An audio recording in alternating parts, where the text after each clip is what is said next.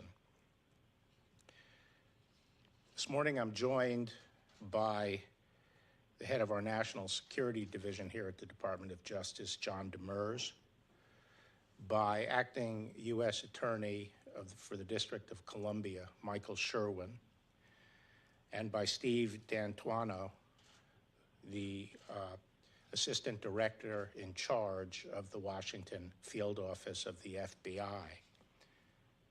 I'm also joined by Caro Weeps, who I met last year at the memorial for the 103 victims, and whose brother, Rick Manetti, was killed on that flight. Caro now leads a Pan Am Flight 103 advocacy organization. I also want to say that I talked earlier this morning with the director, Chris Ray, who regrets very much he can't be here in person, to underscore the commitment and the tenacity of the FBI in this investigation. That was underscored to me also last year when I spoke at the memorial at Arlington National Cemetery. And among the audience were so many FBI agents and DOJ former employees and current employees who have been involved in this investigation, still 30 years later, coming out to support the victims' families, and that speaks volumes for the commitment that exists here at the department.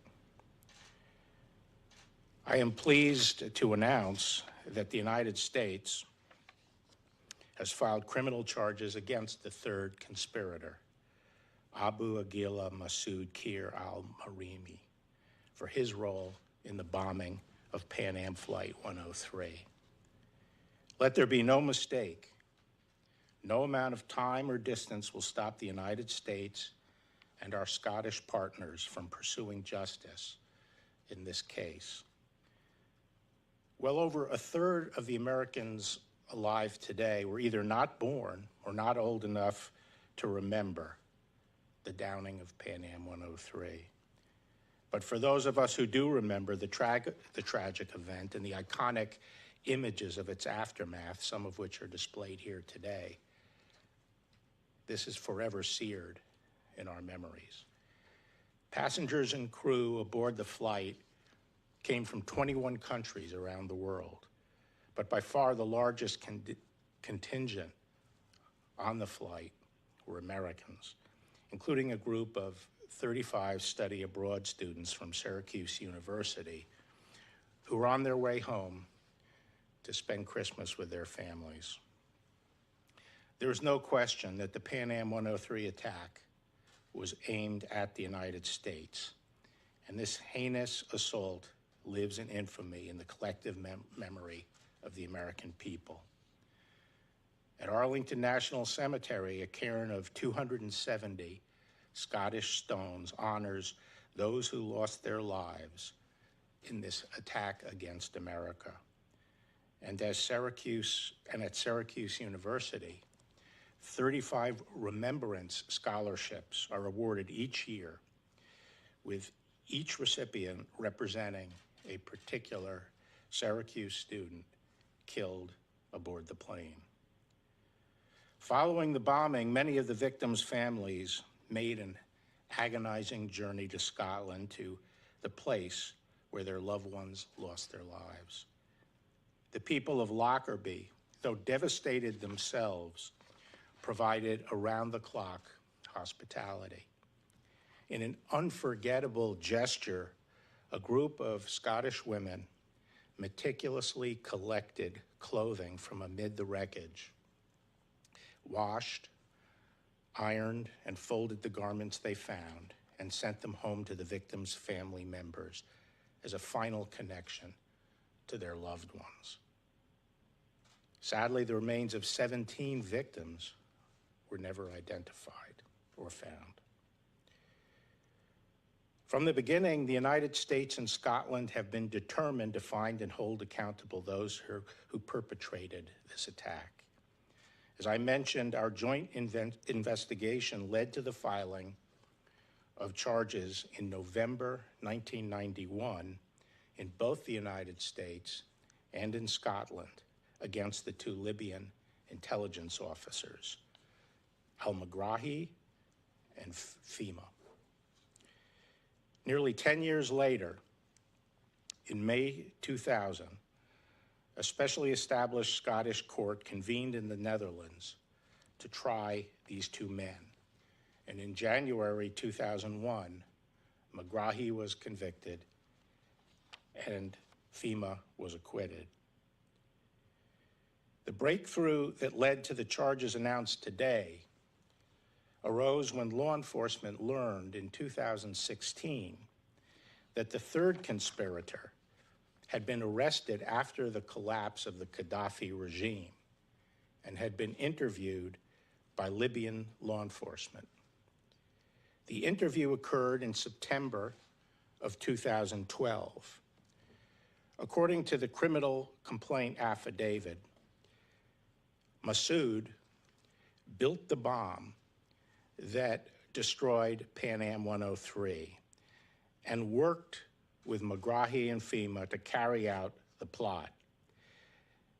The affidavit also alleges that the operation had been ordered by the leadership of Libyan intelligence, and that after the downing of the aircraft, Gaddafi had personally thanked Masood for the successful attack on the United States.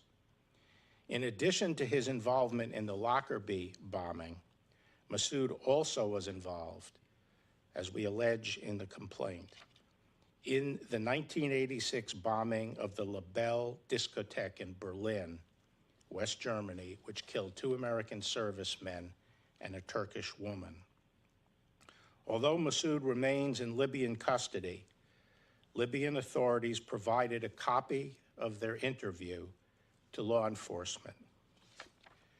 Based on that and other evidence, prosecutors from the U.S. Attorney's Office in the District of Columbia and the Counterterrorism Section of the National Security Division unsealed a complaint this morning in the U.S. District Court for the District of Columbia, charging Masood with terrorism-related crimes for his role in the bombing of Pan Am 103. At long last, this man, responsible for killing Americans and many others, will be subject to justice for his crimes. The Lockerbie bombing case holds a special significance for me because I was serving as acting Attorney General when charges were filed against Megrahi and FEMA in 1991. I know firsthand the toil, tears, and sweat that have been poured into pursuing justice for the victims of the bombing and their families. And so it is with profound gratitude that I recognize and thank our law enforcement friends in Scotland for their nearly 32-year partnership with us on this case. I also thank Lord Advocate of Scotland, James Wolfe, for his continued partnership. There is much work still to be done, and we will not be able to do it without our colleagues in Scotland. We are committed to working arm in arm with them as we move forward in this case. I'm especially proud of the countless agents and analysts of the FBI who have worked the Pan Am 103 case relentlessly over the decades. Thank you for your dedication and your perseverance. And finally, I thank the prosecutors of the U.S. Attorney's Office for the District of Columbia and the National Security Division for their many years of hard work. So this is Andrew Kraft with the News Now. We've been watching Attorney General Bill Barr there have that press conference from earlier where they announced new charges in the Lockerbie Pan Am 103 airplane bombing from 1988. They said they're charging a third conspirator with charges. So we'll get back to that press conference, but we did want to take you out now to outer space, rather. And this is something we've been following here on News Now. And this is Jupiter and Saturn right now, and they'll be the closest they've ever been in nearly 800 years. This is called a great conjunction.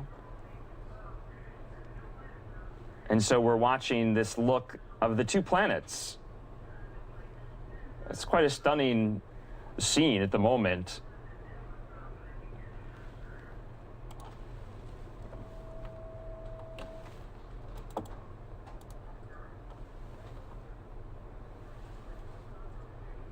So Jupiter and Saturn, this is the two planets right there in the bottom right hand of your screen. They'll be so close today that they will appear to form a double planet. This is known as a great conjunction astronomically as these two planets align. This hasn't happened in nearly 800 years. I'm just going to get off the banner there because it's hard to see from this shot. This is coming from our sister station, Fox 13 in Tampa. This is especially rare. The planets haven't been this close together in nearly 400 years, and they haven't been observable this close together at night since the 1200s. So this was first observed and discovered by the Italian astronomer. We all know him well, Galileo Galilei. And this conjunction is sometimes nicknamed the Christmas star or the Star of Bethlehem, obviously for its connection to the Christian nativity story, in which the North Star or the star guides the wise men to the home of Jesus.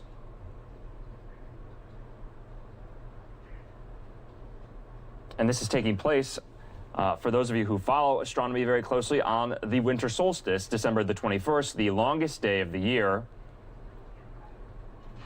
So these two planets will be just 0.1 degrees apart, less than the diameter of a full moon.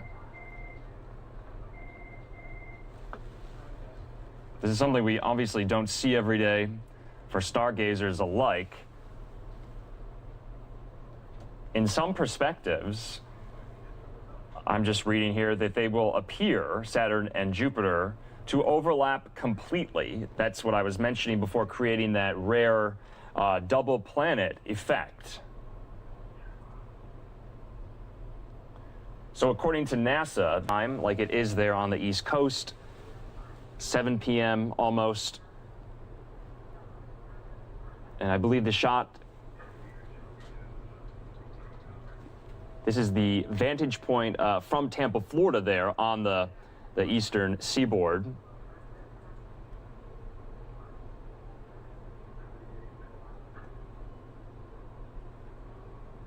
And just to give you a sense, Saturn is there on the right, slightly above and left to Jupiter.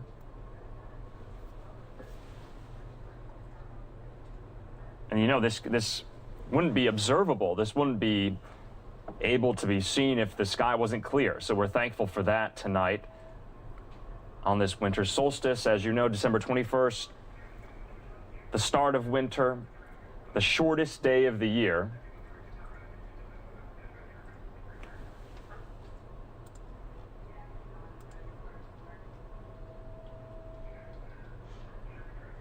And this is quite something. This is just a 9-minute live look. I'm going to put the banner up just so you know what we're watching here, but this is Saturn on the right, Jupiter on the left, appearing on this winter solstice.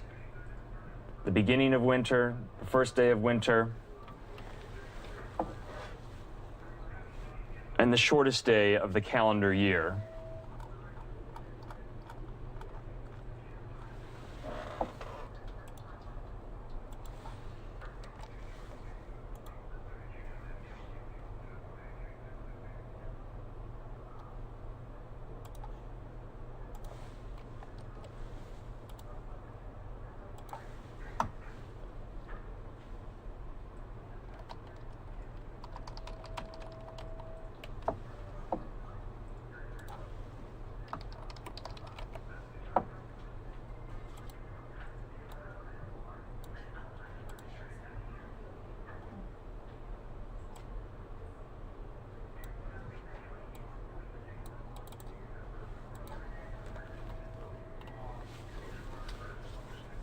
So we're just going to leave this here for the moment, just so you can kind of marvel at this.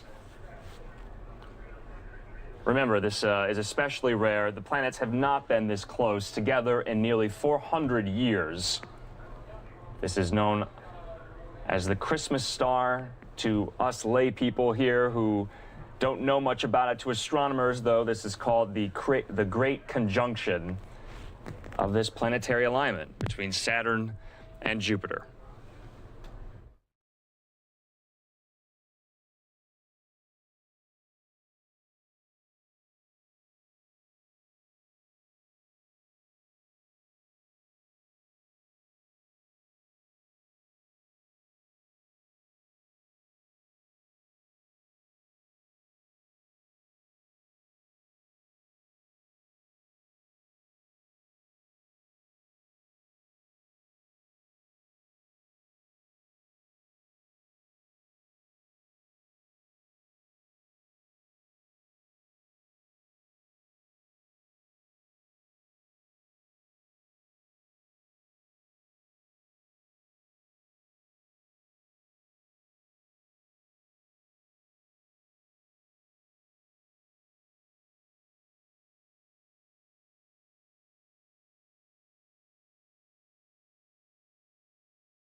You're watching News Now from Fox. This is Daytona Everett, obviously bringing you the very latest when it comes to outer space. Kind of a crazy situation today as we're watching this Christmas star up in the air.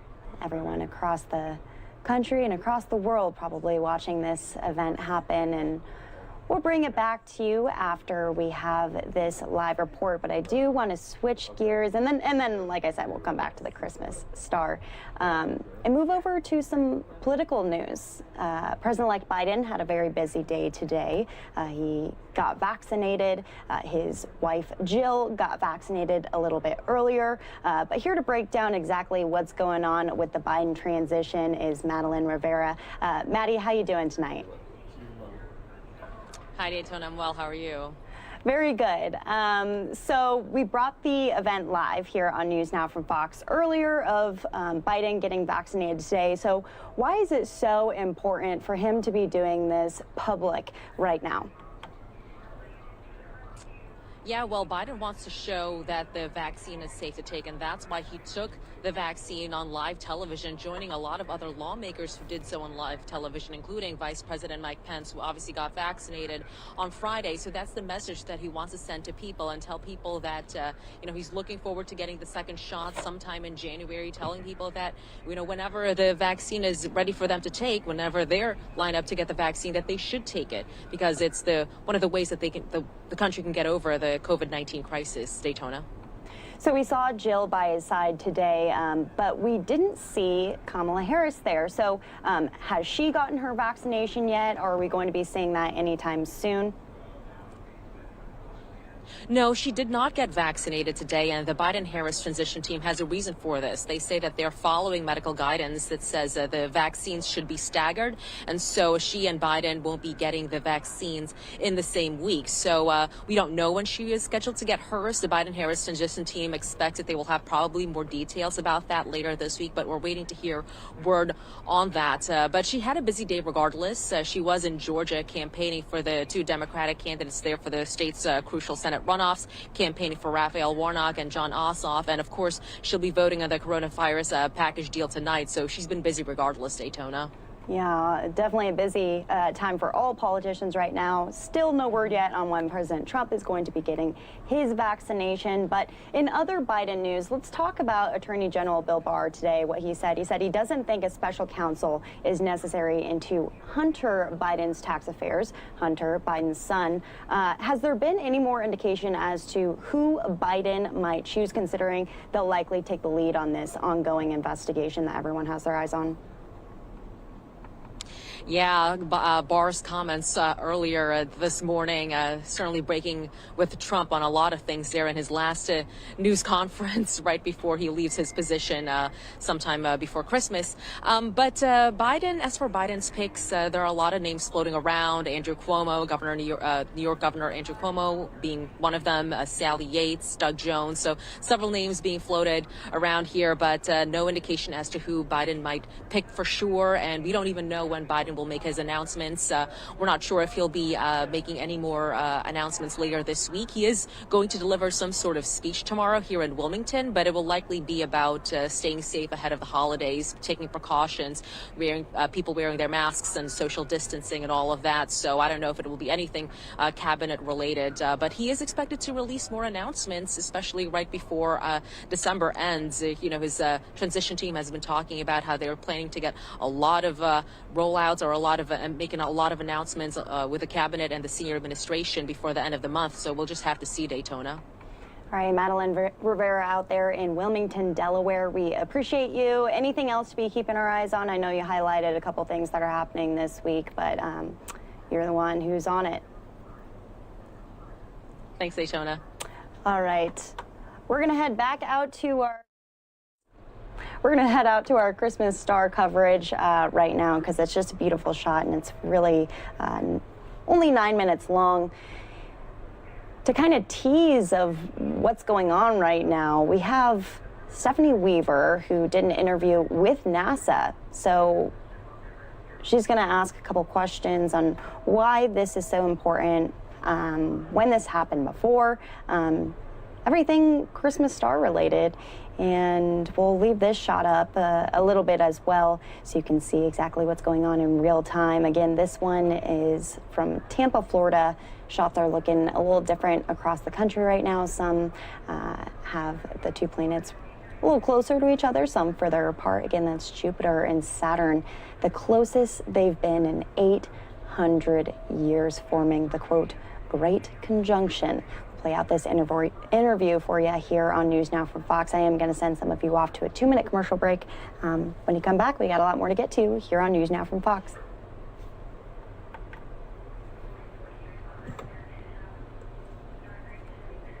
Saturn and Jupiter are set to cross the night sky, and I am joined by Henry Throop at NASA headquarters. Thanks so much for talking with me today.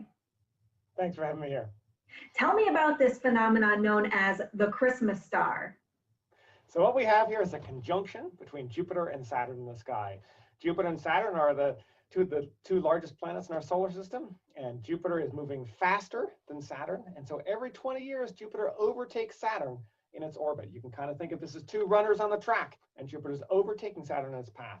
From our vantage point on Earth toward the center of the solar system, we're going to see Jupiter getting closer and closer to Saturn in the sky. That's been happening all through December. And then on December 21st, Jupiter and Saturn will be there at their closest point in the sky. In fact, they'll just be a 1/10 of a degree apart in the sky before, over the next week or so, they start to separate up in the sky. Is this a rare event? So every 20 years, Jupiter overtakes Saturn in its path. So we see this sort of conjunction every 20 years. So it's kind of rare like that. But it's rare to have a conjunction which is this close. Jupiter and Saturn are going to be just a 1/10 of a degree apart in the sky, which is so close that if you extend your pinky out at arm's length, you'll be able to cover both planets very easily with your pinky. So the last time that they were this close in the sky was actually 400 years ago. 400 years ago in 1623, that's just a couple of years after Galileo was first using the very first astronomical telescope to find the moons of Jupiter and explore the rings of Saturn. That sounds fairly rare then. Well, it's a pretty neat event to have the planets crossing this close in the nighttime sky. And what's great about this too is that the planets are bright. You can see them from almost anywhere on Earth. Anywhere you can see the sunset, you'll be able to see these planets. So that's a great segue. How and where can we see this event? So anybody on Earth can go outside. If you look toward the sunset, if you're in the northern hemisphere, that's going to be toward the southwest. You can look up, you're going to see Jupiter in the sky. Jupiter is going to look like a star. It's not a star, it's a planet which is reflecting light from the sun back onto Earth, so you can see it. And then just a little bit up and left of Jupiter, you'll see Saturn. Saturn is further away, so it's a little bit fainter in the sky. I'm sorry. And because it looks like a star, is that where it gets its nickname Christmas star? So in this season, this conjunction between the planets is going to be happening with its closest approach on December 21st. That's right around the same time as the solstice, which is also on December 21st this year. Now, keep in mind, this conjunction could happen anytime during the year. It just so happens that the alignment of the planets is such that it's happening on the solstice this year. What interests you most about this Christmas star? What I think is great about the alignment between Jupiter and Saturn is that these planets are bright in the sky. They're easy to see, even from the largest, most light-polluted cities in the world. People can go out and see them. You don't need a telescope. You don't need special equipment. And if you miss it on the 21st, that's okay. You can go out on the 22nd. You can go out on the 20th. You're going to see them. You can go out in a couple of weeks before or even after this conjunction. And you're still going to be able to see Jupiter and Saturn in the sky as they're coming closer and closer together, and then afterwards as they're separating up in the sky. How long will this last?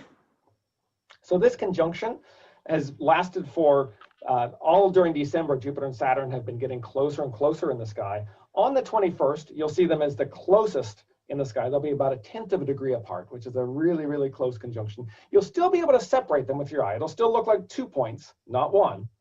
But then over the next couple of days, you'll see them separate up. If you miss it on the 21st, it's okay. You can see it on the day beforehand or the day afterwards, and it will still look like two very bright stars or two very bright dots in the sky very close to each other.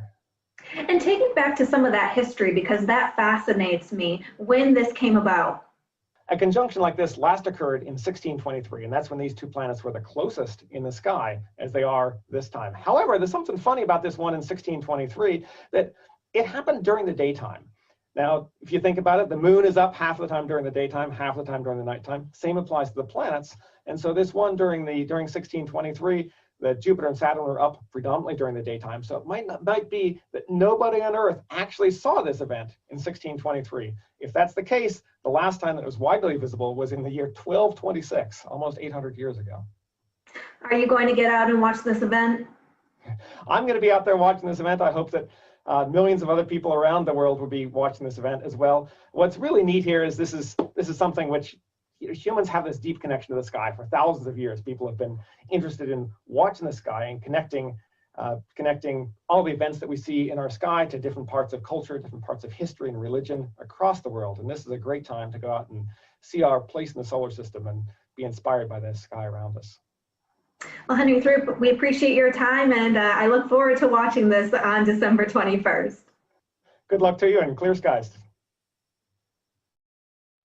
And we were watching just there the Christmas star live. We'll bring it back just for a moment. Just wanted to tease what's going on here. We have the House and Senate floor that we were watching, and we'll bring that to you in just a moment. But just one last look at the sky right now. This is a vantage point from Tampa, Florida. Great conversation with our very own Stephanie Weaver, who's also a meteorologist, talking to a NASA representative about how to watch the Christmas star. And obviously, you're watching it right now, but, you know, if you want to head out and see it, if you miss it tonight, you can catch it throughout the next couple of days as well. So we are going to send some of you off to a 2-minute commercial break, but when you come back, we got COVID-19 talks on the House and Senate floors, and we're going to bring it all to you here on News Now from Fox. Nearly as successful as we have been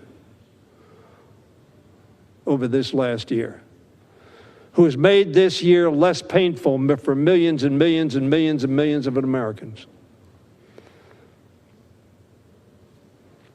Her name is Shalonda Young. She sits right behind me. An extraordinary talent whose leadership makes seminal contributions to all sections of this bill, appropriations and COVID-19. She is, in many ways, the indispensable person when we're coming to dealing with bills of this magnitude. She works for Ms. Lowy, as does Chris Bigelow, who both have done extraordinary service. Shalonda Young, Mr. Speaker, represents the best of us. I say that because she represents a lot of the staff we have here. Extraordinarily talented, extraordinarily patriotic, extraordinarily dedicated to the work of the American people, and extraordinarily underpaid.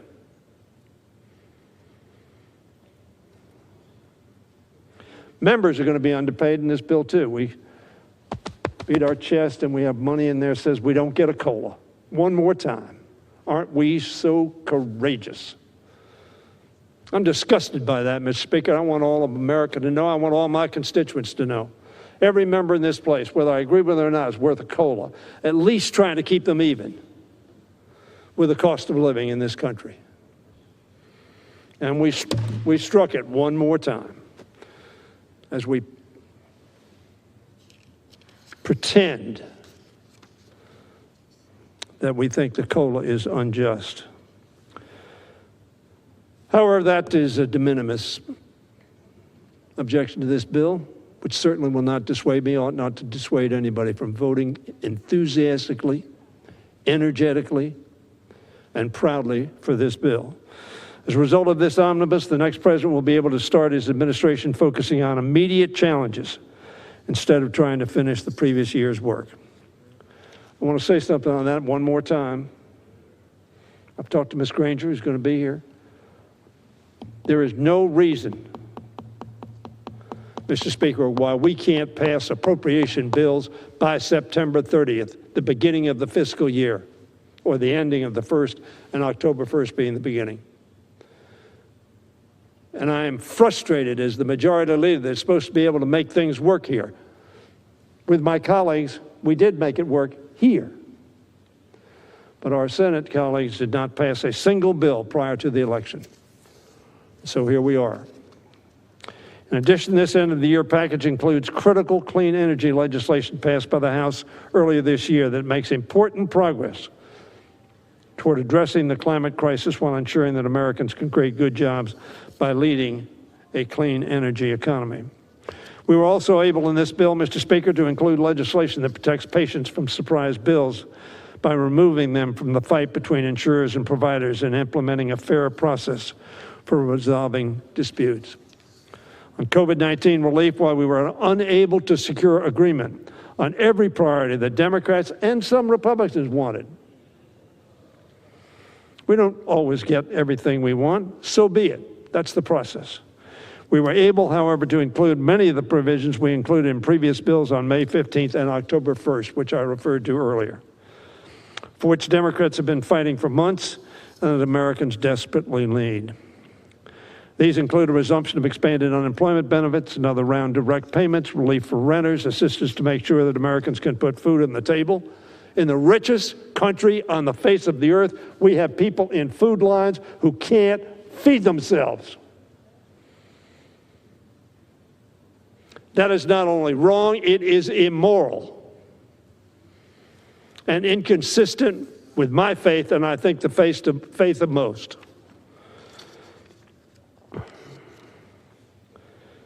Additional help for small business, appropriate, and resources to help schools open safely. In addition, we secured another $3.36 billion for Gavi, and I thank the chair. It's a small program, relatively speaking, but it's about keeping people healthy around the world. We are a shrinking globe, and this COVID crisis came from abroad, wherever it came from. Europe, contrary to the president saying it only came from China, it came from Europe, it came from China. We have a moral responsibility to make sure that it doesn't keep coming and that we help our brothers and sisters abroad as well so that we too can be healthy. In the new year, we will continue to work to ensure that our country can meet the challenges of COVID-19, including help for state, local, tribal, and territorial governments who are on the front line. Who's delivering the shot in the arm? States and local governments. No compromise is perfect, of course, and this is not perfect. So many people have said that, but that goes without saying. We don't do perfect, we human beings. If we do the right thing, we do the best we can. It's essential that we move forward and do our jobs for the American people. That's why the House did its job by passing the HEROES Act in May and again in October, and why we passed appropriation bills to fund nearly all of government by July 26. It was disappointing, as I've said, that the Senate waited until November to begin serious consideration of appropriation bills. I don't mean the subcommittees didn't work, they just didn't report anything out. Thankfully, though, we are taking action together. We're taking action together. America, we are taking action together. And you can be pleased when you see the board light up mostly, overwhelmingly green. I urge the president to sign this legislation without delay. Just, Mr. Speaker, as I urge him to sign the National Defense Authorization Act, in which you played such a critical role, Mr. Speaker, and we passed earlier this month. I fear that he will veto this bill for an unrelated, totally non-germane issue.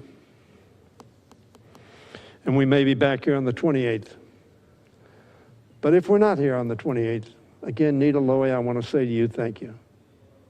How much we appreciate your contribution. And how much we appreciate the contribution of all those who might be leaving, either voluntarily or involuntarily. We thank them for their service. Mr. Speaker, let's finish the work of the 117th Congress. I yield back the balance of my time. Gentleman yields. The gentlewoman from New York reserves. The gentlewoman from Texas is recognized. I yield to the gentleman from Texas, the ranking member of Ways and Means Committee, Mr. Brady, for 3 minutes. Gentleman from Texas is recognized for 3 minutes. Thank you, Mr. Speaker. And I want to thank Ranking Member Granger for her leadership. Yes, sir. We'll do her. I want to thank Ranking Member Granger for her terrific leadership on this bill and throughout this session. This agreement is a big, important win for American workers, healthcare providers, Main Street businesses, and families. In this agreement, we have Republican tax relief for American families. We permanently make it easier to deduct high medical costs and lifetime learning costs. And we extend for 5 years the tax credit for paid family and medical leave. Plus, we take it one step further by helping businesses pay off student loans for workers.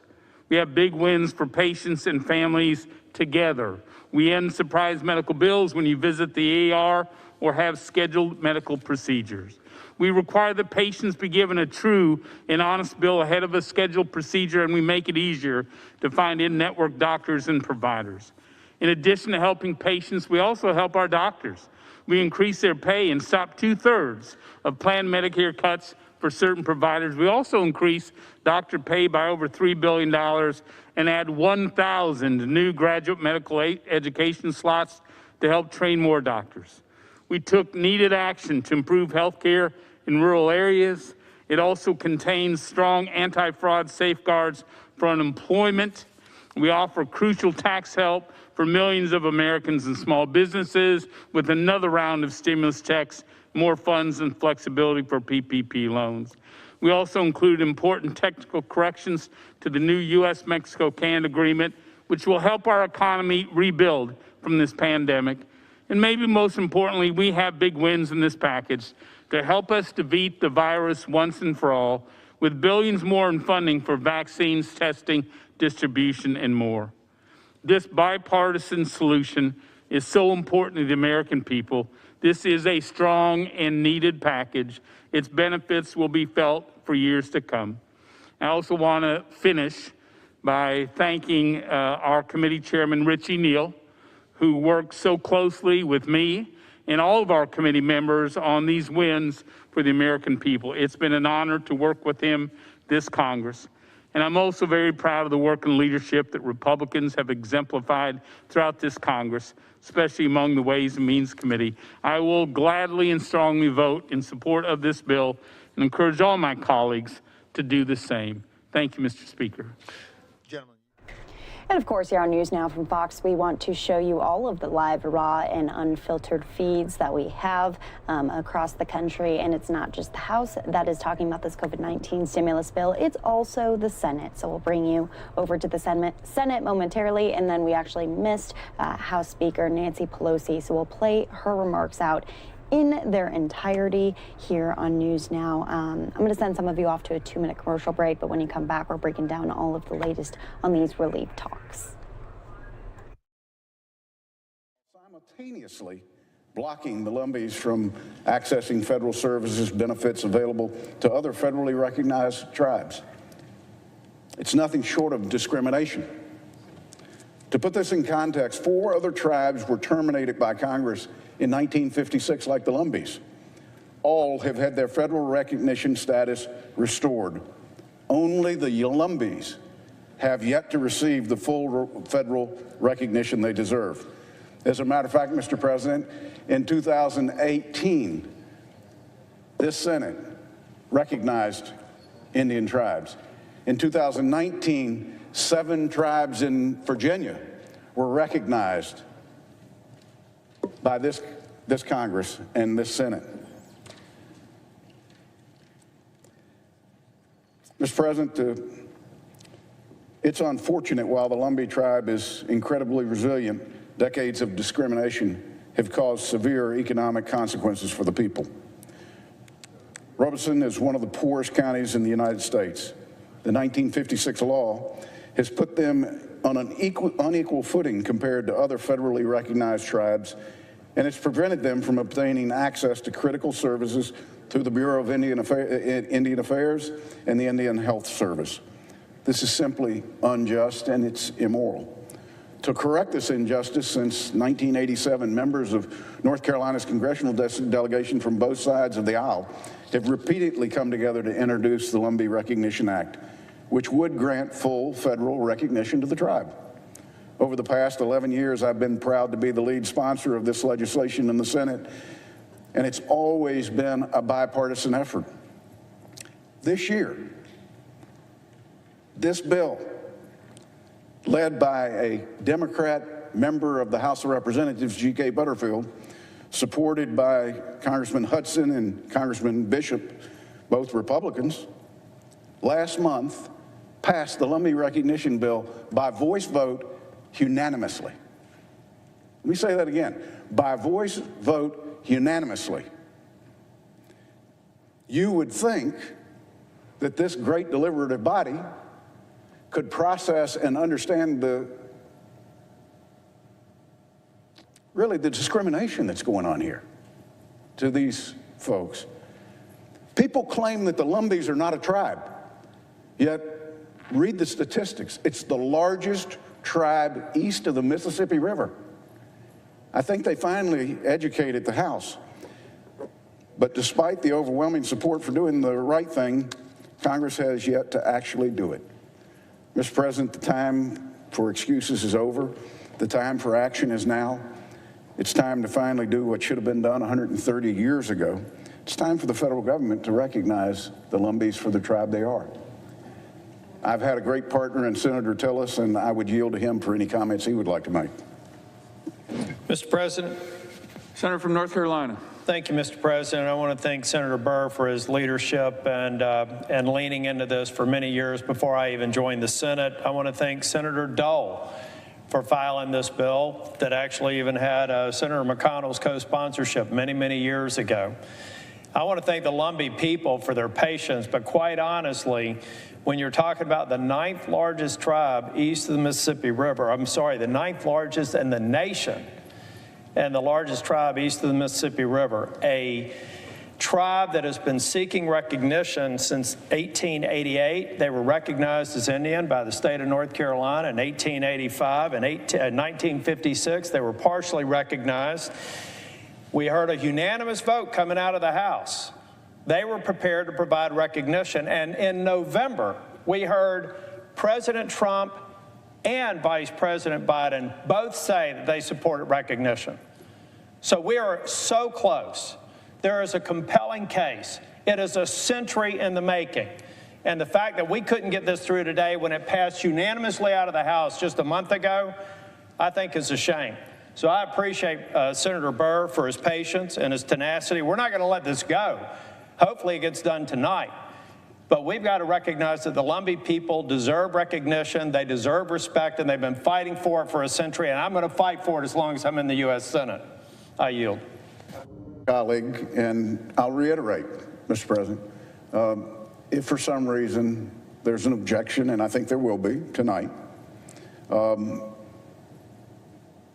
either before we swear in a new Congress or after we swear in a new Congress, I promise my colleagues this place will come to a grinding halt, and we will take up, through regular order, the Lumbee Recognition Act. We'll debate it for as long as people want to, and we'll make the case as to why this discrimination is despicable. So at this time, as if in legislative session, Mr.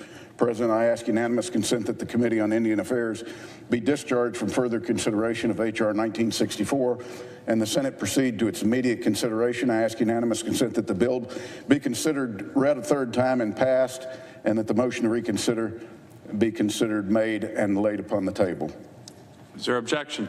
Mr. President. Senator from Montana. I object. Objection is heard.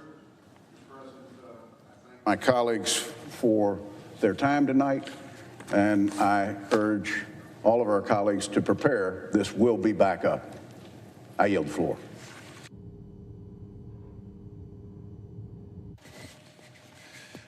Mr. President. Clerk, report the nomination. Nomination, Department of Transportation, Eric J. Soskin of Virginia to be Inspector General. Senator from New Jersey. Thank you, Mr. President. I appreciate the recognition. I would ask unanimous consent that the Foreign Relations Committee be discharged and the Senate proceed to an en bloc consideration of the following nominations: PN 1938, PN 2024, PN 2101, PN 2030, and PN 2025. That the Senate vote on the nominations en bloc with no intervening action or debate, that if confirmed, the motions to reconsider be considered made and laid upon the table en bloc. The President be immediately notified of the Senate's action. Senator from Idaho. Mr. President, reserving the right to object, first of all, let me say to my good friend from New Jersey, I fully agree with the 5 nominees that he has put in front of the Senate. Indeed, we had good confirmation hearings on all 5 of those, and none of those 5, nor the one I'm going to talk about in a second, are political appointments. These are career people who've had the long and distinguished service with the Secretary of State. And they are all very legitimate appointees to the places that they're appointed to, which I'm going to reiterate here in just a minute. But in any event, one was left off the list, and I know Senator Booker has some issues with that, but I think in the spirit of cooperation and the spirit of bipartisanship, he offers 5, and I'll offer a compromise of 1 more. I know that I think that's absolutely fair, 5 for 1, but Mr. President, I object. And indeed, I would ask unanimous consent that we do as suggested by Senator Booker, and that is discharge from the committee and approve the following 6 nominations. PN 1938, Mr. Kevin Blackstone, class of Minister Consular to be Ambassador to the Democratic Republic of Timor-Leste. PN 2024, Ms. Cynthia Kirsch, class of Consular to be Ambassador to the Islamic Republic of Mauritania. PN 2101, Mr. Brian D. McFeeters, class of Minister Consular to be Ambassador to Malaysia. PN 2025, the Honorable Gita Pasi, class of Career Minister to be Ambassador to the Federal Democratic Republic of Ethiopia. PN 2030, the Honorable David Reimer, class of Consular to be Ambassador to the Republic of Sierra Leone. And finally, the Honorable William E. Todd, PN 1598, to be Ambassador to the Islamic Republic of Pakistan. As I said, none of these are political. They've all have long and distinguished careers with the State Department, all have great backgrounds to be ambassadors, and I appreciate Senator Booker helping me move all 6 of these forward. And so with that, I ask unanimous consent that all 6 of those be discharged and be confirmed at this time. Will the senator so modify? I just want to say I appreciate my friend and my colleague, and truly, when he invoked the spirit of cooperation and the spirit of bipartisanship, I felt lucky that he didn't invoke the spirit of Christmas as well. That might have been too much for me. Christmas, please. But I do want to let him know that indeed the 5 people are non-political individuals with the State Department. I wish we could just move them and get confirmed, but I do have an objection to the 6 that he would seek to add, and so I will not modify my request. Is there objection to the original request? Objection is heard. Say a few words. Senator from New Jersey. Thank you very much, Mr. President, and it's good to see you in that seat, sir.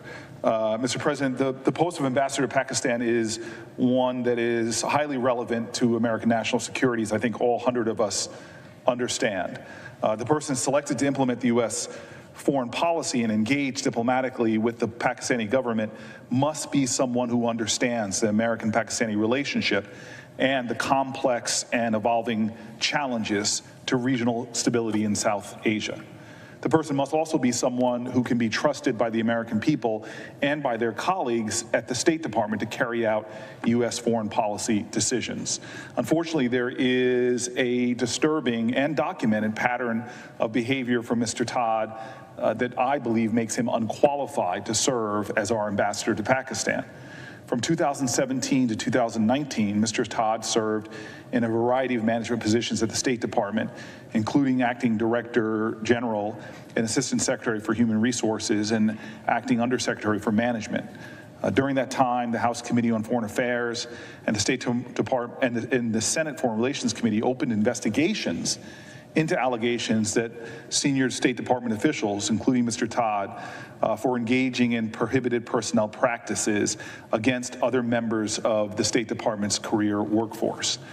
As a result of these investigations, multiple State Department officials told the committees that the administration wanted to punish career officials at the State Department, often for doing their jobs, for following procedures and protocols, and also punish them for just raising concerns about policies that they believe sincerely would be dangerous or deleterious to American interests. Mr. Todd was one of the people political appointees turned to help carry out a lot of those actions. And when asked about those allegations, even in the House Committee on Foreign Affairs, it was reported clearly that he was unreasonably agitated, even raising his voice when asked about just these routine issues. The incoming administration has an enormous task. We know the challenges in that region. And the entire State Department, there have been challenges as well. And we should give that new administration the chance and not promote someone for what is a really critical ambassadorialship in a very complex and challenging region. We need to make sure that we have someone prominent in the role who could command the confidence of State Department officials, and that in many ways gives the incoming administration a chance to deal with that vacancy, which has been, I will note, been vacant for 2 years without a nomination. He clearly does not have the temperament or the track record of standing up for his own employees or for the institution of the State Department. We should be doing everything in our power to restore credibility to American leadership, not just overall on the world stage, which I know we all agree on, but also in that region, and work to repair a lot of the harm that this individual may have been involved in creating that hurt morale so much. I have a lot of confidence in the chairman's leadership. We have a committee that often works in a bipartisan manner, and I'm grateful for that. It's one of the pleasures I have in serving in the Senate. This role is critical to the country. The U.S. ambassador to Pakistan, and Ambassador Hale left the post in September of 2018, and it was a year before the administration nominated someone to the post. So I, again, just find it, on top of my previous remarks, odd that the chairman and others are now saying that we need this ambassador now. I believe that that's not the case. And I believe that there hasn't been an urgency from the administration to fill this ambassadorialship until today. And so it's for these reasons that I oppose Mr. Todd's nomination. And I hope that my colleagues will move the other 5. They are deserving of foreign services, foreign service officers, and should be confirmed. They should not be held up because of objections to the nominee we've been discussing. And so we agree on these 5 nominees. I truly urge my colleagues that we should not obstruct them because of our differences over one. There is a true urgency, I believe, in this season to get what we can agree on done. And a disagreement rooted as substantially as I believe this one is should not hold up the other ones. And that's why I think that nominees to Ethiopia, Mauritania, Malaysia, Sierra Leone, I do really believe that they should be confirmed today. With that, I yield the floor.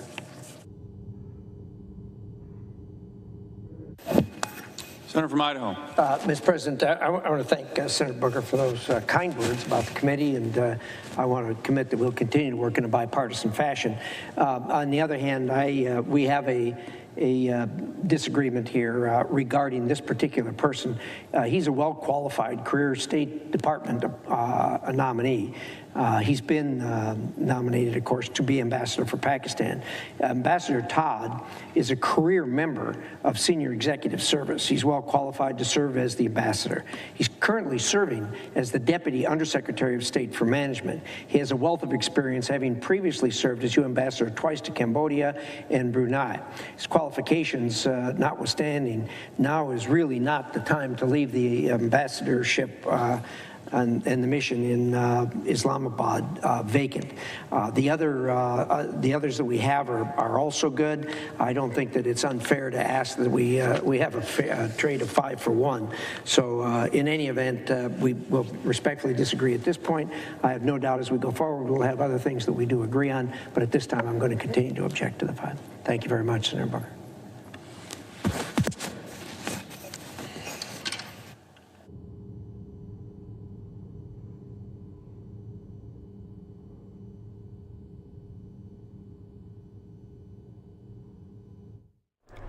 Well, just moments ago, House Speaker Nancy Pelosi took the floor on the House. We've been watching the Senate, so we're going to skip back over there and listen to what she had to say. We were covering other live events because that's what we do here on News Now from Fox. We're live, raw, and unfiltered, nonstop news from across the country.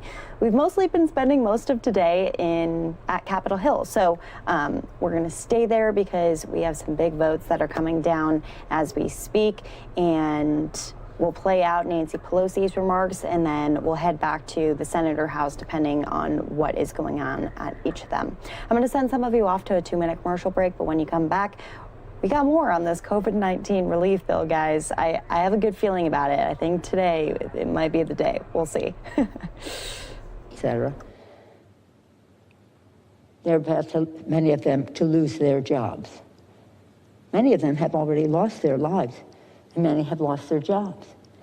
So why is it that this Congress and this White House refuses to recognize the value, contribution, the sacrifice of our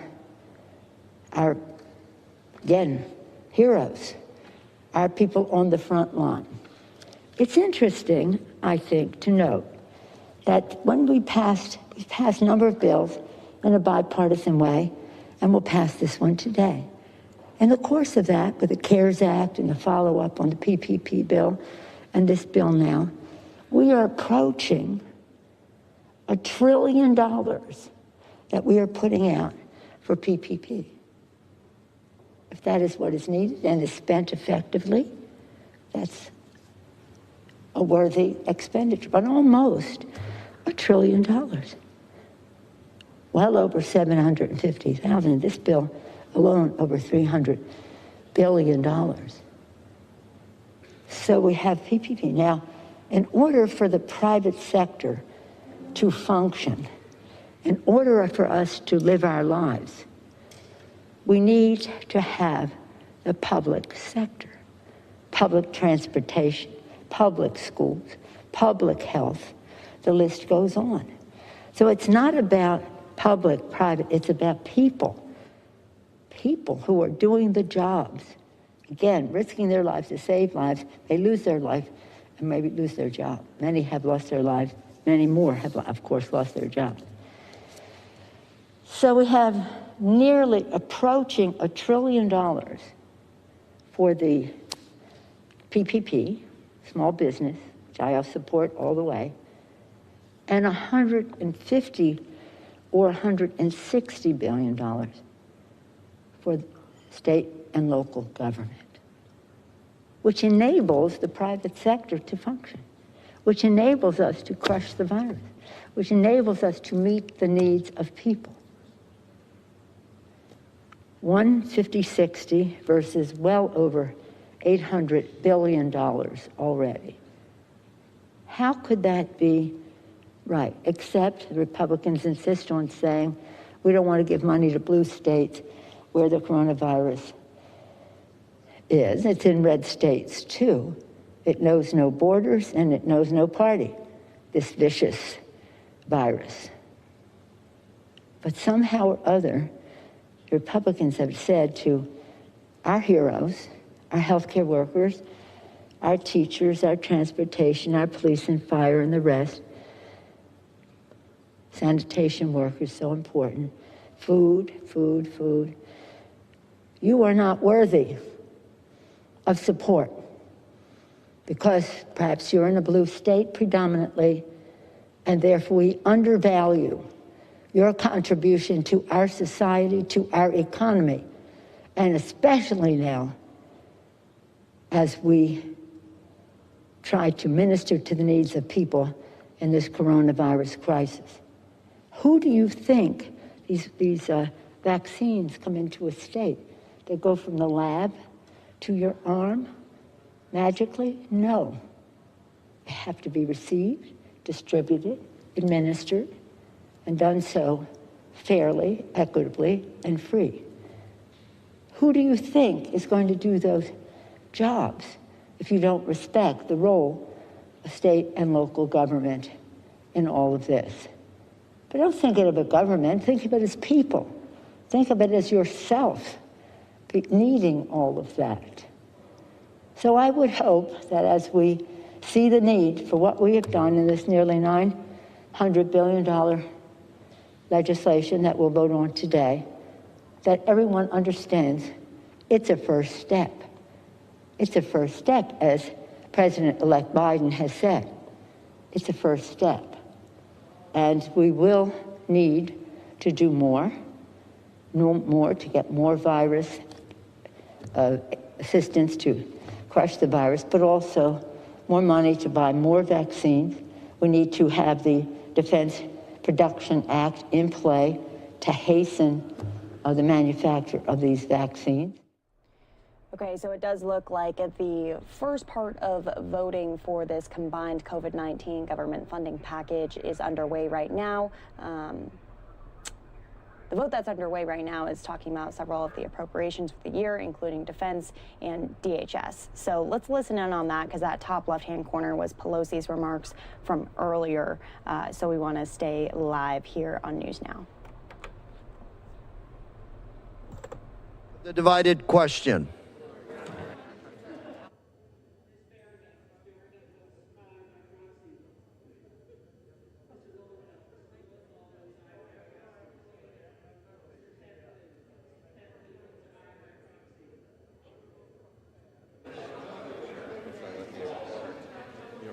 For what purpose does the gentleman from New York rise? As the member designated by Chairman Jerry Nadler pursuant to HRES 965, I inform the House that Chairman Nadler will vote yea on the first portion of the divided question.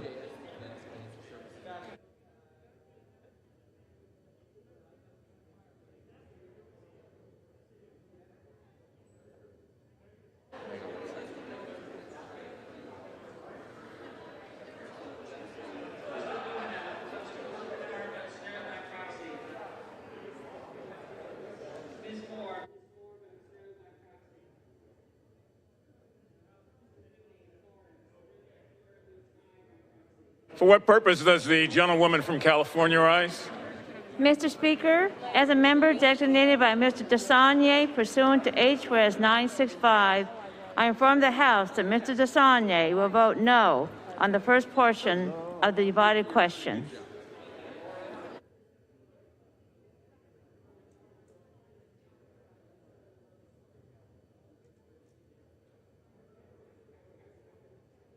Purpose does the gentleman from New Jersey rise? Mr. Speaker, as the member designated by Mr. Bill Pascrell pursuant to HRES 965, I inform the House that Mr. Pascrell will vote yes on the first portion of the divided question. And as the member designated by Mr. Albio Series pursuant to HRES 965, I inform the House that Mr. Series will vote yes on the first portion of the divided question.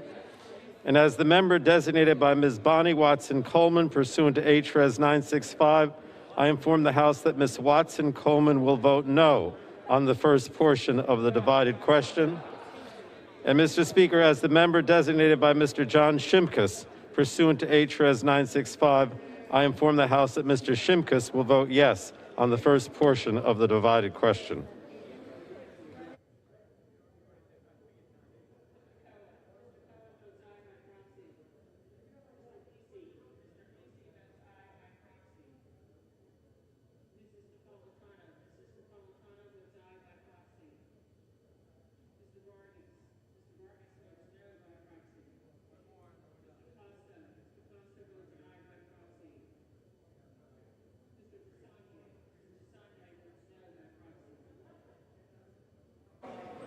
For what purpose does the gentlewoman from Delaware rise? Mr. Speaker, as the member designated by Ms. DeGette of Colorado pursuant to HRES 965, I inform the House that Ms. DeGette will vote yes on the first portion of the divided question.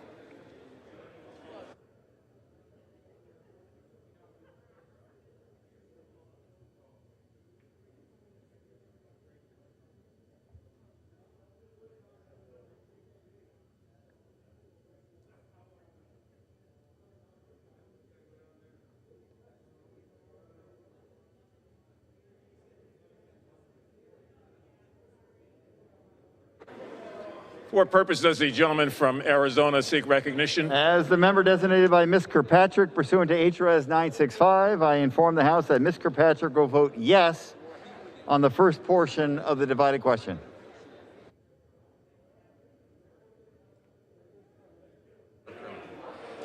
For what purpose does the gentleman from North Carolina seek recognition? As the member designated by Mr. Price of North Carolina pursuant to HRES 965, I inform the House that Mr. Price will vote yes on the first portion of the divided question. Mr. Speaker, as the member designated by Mr. Richmond of Louisiana pursuant to HRES 965, I inform the House that Mr. Richmond will vote yes on the first portion of the divided question.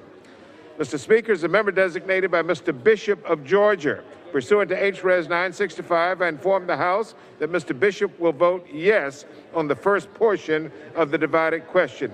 Finally, Mr. Speaker, as a member designated by Mr. Carson of Indiana, pursuant to HRES 965, I inform the House that Mr. Carson will vote yes on the first portion of the divided question. Thank you.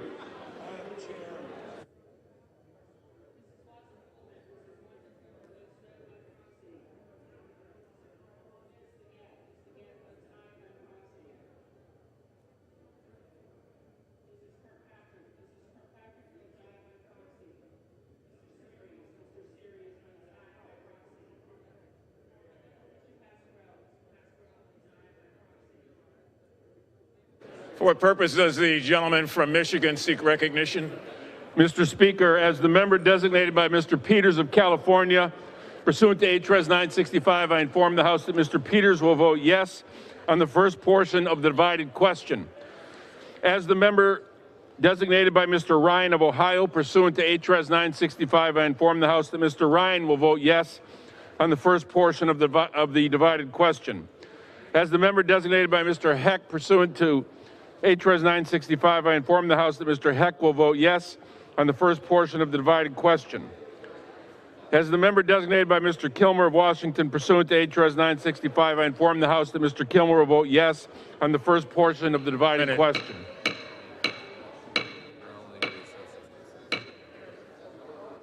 Gentleman may proceed.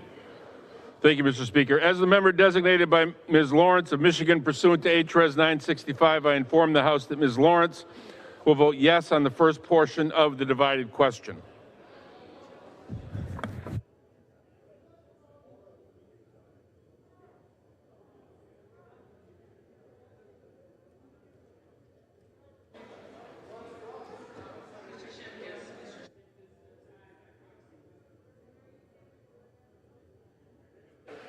For what purpose does the gentlewoman from Florida seek recognition? Mr. Speaker, as the member designated by Ms. Castor pursuant to H.R. 965, I inform the House that Ms. Castor will vote yes on the first portion of the divided question. As the member designated by Mr. Lawson pursuant to H.R. 965, I inform the House that Mr. Lawson will vote yes on the first portion of the divided question.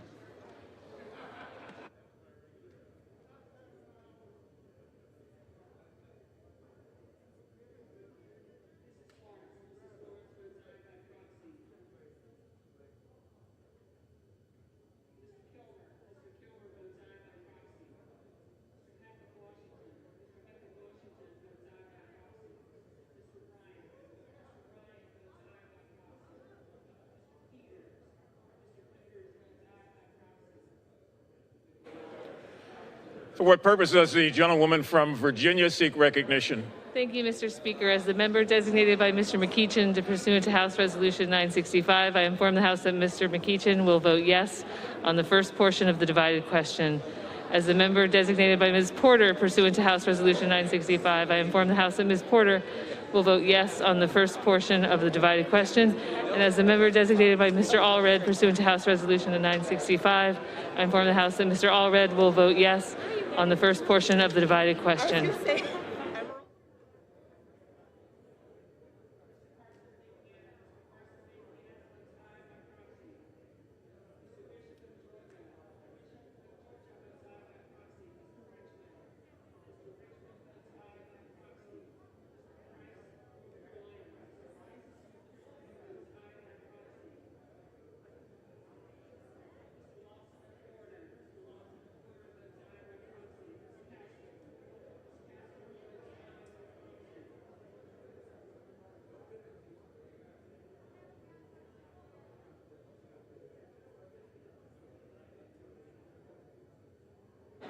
For what purpose does the gentleman from Massachusetts seek recognition?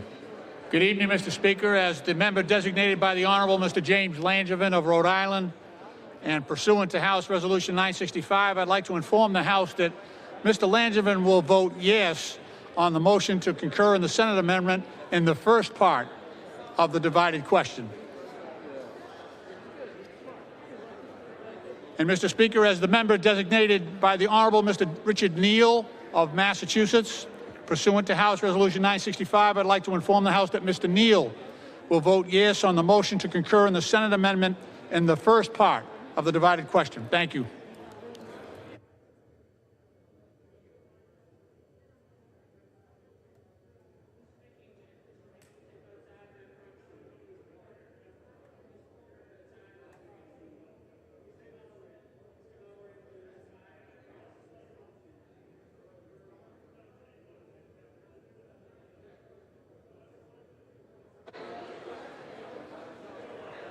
For what purpose does the gentleman from Illinois seek recognition? Mr. Speaker, as the member designated by Mr. Grijalva pursuant to HRES 965, I inform the House that Mr. Grijalva will vote yes on the first portion of the divided question.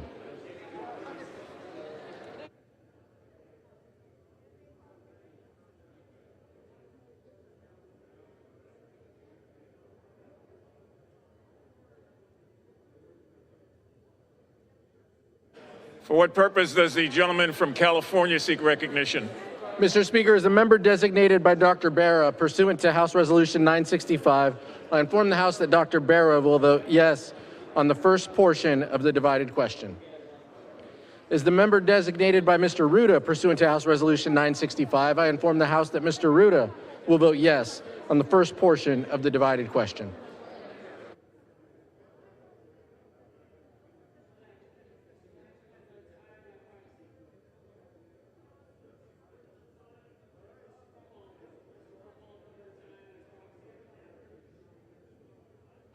For what purpose does the gentlewoman from Michigan seek recognition? As the member designated by Dr. Reyes of California pursuant to HRES. Gentlewoman will suspend. House will be in order.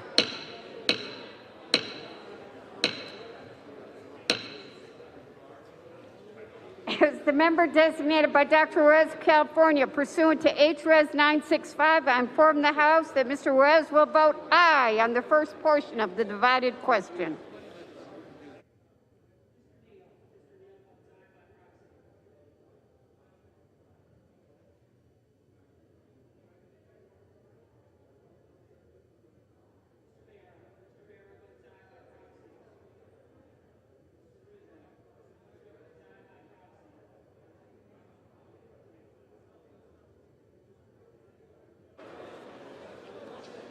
For what purpose does the gentlewoman from New Hampshire seek recognition? Mr. Speaker, as the member designated by Ms. Bustos pursuant to HRES 965, I inform the House that Ms. Bustos will vote yea on the first portion of the divided question.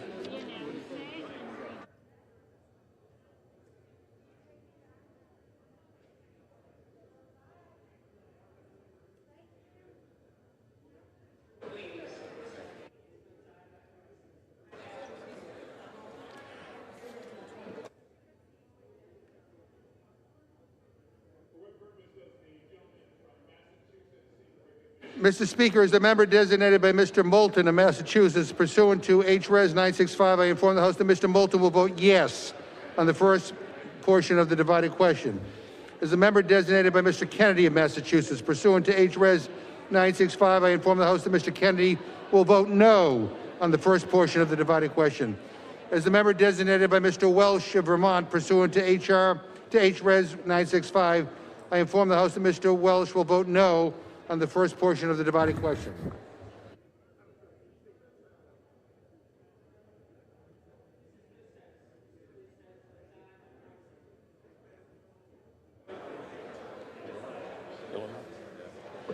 For what purpose does the gentleman from Illinois seek recognition? Mr. Speaker, a correction. As the member designated by Mr. Grijalva pursuant to HRES 965, I inform the House that Mr. Grijalva will vote no on the first portion of the divided question.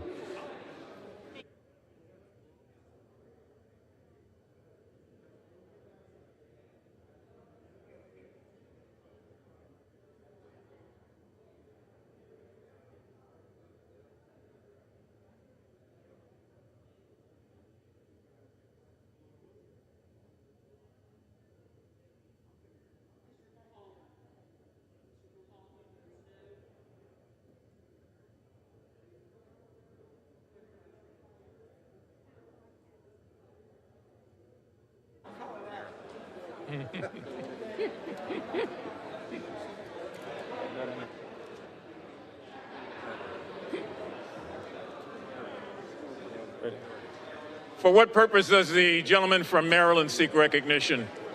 Mr. Speaker, as the member designated by Ms. Jayapal pursuant to House Resolution 965, I inform the House that Ms. Jayapal will vote no on the first portion of the divided question. As the member designated by Mr. Pocan pursuant to House Resolution 965, I inform the House that Mr. Pocan will vote no on the first portion of the divided question. As the member designated by Mr. Doggett pursuant to House Resolution 965, I inform the House that Mr. Doggett will vote no on the first portion of the divided question. As the member designated by Mr. McNerney pursuant to House Resolution 965, I inform the House that Mr. McNerney will vote aye on the first portion of the divided question. As the member designated by Ms. Fletcher pursuant to House Resolution 965, I inform the House that Ms. Fletcher will vote aye on the first portion of the divided question.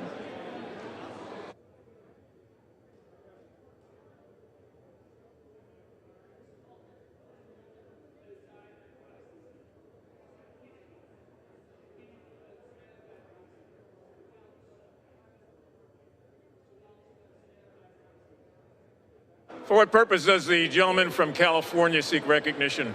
Mr. Speaker, as a member designated by Ms. Eshoo pursuant to H-Res 965, I inform the House that Ms. Eshoo will vote yes on the first portion of the divided question.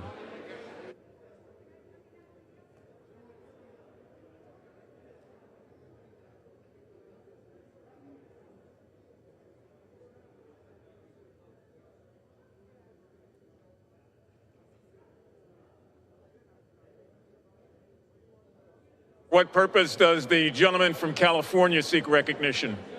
As a member designated by Mr. Ro Khanna pursuant to House Res 965, I inform the House that Mr. Khanna will vote no on the first portion of the divided question. As the member designated by Mr. Garamendi pursuant to House Res 965, I inform the House that Mr. Garamendi will vote yes on the first portion of the divided question.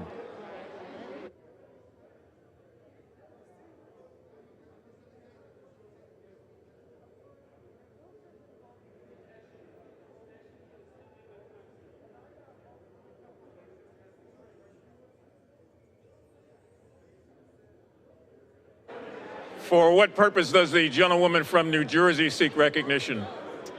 Mr. Speaker, as the member designated by Mr. Lamb pursuant to H-Res 965, I inform the House that Mr. Lamb will vote yes on the first portion of the divided question.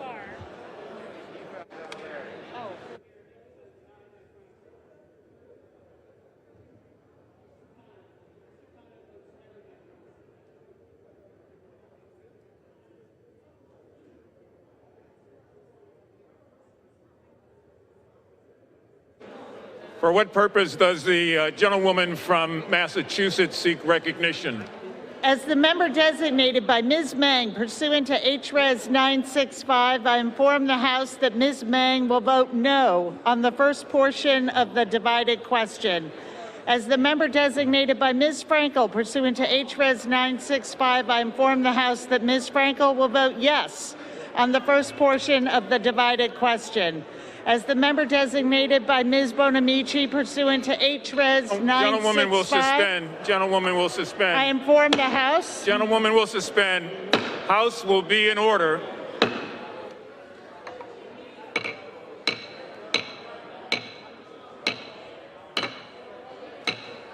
House will be in order.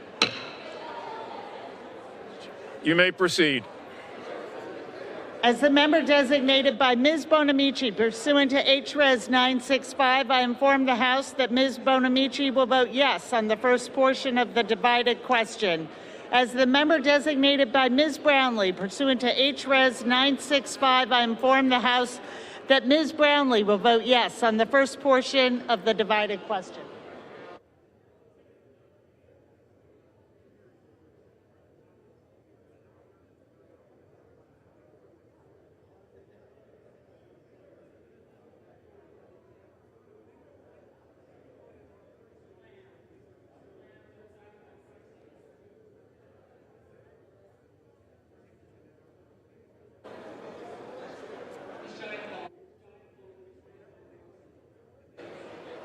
For what purpose does the gentleman from Virginia seek recognition? Mr. Speaker, as the member designated by Ms. Titus of Nevada, pursuant to HRES 965, I inform the House that Ms. Titus will vote yes on the first portion of the divided question.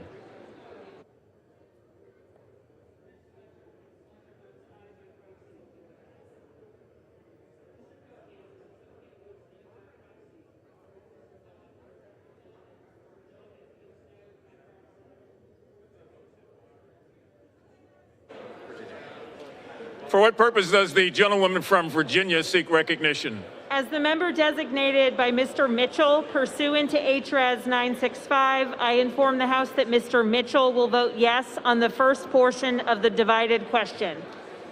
As the member designated by Dr. Schreier pursuant to HRES 965, I inform the House that Dr. Schreier will vote yes on the first portion of the divided question.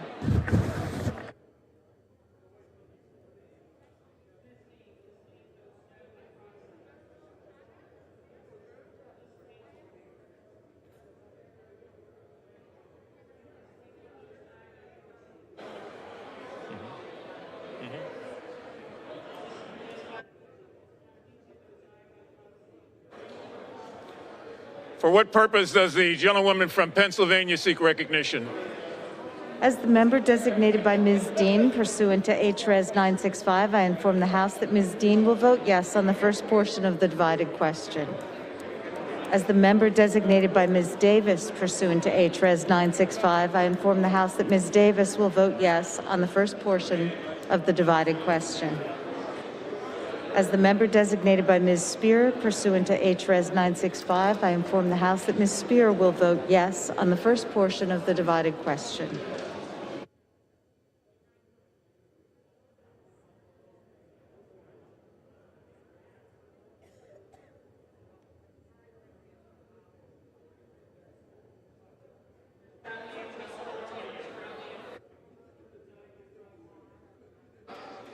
For what purpose does the gentlewoman from Kansas seek recognition? Mr. Speaker, as the member designated by Mr. Cleaver pursuant to HRES 965, I inform the House that Mr. Cleaver will vote aye on the first portion of the divided question.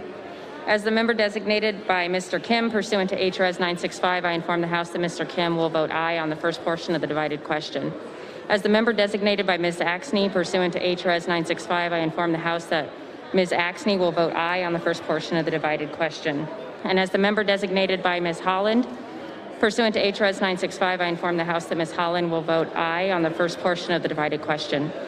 As the member designated by Mr. DeFazio, pursuant to HRES 965, I inform the House that Mr. DeFazio will vote nay on the first portion of the divided question.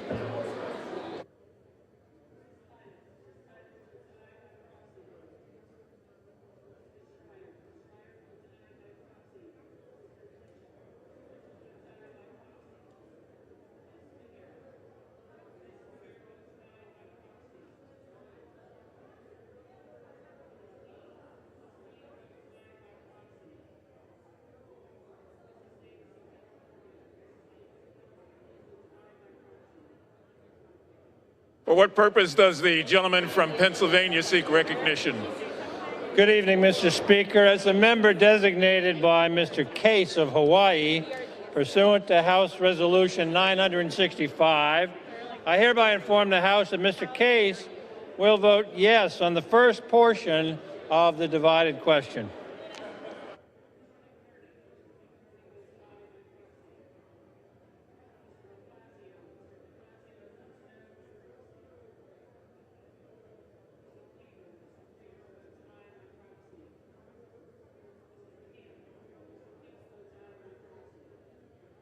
Purpose does the gentlewoman from New York seek recognition? Mr. Speaker, as the member designated by Chairwoman Nydia Velasquez, pursuant to HRES 965, I inform the House that Ms. Velasquez will vote no on the first portion of the divided question. And as the member designated by Ms. Kelly of Illinois, pursuant to HRES 965, I inform the House that Ms. Kelly will vote yes on the portion of the divided question.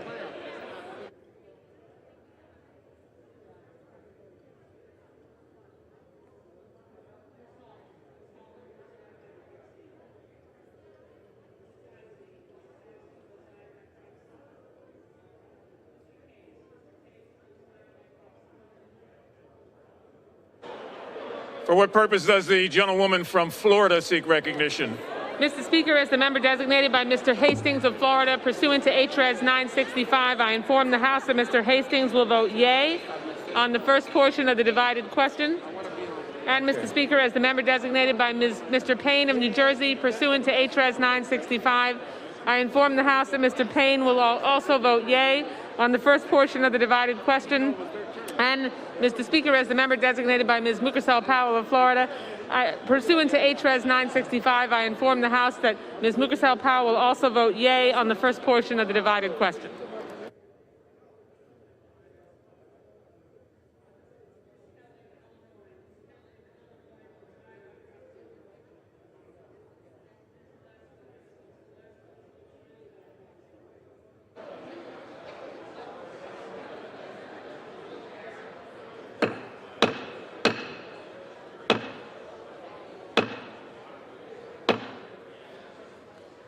For what purpose does the gentlewoman from Illinois seek recognition? As the member designated by Ms. Finkenauer, pursuant to HRES 965, I inform the House that Ms. Finkenauer will vote yes on the first portion of the divided question. As the member designated by Ms. Schakowsky, pursuant to HRES 965, I inform the House that Ms. Schakowsky will vote no on the first portion of the divided question. And as the member designated by Mr. Rush, pursuant to HRES 965, I inform the House that Mr. Rush will vote yes on the first portion of the divided question.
For what purpose does the gentleman from Oregon seek recognition?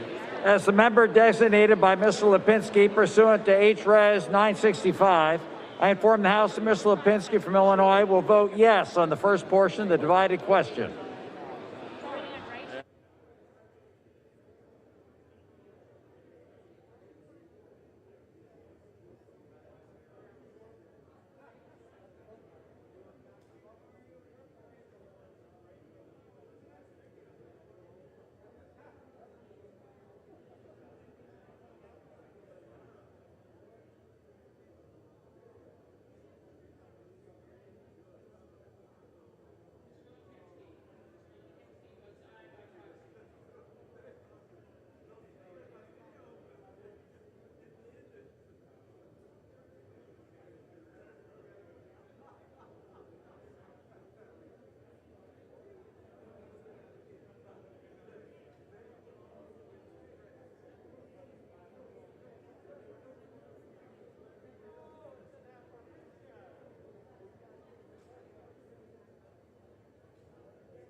For what purpose does the gentlewoman from New York seek recognition? Mr. Speaker, as the member designated by Mr. Deutsch of Florida, pursuant to HRES 965, I inform the House that Mr. Deutsch will vote yes on the first portion of the divided question.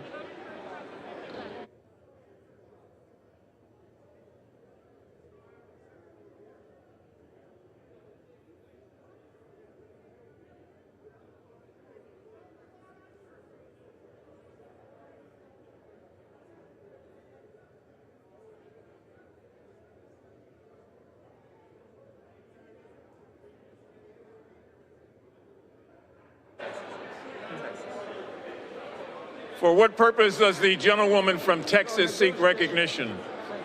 Mr. Speaker, as the member designated by Ms. Escobar of Texas, pursuant to House Resolution 965, I inform the House that Ms. Escobar votes no on the first portion of the divided question. Mr. Speaker, as a member designated by Ms. Robal Allard, pursuant to House Resolution 965, I inform the House that Ms. Robal Allard will vote yes on the first portion of the divided question. Thank you. Sorry about that.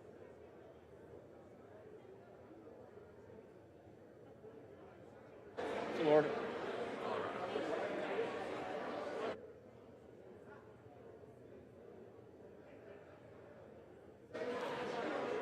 For what purpose does the gentleman from Colorado seek recognition? Mr. Speaker, as the member designated by Mr. Joe Neguse of Colorado pursuant to HRES 965, I inform the House that Mr. Neguse will vote yes on the first portion of the divided question.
For what purpose does the gentlewoman from Connecticut seek recognition? As the member designated by Ms. Wilson pursuant to HRES 965, I inform the House that Ms. Wilson will vote yes on the first portion of the divided question.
You're watching News Now from Fox. We are following these votes coming down on the House floor right now. This would be for the first part of the funding package. This is a combination package that would have obviously that COVID-19 stimulus and government funding as well. So we're going to keep this shot up, but we're also going to bring in the Senate floor shot so you can be watching both of them at the same time.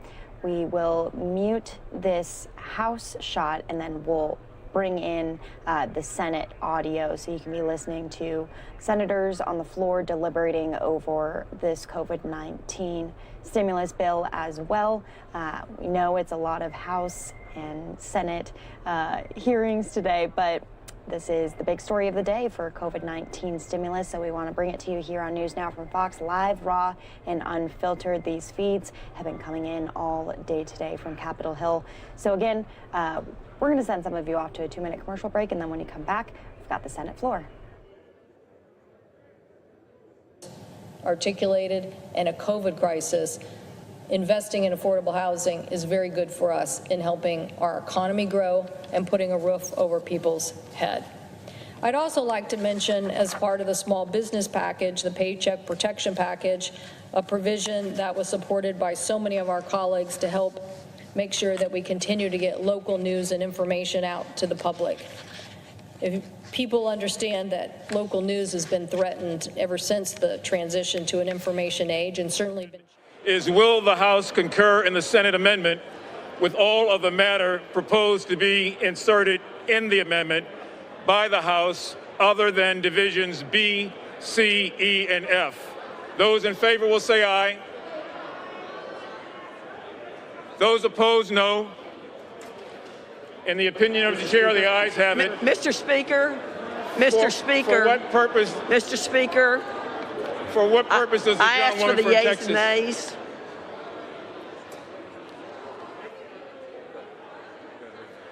We're going to cut back into this House shot as they make the final vote here. Are ordered. Members will record their votes by electronic device.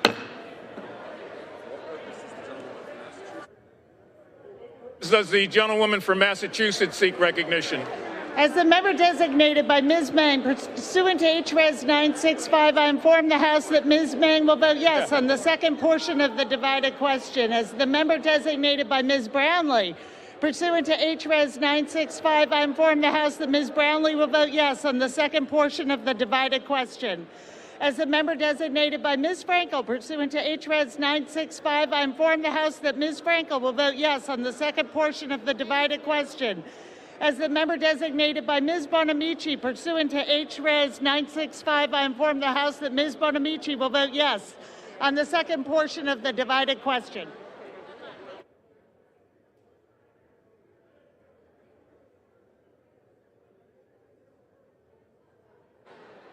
For what purpose does the gentlewoman from New Hampshire seek recognition? Mr. Speaker, as the member designated by Ms. Bustos, pursuant to H.Res. 965, I inform the House that Ms. Bustos will vote yes on the second portion of the divided question. Purpose does the gentlewoman from Florida seek recognition? Mr. Speaker, as the member designated by Mr. Hastings of Florida, pursuant to H.Res. 965, I inform the House that Mr. Hastings will vote yea on the second portion of the divided question. And Mr. Speaker, as the member designated by Ms. Mucarsel Powell of Florida, pursuant to H.Res. 965, I inform the House that Ms. Mucarsel Powell will vote yea on the second portion of the divided question. And Mr. Speaker, as the member designated by Mr. Payne of New Jersey, pursuant to H.Res. 965, I inform the House that Mr. Payne will also vote yea on the second portion of the divided question.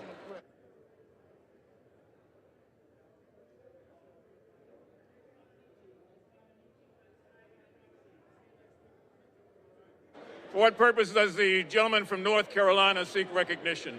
Mr. Speaker, as the member designated by Mr. Price of North Carolina pursuant to H.Res. 965, I inform the House that Mr. Price will vote yes on the second portion of the divided question.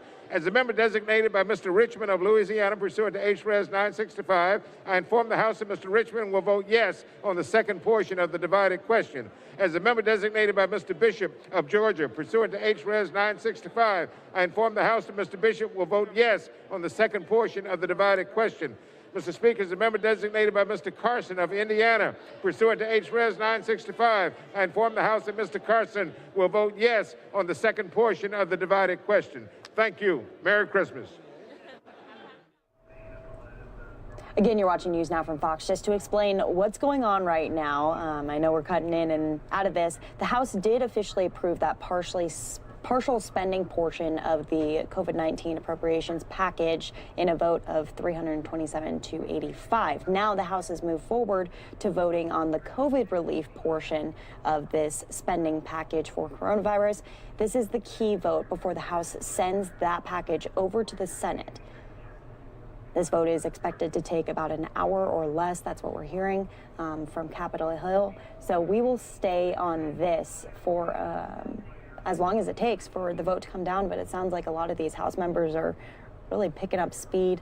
A lot of them anxious to get out of there. They've been there all day today. So stay with us here on News Now from Fox as we follow the second part of the voting for this COVID-19 government funding package. Not doing it. For what purpose does the gentleman from Oregon seek recognition? As the member designated by Mr. Lipinski of Illinois pursuant to H.Res. 965, I inform the House that Mr. Lipinski will vote yes on the second portion of the divided question.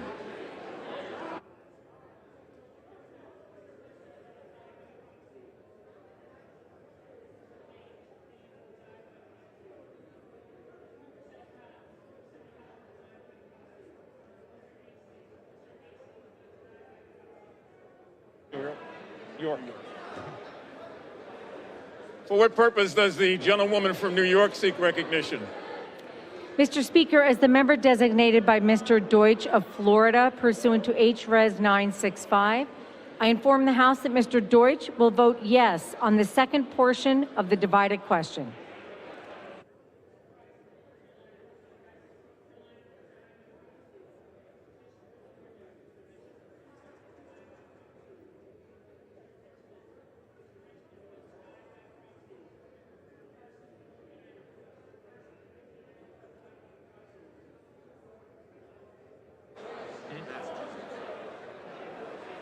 For what purpose does the gentleman from Massachusetts seek recognition? Good evening, Mr. Speaker. As the member designated by the Honorable James Langevin of Rhode Island, pursuant to House Resolution 965, I'd like to inform the House that Mr. Langevin will vote yes on the motion to concur in the Senate amendment and the second part of the divided question. And as the member designated by the Honorable Mr. Richard Neal of Massachusetts, pursuant to House Resolution 965, I'd also like to inform the House that Mr. Neal will vote yes on the motion to concur in the Senate amendment on the second part of the divided question. Thank you.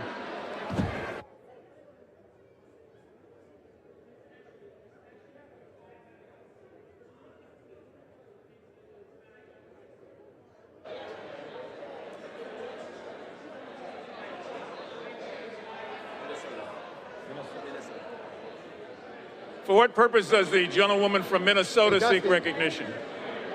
Mr. Speaker, as a member designated by Mr. Peterson of Minnesota, pursuant to House Resolution 965, I inform the House that Mr. Peterson will vote yes on the second portion of the divided question.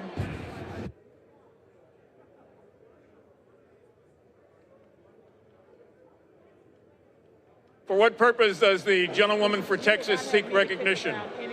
Mr. Speaker, as the member designated by Ms. Escobar of Texas, pursuant to House Resolution 965, I inform the House that Ms. Escobar will vote yes on the second portion of the divided question. Mr. Speaker, as a member designated by Ms. Robal Allard of California, pursuant to House Resolution 965, I inform the House that Ms. Robal Allard will vote yes on the second portion of the divided question. Thank you, Mr. Speaker.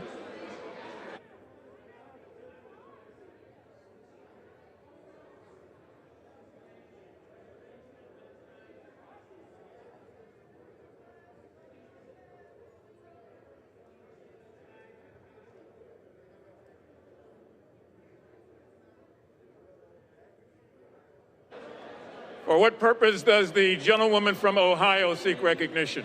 Mr. Speaker, as the member designated by Mr. Thompson, pursuant to H.Res. 965, I inform the House that Mr. Thompson will vote yes on the second portion of the divided question.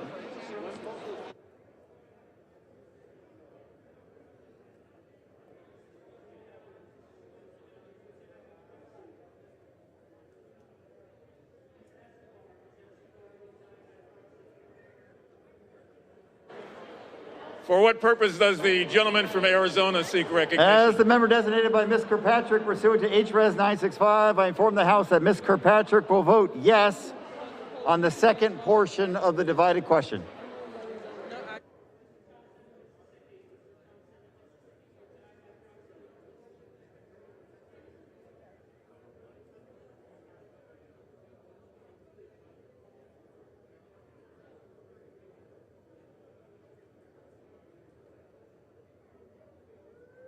For what purpose does the gentlewoman from Pennsylvania seek recognition? As the member designated by Ms. Dean pursuant to HRES 965, I inform the House that Ms. Dean will vote yes on the second portion of the divided question.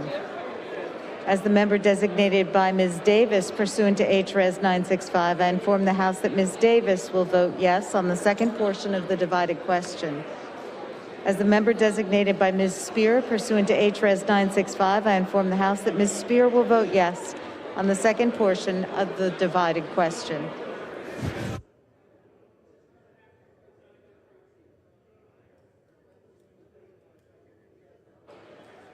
For what purpose does the gentleman from California seek recognition? As the member designated by Representative Cisneros of California pursuant to HRES 965, I inform the House that Representative Cisneros will vote yes on the second portion of the divided question. As the member designated by Representative Cardenas of California pursuant to HRES 965, I inform the House that Representative Cardenas will vote yes on the second portion of the divided question.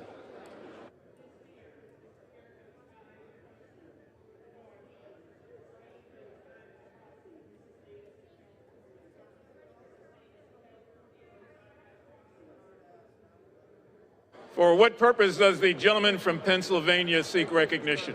Thank you, Mr. Speaker. As a member designated by Mr. Case of Hawaii, pursuant to House Resolution 965, I hereby inform the House that Mr. Case will vote yes on the second portion of the divided question.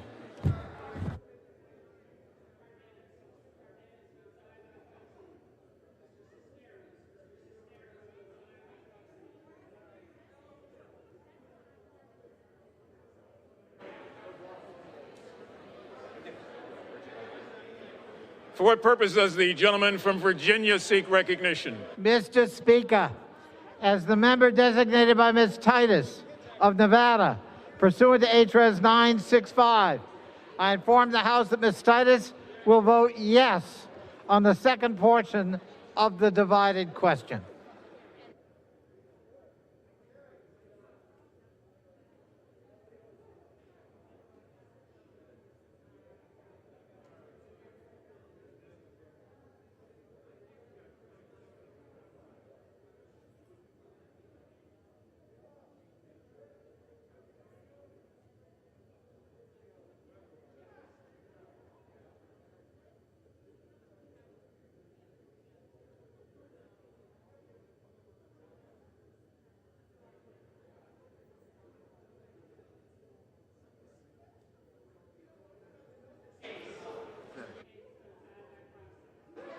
For what purpose does the gentlewoman from Connecticut seek recognition?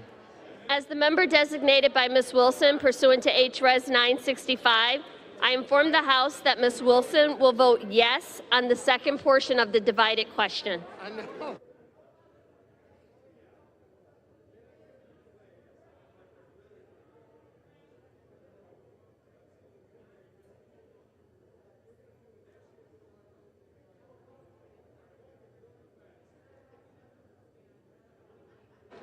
For what purpose does the gentlewoman from New York seek recognition?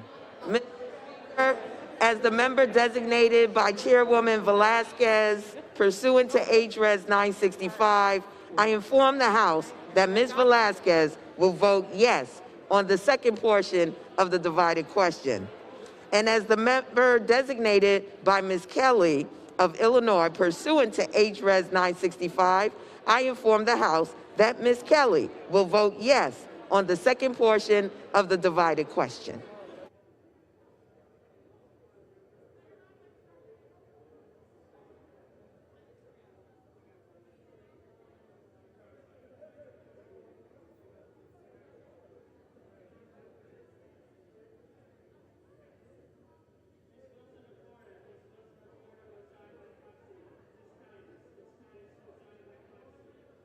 For what purpose does the distinguished gentlewoman from Michigan seek recognition?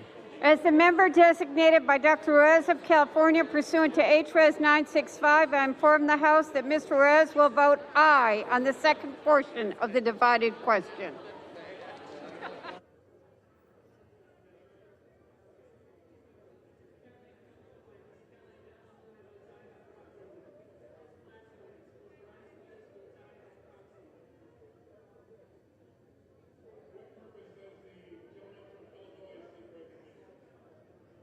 Mr. Speaker, as the member designated by Mr. Grijalva pursuant to HRES 965, I inform the House that Mr. Grijalva will vote yes on the second portion of the divided question.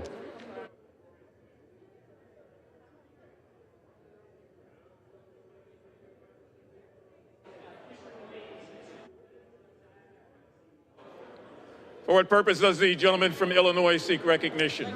Mr. Speaker, as the member designated by Mr. Schneider of Illinois, pursuant to House Res 965, I inform the House that Mr. Schneider will vote yes on the second portion of the divided question.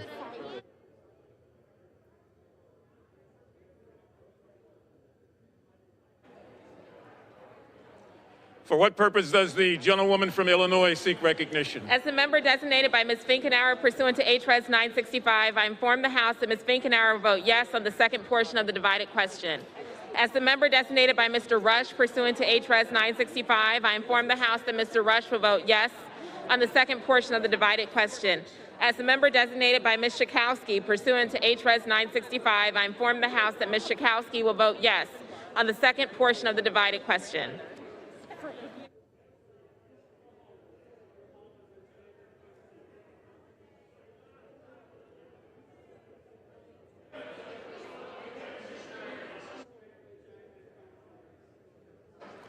For what purpose does the gentleman from Connecticut seek recognition? Thank you, Mr. Speaker. Mr. Speaker, as the member designated by Mr. Adam Smith of Washington, pursuant to House Resolution 965, I inform the House that Mr. Smith will vote yes on the second portion of the divided question.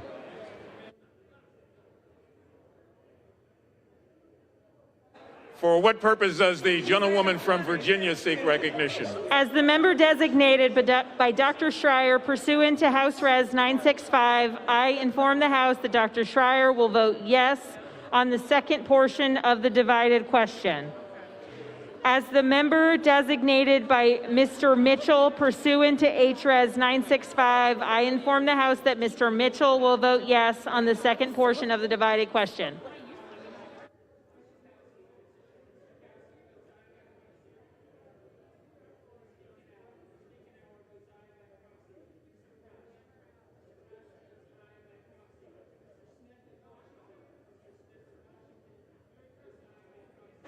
For what purpose does the gentlewoman from Virginia seek recognition? Thank you, Mr. Speaker. As the member designated by Mr. McEachin pursuant to House Resolution 965, I inform the House that Mr. McEachin will vote yes on the second portion of the divided question. As the member designated by Ms. Porter pursuant to House Resolution 965, I inform the House that Ms. Porter will vote yes on the second portion of the divided question. And as the member designated by Mr. Allred pursuant to House Resolution 965, I inform the House that Mr. Allred will vote yes on the second portion of the divided question.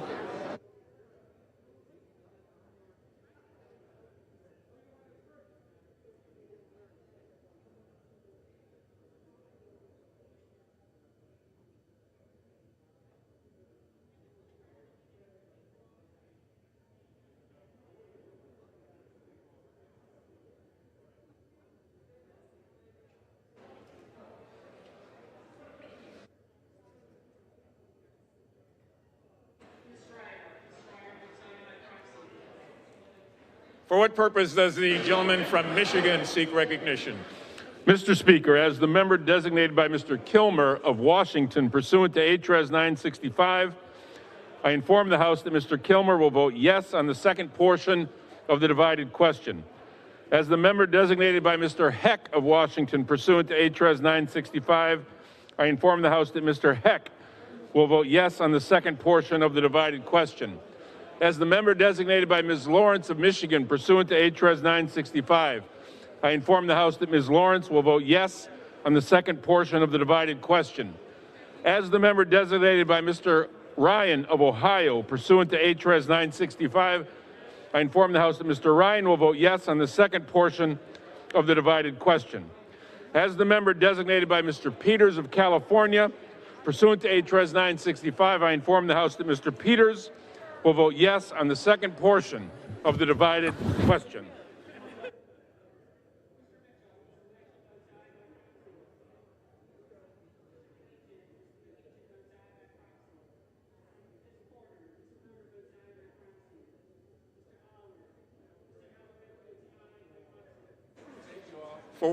Does the gentlewoman from New Jersey seek recognition? Mr. Speaker, as the member designated by Mr. Lamb pursuant to H.Res. 965, I inform the House that Mr. Lamb will vote yes on the second portion of the divided question.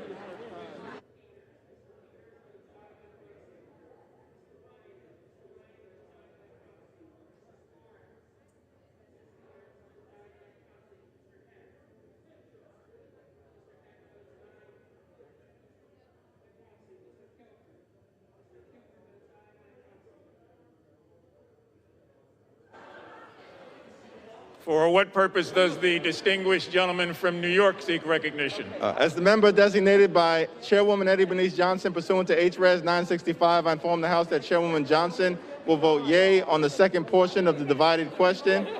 As the member designated by Chairwoman Zoe Lofgren pursuant to H.Res. 965, I inform the House that Chairwoman Lofgren will vote yea on the second portion of the divided question. As the member designated by Chairman Jerry Nadler pursuant to H.Res. 965, I inform the House that Chairman Nadler will vote yea on the second portion of the divided question. As the member designated by Cardinal Jose Serrano pursuant to H.Res. 965, I inform the House that Cardinal Serrano will vote yea on the second portion of the divided question. As the member designated by Congressman Brendan Boyle pursuant to H.Res. 965, I inform the House that Congressman Boyle will vote yea on the second portion of the divided question.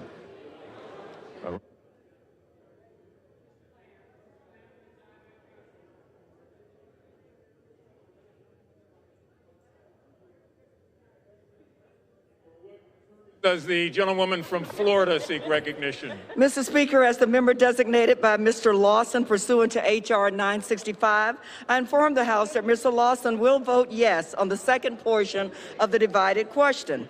As the member designated by Ms. Castor pursuant to H.R. 965, I inform the House that Ms. Castor will vote yes on the second portion of the divided question.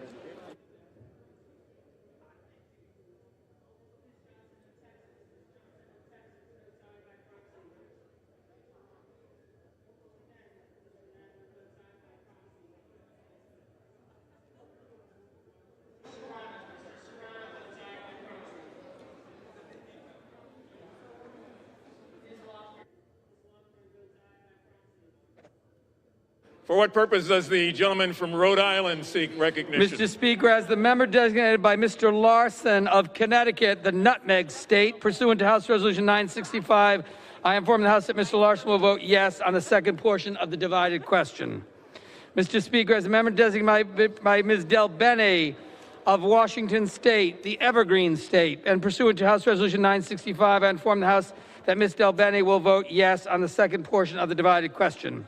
Mr. Speaker, as a member designated by Ms. Sewell of the Yellowhammer State, Alabama, and pursuant to House Resolution 965, I inform the House that Ms. Sewell will vote yes on the second portion of the divided question. And as the member designated by Ms. Pingree of Maine, the Pine Tree State, and pursuant to House Resolution 965, I inform the House that Ms. Pingree will vote yes on the second portion of the divided question. We're going to take a quick commercial break here on News Now from Fox. We'll see some of you in 2 minutes.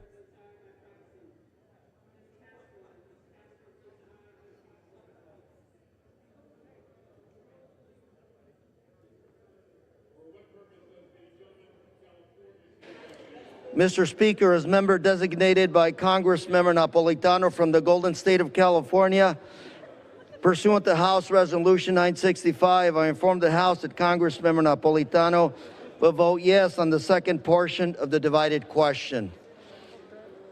And Mr. Speaker, as amendment designated by Congressmember Costa pursuant to House Resolution 965, I inform the House that Congressmember Costa will vote yes on the second portion of the divided question. And Mr. Speaker, as member designated by Congressmember Vargas pursuant to House Resolution 965, I inform the House that Congressmember Vargas will vote yes on the second portion of the divided question.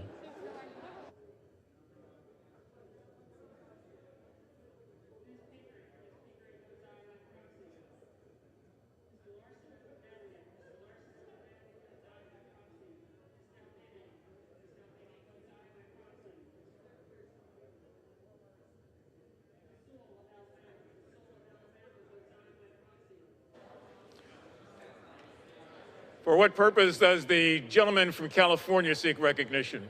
Mr. Speaker, as a member designated by Dr. Barra pursuant to House Resolution 965, I inform the House that Dr. Barra will vote yes on the second portion of the divided question. Member designated by Mr. Ruda pursuant to House Resolution 965, I inform the House that Mr. Ruda will vote yes on the second portion of the divided question.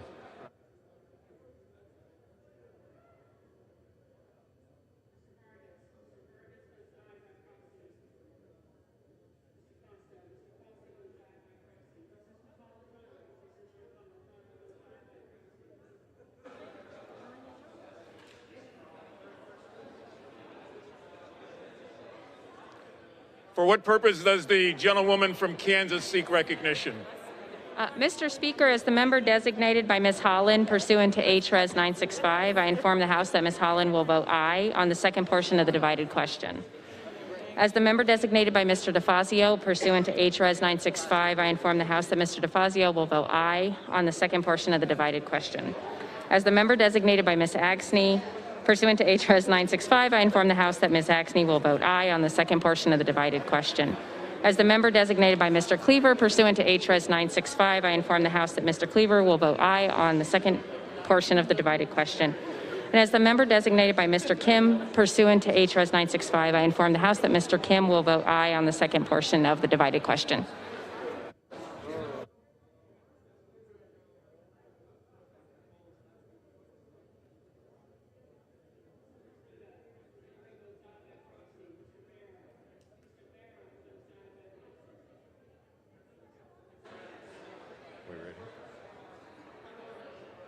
For what purpose does the gentleman from Maryland seek recognition? Mr. Speaker, as the member designated by Mr. Pocan pursuant to House Resolution 965, I inform the House Mr. Pocan votes aye on the second portion of the divided question. As the member designated by Ms. Jayapal pursuant to House Resolution 965, I inform the House that Ms. Jayapal votes aye on the second portion of the divided question. As the member designated by Mr. McNerney pursuant to House Resolution 965, I inform the House that Mr. McNerney will vote aye on the second portion of the divided question. As the member designated by Ms. Fletcher pursuant to House Resolution 965, I inform the House that Ms. Fletcher votes aye on the second portion of the divided question.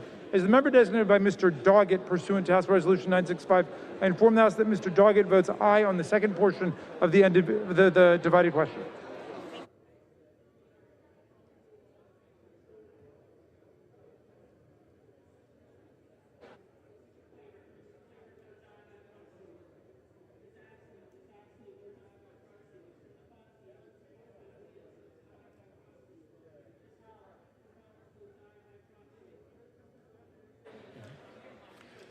For what purpose does the distinguished gentleman from Massachusetts seek recognition? Mr. Speaker, as the member designated by Mr. Kennedy of Massachusetts pursuant to HRES 965, I inform the House that Mr. Kennedy will vote yes on the second portion of the divided question.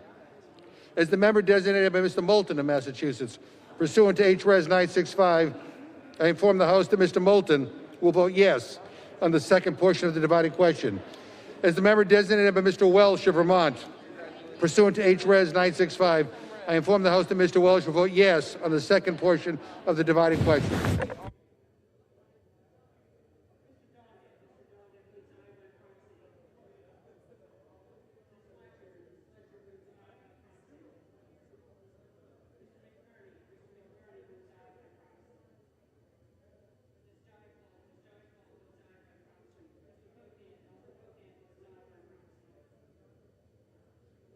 For what purpose does the distinguished gentleman from New York seek recognition? Mr. Speaker, as the member designated by Mr. Gianforte, pursuant to H-Res 965, I inform the House that Mr. Gianforte will vote yes on the second portion of the divided question.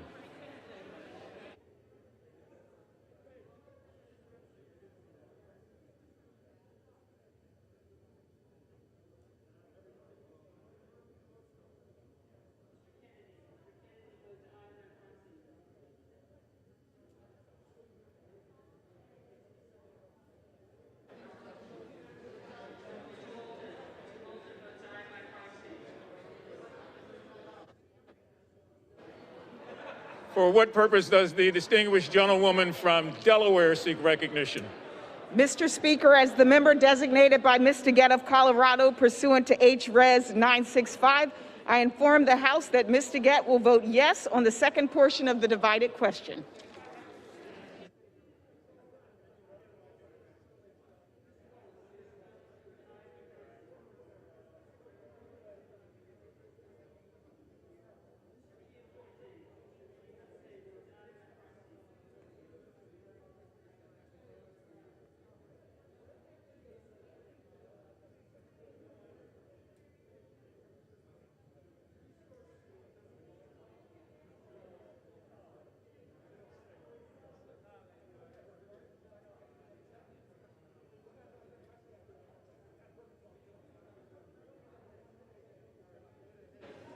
For what purpose does the distinguished gentleman from California seek recognition? Well, thank you, Mr. Speaker. As the member designated by Mr. Garamendi, pursuant to House Res 965, I inform the House that Mr. Garamendi will vote yes on the second portion of the divided question.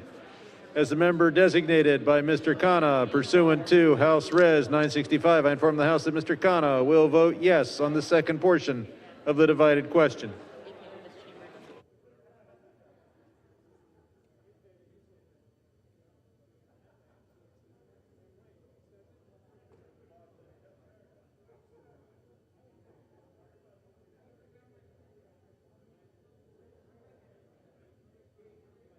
For what purpose does the distinguished gentleman from Colorado seek recognition?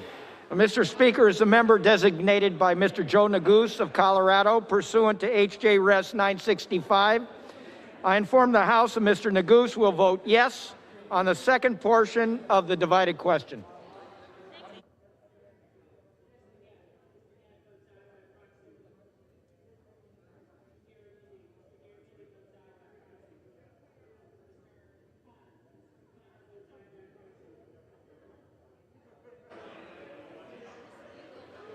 For what purpose does the distinguished gentleman from California seek recognition? As the member designated by Mr. Vicente Gonzalez pursuant to H-Res 965, I inform the House that Mr. Vicente Gonzalez will vote aye on the second portion of the divided question.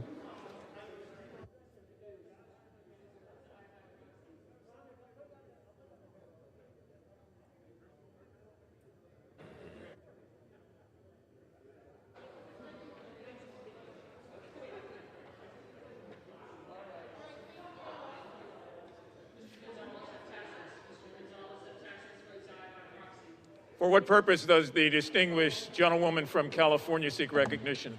Mr. Speaker, as a member designated by Mr. DeSaulnier pursuant to H-Res 965, I inform the House that Mr. DeSaulnier will vote yes on the second portion of the divided question.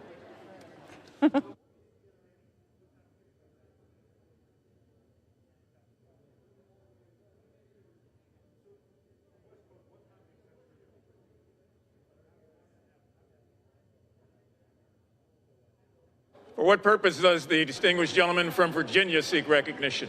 Mr. Speaker, as the member designated by Mr. Blumenauer, pursuant to H.Res. 965, I inform the House that Mr. Blumenauer will vote yes on the second portion of the divided question.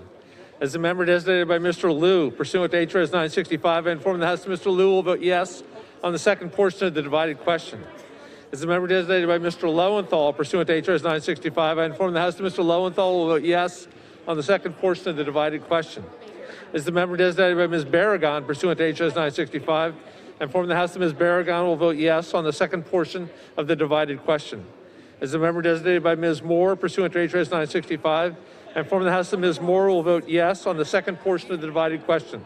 As the member designated by Mr. Cohen, pursuant to HRS 965, I inform the House that Mr. Cohen will vote yes on the second portion of the divided question. As the member designated by Mr. Veazey, pursuant to HRS 965, I inform the House that Mr. Veazey will vote yes on the second portion of the divided question. As the member designated by Mr. Rooney, pursuant to HRS 965, I inform the House that Mr. Rooney will vote yes on the second portion of the divided question.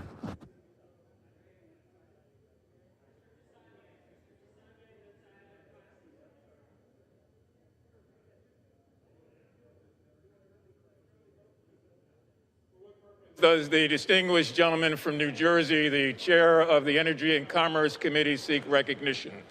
Thank you, Mr. Speaker. As the member designated by Ms. Bonnie Watson Coleman pursuant to HRS 965, I inform the House that Ms. Coleman will vote yes on the second portion of the divided question. And as the member designated by Mr. Bill Pascrell pursuant to HRS 965, I inform the House that Mr. Pascrell will vote yes on the second portion of the divided question. And as the member designated by Mr. Albio Series pursuant to HRS 965, I inform the House that Mr. Series will vote yes on the second portion of the divided question. And Mr. Speaker, as the member designated by Mr. John Shimkus pursuant to HRS 965, I inform the House that Mr. Shimkus will vote yes on the second portion of the divided question.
You're watching News Now from Fox. For the past couple hours or so, we've been following these votes coming down on the House floor concerning the COVID-19 bill. The House is now voting on COVID-19 the relief portion. There's been two portions that they have all voted on, and it looks like it is going to be sent to the Senate.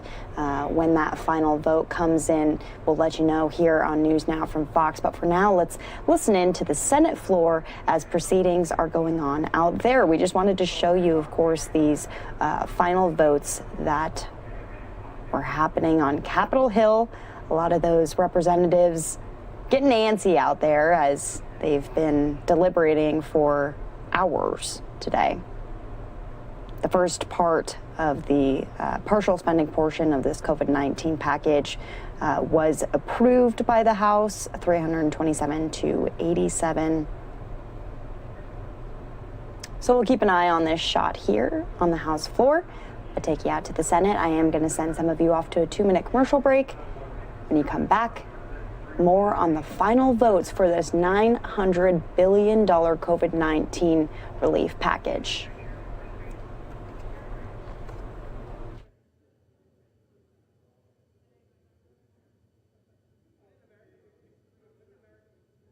Public health threaten catastrophic damage to many of our small businesses and their employees. Small businesses that have now spent their PPP loan funds but are still unable to return to normal operations. I talked with a restaurant owner in Bangor, Maine, where I live, who told me that he, because of the size of his restaurant and to comply with the public health spacing and social distancing guidelines, can only have 4 tables a night. And because the governor of Maine has imposed a 9 p.m. curfew, he can't turn over those tables to compensate for the reduced number of people he can serve at one time. It is so tough, and I could hear the pain in his voice when he talked about having to lay off some of his long-standing staff in order to just stay alive. That's why the $284.5 billion provided in this bill to extend and expand the PPP is so vital. The program improvements in this bill are the results of months of work on the part of Chairman Rubio, Ranking Member Cardin, Senator Shaheen, and myself. I'm pleased to see that so much of the Continuing the Paycheck Protection Program Act that Chairman Rubio and I introduced this fall is reflected in this final bill. The final bill also reflects the very hard work that our bipartisan, bicameral coalition put into assistance to small business. Senator Jean Shaheen and I had countless meetings, Zooms, and phone calls to work out the details in conjunction with the rest of the members of our group. I'd like to take a moment to outline a few of the key features that are included in this package. First, the bill will allow the hardest hit small businesses to receive a second forgivable PPP loan. To ensure that assistance is targeted to those most in need, eligibility for these second loans is generally limited to small businesses with 300 or fewer employees that have seen their gross revenues drop by 25% some quarter this year compared to an identical quarter in 2019. Second, recognizing the severe impact that the COVID-19 mitigation measures have had on our restaurants and hotels, the bill maintains the general terms for the loans for these entities, but with an important enhancement. The maximum forgivable loan size for hotels and restaurants is increased to 3.5 times their average monthly payroll costs compared to 2.5 times for other borrowers. This increase in the loan amount will be so critical to the very survival of businesses like Simona's hot dog stand and restaurant in Lewiston, Maine, and the Angler's Family Seafood Restaurant, which has locations in Hamden, Searsport, and Newport. These small businesses all received forgivable PPP loans during the first round, but faced with continuing dining restrictions and a long, cold winter, they are really worried about their survival and about being able to retain and pay their valued employees. Third, Mr. President, forgivable expenses under the program are expanded in very common sense ways. Supplier costs and investments in facility modifications and personal protective equipment needed to operate safely during the pandemic will now be part of the forgivable overhead expenses. This is especially important to restaurants struggling to adapt dining restrictions or to get a high-quality food supply because, through no fault of their own, they've fallen behind on their bills.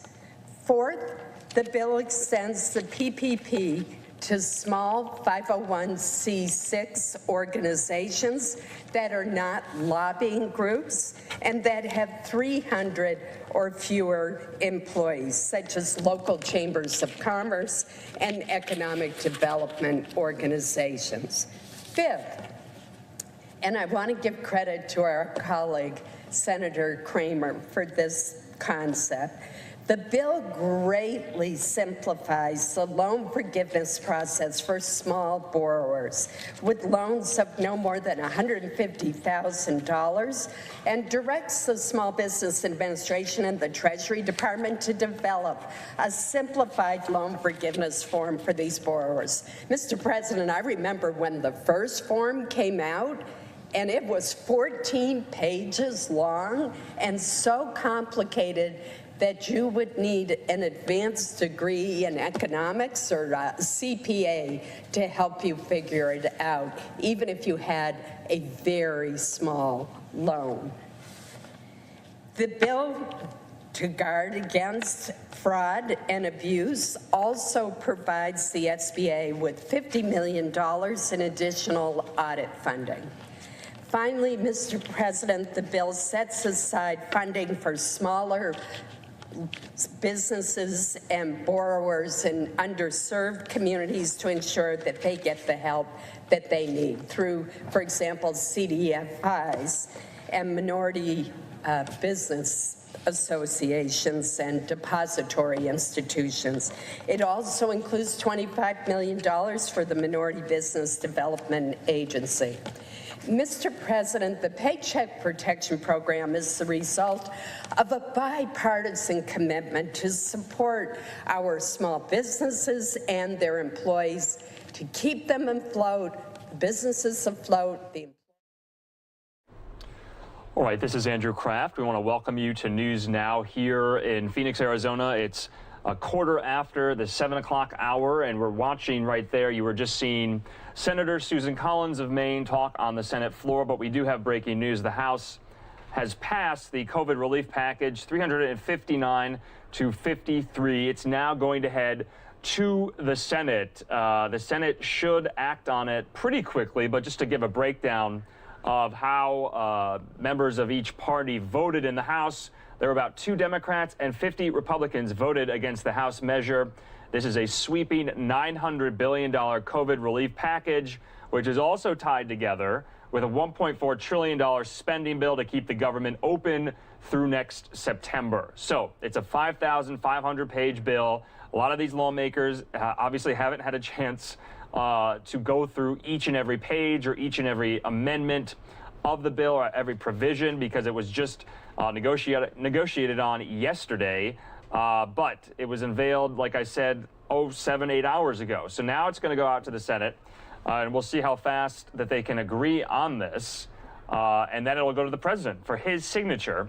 And it'll be something that lawmakers can celebrate the passage of before they go home for the Christmas holiday. So we're going to take it back out now to the Senate floor, where Susan Collins of Maine is speaking at the moment.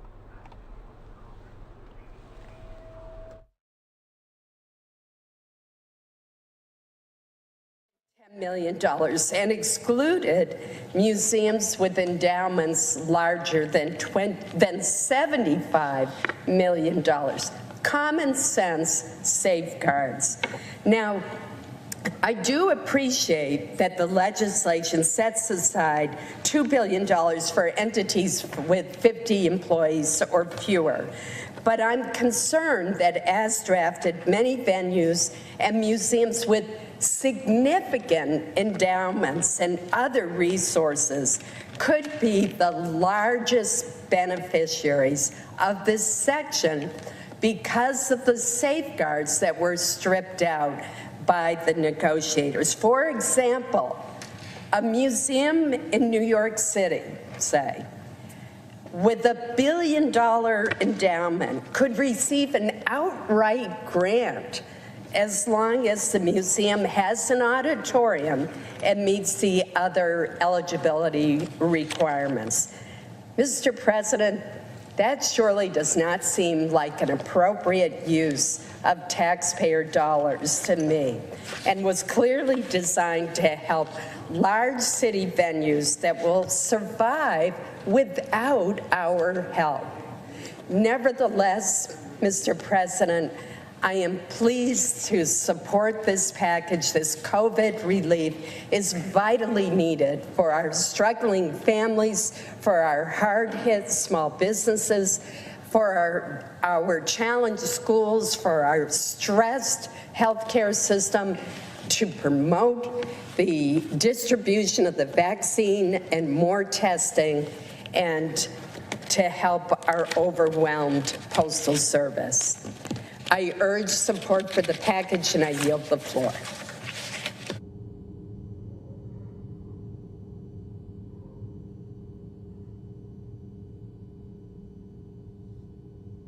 Mr. President, The Majority Leader, I ask consent to complete my remarks before the vote.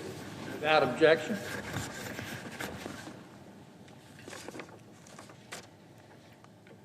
With the Senate poised to complete some major business for the country and wrap up a most unusual year, I want to express some gratitude to the men and women behind the scenes who make our work possible. Passing an historic rescue package and a full-year funding bill would be a serious undertaking, even in ordinary circumstances. And of course, this pandemic year has brought anything but ordinary circumstances to the Senate, just like everywhere else. For about 10 months and counting, COVID-19 has imposed new challenges on hundreds of people who are already plenty busy enough. After much of the Senate worked remotely in April, we came back to work in early May, like the essential institution that we are. Month after month, we've taken smart and careful precautions and remained an exemplary safe workplace. And all along, we've not just continued to govern, but completed landmark confirmations and historic legislation for the American people. None of this would have been possible without many people beyond the 100 of us with our names on these desks. I want to thank the Office of the Secretary of the Senate, led by Julie Adams and Mary Sue Jones. This team encompasses everyone from the talented professionals who sit on the dais to the official reporters of debates to dispersing and many other offices. Thanks to our parliamentarian, Elizabeth McDonough, who faithfully calls the balls and strikes. She won the admiration of our temporary presider, Chief Justice Roberts, before we reclaimed her as the Senate's own. Thanks also to the Senate Sergeant at Arms, Mike Stenger, and Jennifer Hemingway, and their whole team, from the doorkeepers to the IT team that stood up enormous telework capabilities almost overnight, to the workers who clean offices, move furniture, and keep this place running in hundreds of ways. Our architect of the Capitol, Brett Blanton, assumed his role just before the pandemic hit. He never missed a beat. His team tackled cleaning in a way that exceeded industry standards, reconceived the food services, and again physically kept the Capitol functioning. Of course, very special thanks are due to our attending physician, Dr. Brian Monahan, and the entire team that he leads. Believe me, they already had a full-time job caring for the members of Congress and the Supreme Court. We've leaned on Dr. Monahan in countless ways all year long. His expertise and wise counsel have been a credit to the Senate throughout the pandemic. Here in the chamber, I want to thank our cloakroom teams led by Gary Myrick on the Democratic side and Robert Duncan on ours. Duncan had only just stepped into his current role when the crisis began to unfold. He navigated about 10 years worth of big challenges in his first 10 months in the top job. Thanks to him and his capable deputy, Chris Tuck. Another key group these past months have been our Rules Committee led by Chairman Blunt and his staff director, Fitzhugh Elder. The committee has run point on coordinating many of the changes and adaptations that have helped keep this body safe. They've done an outstanding job without enough recognition or thanks. We're grateful to the men and women of the Capitol Police, led by Chief Stephen Sund, who have stood their post even when most of the rest of us have worked remotely. They've stood strong during this pandemic, during protests, both peaceful and otherwise, and during the other daily operations that they handle with courage and professionalism. And across the board, I want to thank all of our Senate staff, both the smaller footprint who have continued physically working at the Capitol and those who kept up their hard work remotely have confronted all kinds of novel challenges. Our institution and our country are grateful to you all. Last but not least, I want to thank my own team. My personal office, led by departing Chief of Staff Bill Maxson, has fought every day for Kentuckians' needs and priorities throughout this crisis. Our state offices, steered by Terry Carmack, kept us connected to our constituents in new ways. My communications director, Robert Stewart, and all their colleagues who staff these operations are invaluable to me and to Kentucky. Here in the Capitol, my leadership staff has given incredible amounts of themselves to me, to our team, and to the Senate the entire year. Remember, this is somehow still the same calendar year that began with an impeachment through the CARES Act, other major legislation over the summer, a Supreme Court vacancy and confirmation this fall, and finally the all-out legislative sprint since Thanksgiving. First, my two deputy chiefs of staff. Steph Muckall runs our operations in an incredibly, historically complex time to handle operations. She's worn about 10 different hats all year long, as usual. And Scott Rabb handles policy. He's led his colleagues through a legislative year like no other, from mammoth negotiations and historic rescue packages to our most particular priorities and everything in between. We've all leaned on Scott heavily, and he's been indispensable. Beneath them, within our operation, are a lot of talented folks I'm lucky to have. All right, and this is Andrew Kraft once again. And, you know, while we wait for the Senate to vote on the House's measure, we're going to go out to an interview that NewsNOW's own Daytona Everett did earlier today. And she spoke with Rocco Sacramone. He's the owner of Trattoria L'Incontro. It's an Italian restaurant in Astoria, Queens, in New York. And there was a photo of him eating outside in that blizzard from last week that went viral. And as you know, remember, restaurants in and around New York City cannot serve patrons indoors. And this is, you know, all amongst the backdrop of these COVID relief negotiations and measures and restrictions in the Senate and the House right now. Remember, there will not be anything earmarked specifically for restaurant relief. Restaurants will be able, though, to file for those for the Paycheck Protection Program and get loans, but there will be nothing earmarked specifically for the restaurant industry in this round of relief. So we're going to listen to that interview Daytona Everett did with that restaurant owner in Astoria, Queens, trying to make things work even in the snow in New York City. Let's listen to that right now.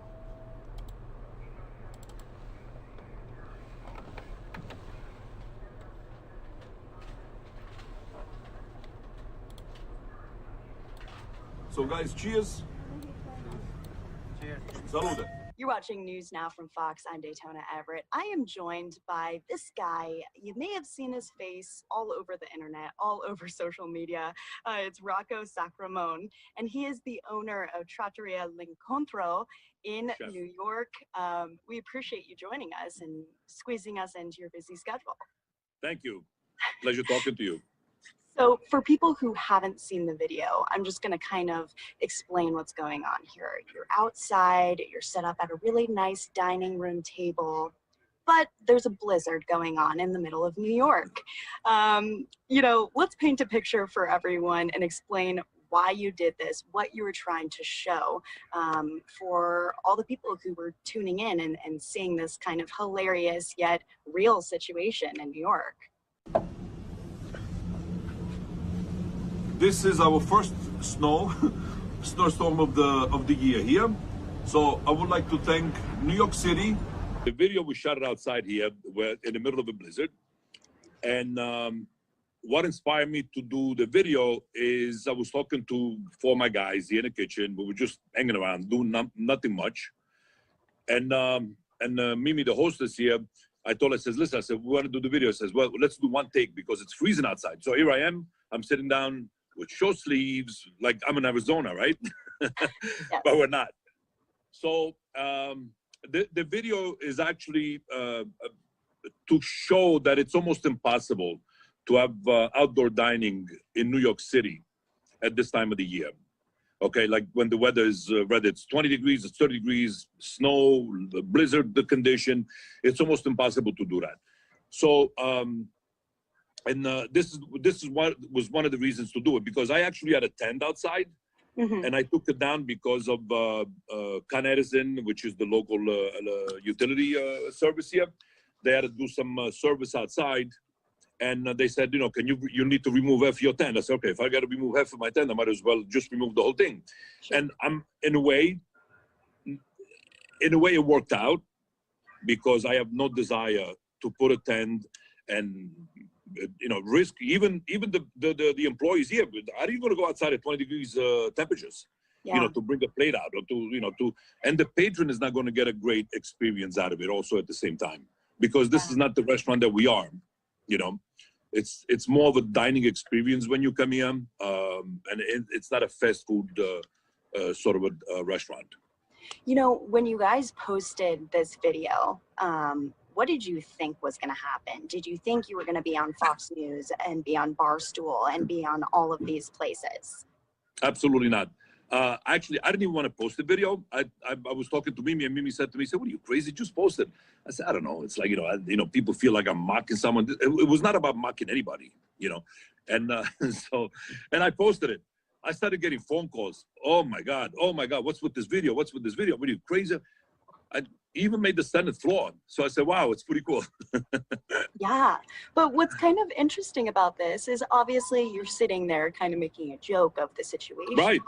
But it's a real problem for restaurant Yes, it is a real owners problem. like you, right? This is what we were trying to. I was trying to, not to expose anyone, but just to prove a point that you cannot have dinner out or lunch, or brunch outdoor in New York City. And this, I was not trying to exploit anyone. It's not a political gesture. It's not about that. It was just to show. I said, look, we need to dine indoor, or then if you want to shut us down. But there's no other way there's no way that we could feed the people outside. It's impossible. Yeah. It doesn't work. I mean, how has this affected your restaurant specifically? Oh my God. It's smaller, Please. right? It's a smaller restaurant. I've never Smaller. been. Small is, I mean, my place normally sits about 200 to 225 people. When we got restricted, our restrictions went down to 25%, which only set about 60. And I'm lucky to sit 60 because it's a big space. But you know what? But the problem became that you cannot sit no more than 10 people on the table. Then we went down to 4 people on the table. Then we shut down at 10 o'clock. Then we telling people not to come out into restaurants or not to come out. I said, you know what? At this point, I mean, I don't know what the issue is or what. I understand there's a virus out there, but I do not understand. I mean, it feels that there's animosity in the restaurant industry. I mean, I went out to dinner Saturday night, and I drove 15 minutes from where I am. I'm in Astoria, Queens, the restaurant. So we're like right outside New York City. And we are 15 minutes away from Nassau County. Nassau County, if you go there, you think you're in a different world. Wow. It's almost it's almost normal. And they are at 50%. We never hit 50% here in New York City. So I do not understand. Look, I'm not a scientist. I'm not a researcher. I'm not a doctor. I do not understand the virus, the way the virus works. But we need some sort of an explanation why 15 minutes away from me, we could eat outdoor, we could eat indoor, we could have 50%. I tried to make reservation at 4 places on Saturday night. Everybody was booked in Long Island. You know, so. Because it's the only place that people can go and eat. Yeah, Right? you can get, in New York City, you can. And yesterday, I picked up my daughter. I drove to Roosevelt Field, which is a huge shopping center. I mean, the place was packed. I couldn't get a parking space. I drove around for a good 20 minutes. I said, you know what, let's get out of here. I drove into the city. I went to Bloomingdale's in the city. I was in and out. There was nobody there. Yeah. You know, well, so there's a little bit of a... Here's my question now. Obviously, you've gotten tons of exposure from this. So have you been getting a lot more business now? People calling in from across the nation, or what is that looking like for you? Yes. So people are calling in, and they ask me if I can ship pasta. Right this moment, I cannot ship pasta, but eventually I will. The same thing because we are working on I've been working on it actually, not because of this thing here, but we were working on tomato sauces, Rocco's tomato sauce, and we're gonna start doing that. So, but yeah, people are calling me from Vegas, from California, from they go on. Obviously, they go on the website, they see the Instagram post, and they see I make all the pastas here in the house, and all the sauces are made here. So it's a pretty good restaurant. Yeah, I mean, it's kind of crazy to think that this can happen in the social media realm, but I'm so glad to hear that it's helped you. And I wish the best for the future for restaurant owners like you. I mean, there's no chance that you're shutting down or anything, right? That's not where you're at? Okay. No. You know what? Also, God forbid, I'm not shutting down. I'm not shutting down. Even if I got to go borrow $1 million from the bank, I'm not shutting the restaurant down. Absolutely not. So how long have you had the restaurant for? 21 years. Yeah. Okay. This is not about Trattoria L'Incontro or Rocco Sacramone. This restaurant employed about approximately 30 to 40 people. So there's 30 to 40 family that feeds off this restaurant. Okay. So, and these families right now at this year that went on Sunday, there was the last day of the service. I mean, we're talking about 12 to 14 waiters here that they had to go. They had no place to go. I'm sorry. How do you tell someone during the Christmas time that you have no job? Yeah. I mean, these kids, they all have families, they all have relatives, and they're all family-oriented people. And here we are, it's Christmas time, and it's okay. What do we do? So I'm keeping the place open because we're doing some deliveries, we're doing some pickups, and especially Christmas Eve is a big Italian fish night. So I never worked on Christmas Eve since in 21 years that I have this restaurant. But this year I'm going to stay open because yesterday and the day before we could not work because we had there was an internet outage. I mean, what else we're going to get hit here with? I don't know what else we're going to get hit with. So and that's why I said, you know what, the guys want to work. I said, you know what, let's work. We'll open up on Christmas Eve and we just do lots of catering, lots of platters, and maybe a couple outdoor dinners, right? A couple snowstorms. I will not serve an outdoor dinner if it's not 20 degrees or less. I don't know. It looks pretty nice, pretty charming out there in Astoria. Yes. Is there anything else that you want to say about what's going on out there in New York? Or the future of your restaurant? I just hope that we're going to go back to our normality. And I'm not saying the near future, soon and very soon. Otherwise, we're going to see a lot of people in pain. A lot of people are going to be in pain. In the month of January, it's going to be a lot of painful. It's going to be very painful out there.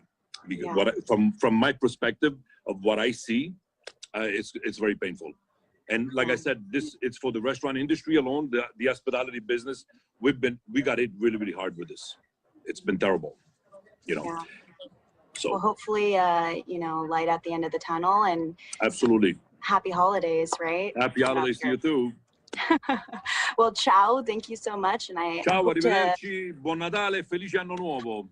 What's that? What's that? That means Merry Christmas and a Happy New Year. Lovely, lovely. Well, thank you so much for joining us, Rocco, Daytona, here thank you on very News much. Now. Thanks for your time. Thank you. All right, so that was a great conversation, an interview my colleague Daytona Everett did with that New York restaurant owner who kind of took matters into his own hands and ate outside in what went viral on Instagram, that video of him eating in that blizzard, that nor'easter that we covered here on News Now last week. So we have a lot of great live coverage for you coming up in the evening hours here on this Monday. We hope you had a good weekend.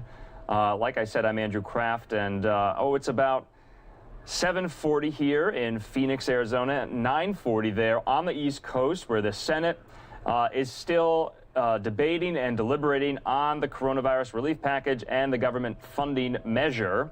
Right now, just to update you, we don't have that shot of the U.S. House floor anymore. They're basically done for this session of Congress. They'll get sworn in again January 3rd, but unless the president follows through on his veto threat of the National Defense Authorization Act, they'll have to return on the 28th of December to override that veto if he so chooses to do so. So we'll be on the lookout for that. We're going to take it back out to the Senate floor and then show you the Capitol Dome as well. We'd love to show you multiple shots at once if we can manage it. But first, we do want to take a quick commercial break. So we'll see you back here in 2 minutes on News Now from Fox, where everything is live, raw, and unfiltered.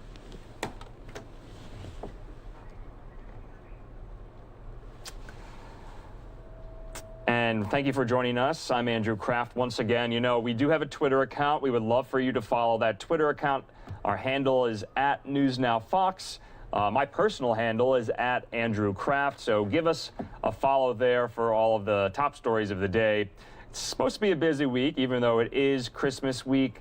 Got Christmas coming up in just a matter of days. Just wanted to preview for you on News Now for Christmas Eve. We have live special coverage. We'll be joined by Santa, the big man himself, as well as airing you live the NORAD Santa Tracker, following all of Santa's movements on the night of Christmas Eve, seeing where he stops in North America and around the world. So it's going to be great. It's going to be fun and lighthearted, and we'll have that covered for you on Christmas Eve here on News Now from Fox. So, like I said, we want to take it back now to the Senate floor. They have not yet started debating or voting on this COVID relief measure or the spending measure for the government, but we're going to take it out there nonetheless.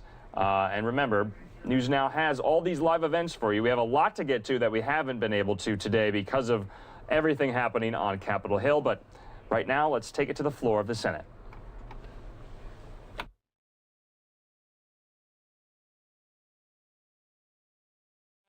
Udall. Mr. Kane, no.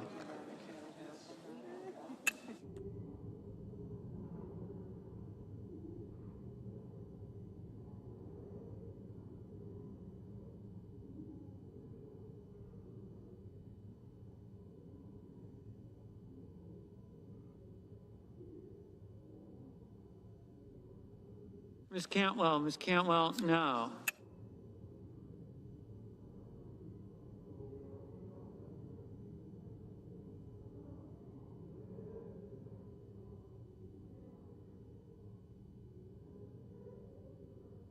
Mr. Lee, aye. Mr. Booker, no. Mr. Brown, no.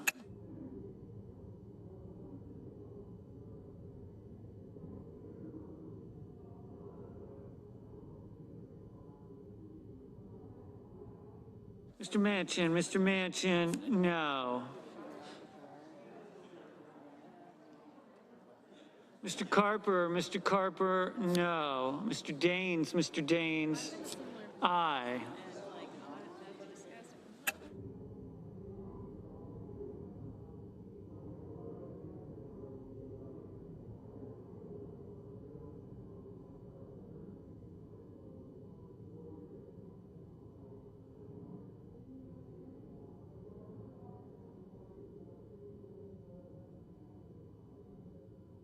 Mr. Crapo, aye. Mr. Blunt, aye. Ms. Warren, no. Mr. Roberts, aye.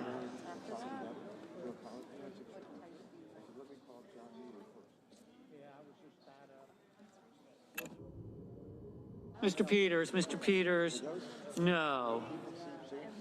Mr. Leahy, no.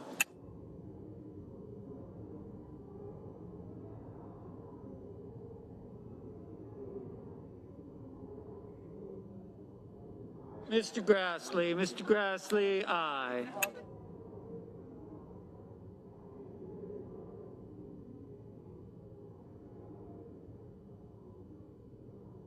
Ms. Klobuchar, no.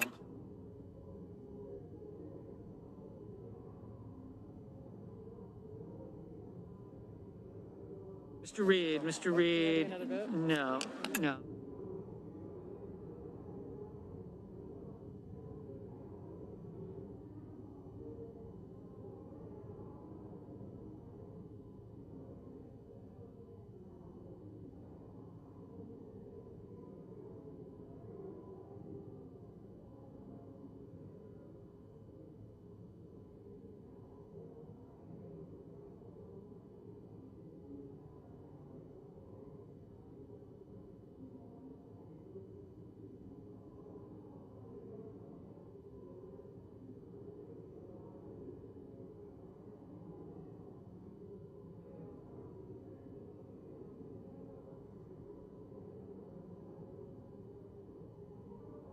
Mr. Rubio, aye.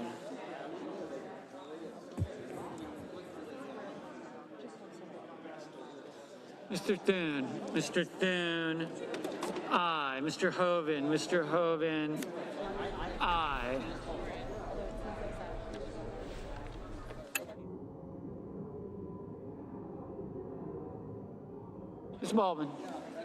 Ms. Baldwin, no. Mr. Portman, aye. Mr. King, no. I don't know.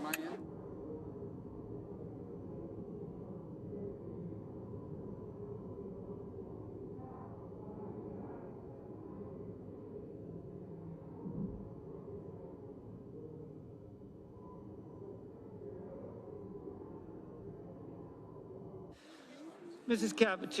Capito, aye. Mr. Cotton. So at the moment, the Senate is voting on some other measures. They're not voting right now on the relief bill and the spending package itself.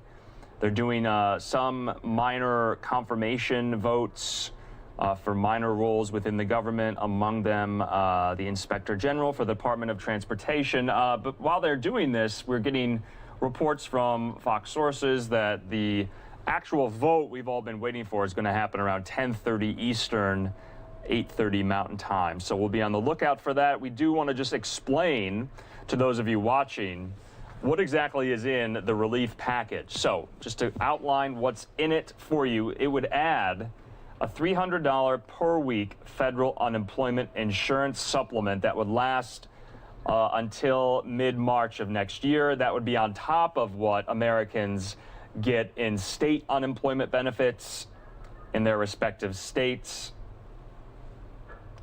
It would also put an additional $284 billion into the Paycheck Protection Program. That is a loan program. Those loans can be forgiven, remember, by small businesses, or excuse me, the loans can be forgiven by the government if the small businesses that apply and get the loans use them as intended and don't lay off or furlough employees. So essentially, remember, in order to get the loan, you'll have to promise not to lay off or fire any of your employees, and then you get the loan forgiven, essentially.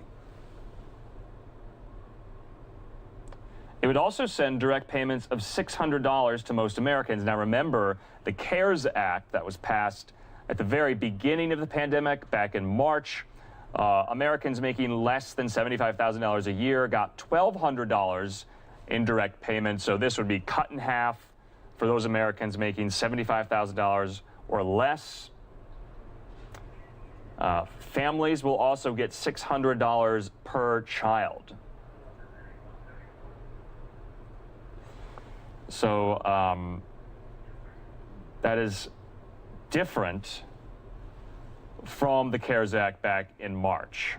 Remember, the president wanted more than $600 in direct payments, floating even upwards of $2,000. That idea was largely sidelined. But you had two opposing senators from opposite sides of the ideological divide and the aisle, Senator Josh Hawley of Missouri, Senator Bernie Sanders of Vermont, pushing to get $1,200 in direct payments. They were ultimately, obviously, unsuccessful. We also know the bill would extend the federal eviction moratorium through January the 31st. Remember, that is set to expire at the moment, December 31st, the end of this year. It would also put a $25 billion amount in a rental assistance fund, which state and local governments would allocate to people to use for past due and future rent or utilities payments. Right now, remember, we brought you the statistic during the very early rounds of negotiations, but on average right now, Americans are almost $5,000 in the hole for back rent payments. A lot of this money would also go toward distribution of the vaccine, and the logistics surrounding that would put more than $8 billion into distribution of the two FDA-approved COVID-19 vaccines. It would also set aside $20 billion to make sure Americans get the shot for free. And let's focus also on the transportation industry. This is a big component of the relief package at the moment. It would put $45 billion into transportation, including $15 billion for airline payroll assistance. Remember, a lot of these airlines like United, Delta, American Airlines said if this relief bill passes, that they can bring some of those employees back that they've had to furlough for months, and they could essentially get a paycheck before New Year's Eve, which would be a welcome development for these airline workers that are on furlough right now, not getting paid. So that would be included in this bill. $14 billion for transit systems and $10 billion for state highways. Also, schools. Remember, schools are requiring additional resources such as PPE so they can open safely. So this bill would direct $82 billion into education, including more than $54 billion for public K-12 schools and $23 billion for higher education like colleges and universities as well. Also interesting to note that the proposal would also send $15 billion in aid to live event venues, movie theaters, and cultural museums. Remember, Broadway comes to mind, right? The entire theatrical industry in New York City has been decimated by this pandemic. So it looks like they're getting some assistance. Live theater venues are getting some assistance. Museums, also movie theaters. The movie theater industry has been crippled by the coronavirus pandemic. Many of the chains that we all know and love have had to file for bankruptcy. So that's just a number of the measures in the relief package, just to break them all down for you in case you were wondering. Remember, this bill is more than 5,000 pages. Lawmakers are not going to be able to obviously sift through all of that in the 7 and 8 hours since it was negotiated on and settled and agreed upon. So essentially what lawmakers will be doing, will be doing is passing this without having really read much of it. But they want to do this before Christmas. The House already has done it. So we're going to be following that all here in about the next 40 minutes or so. We can expect that vote in the Senate, and then it will go to the president for his signature, and then Congress can go home for the Christmas holiday. Once again, I'm Andrew Kraft. I want to thank you for joining News Now. These are very complex but important developments happening on Capitol Hill. You're seeing maybe your civic education playing out in full view right in front of us as we speak. how the machinations and operations of our government function, and that's what we're seeing right now. It's been a long time coming to get to this place. It's been 6-7 months since that last relief package that was passed, the CARES Act, back in March. So we're going to take a quick commercial break here on News Now from Fox, but we'll hope you join us for the rest of our live coverage tonight. We hope you had a great weekend and had a good Monday back after that weekend, and Christmas is right around the corner. Stick with us here on News Now from Fox.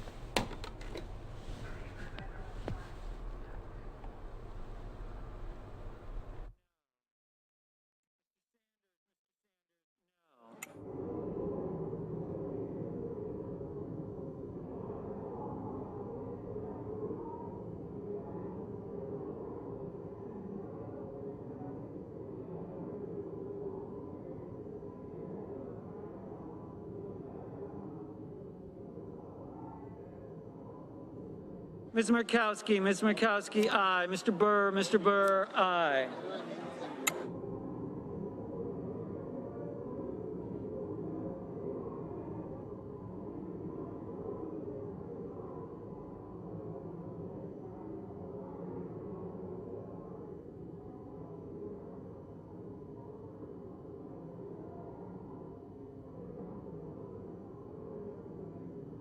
Mr. Hawley, aye. Mr.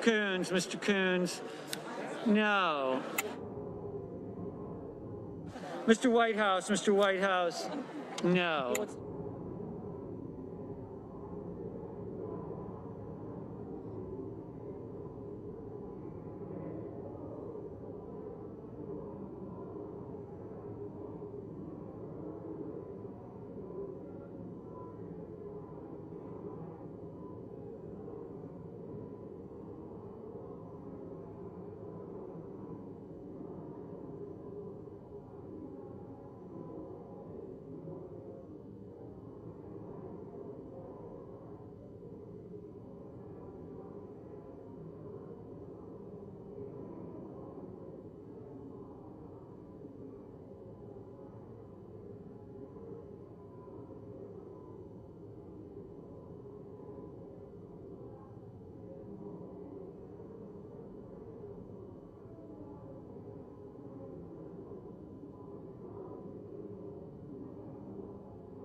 Mr. Bozeman, aye.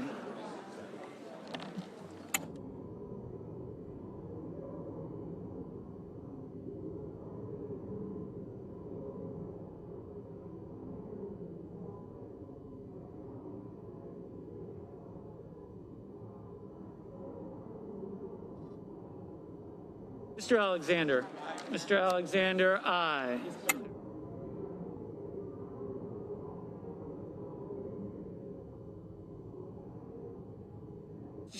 Mr. Shelby, aye.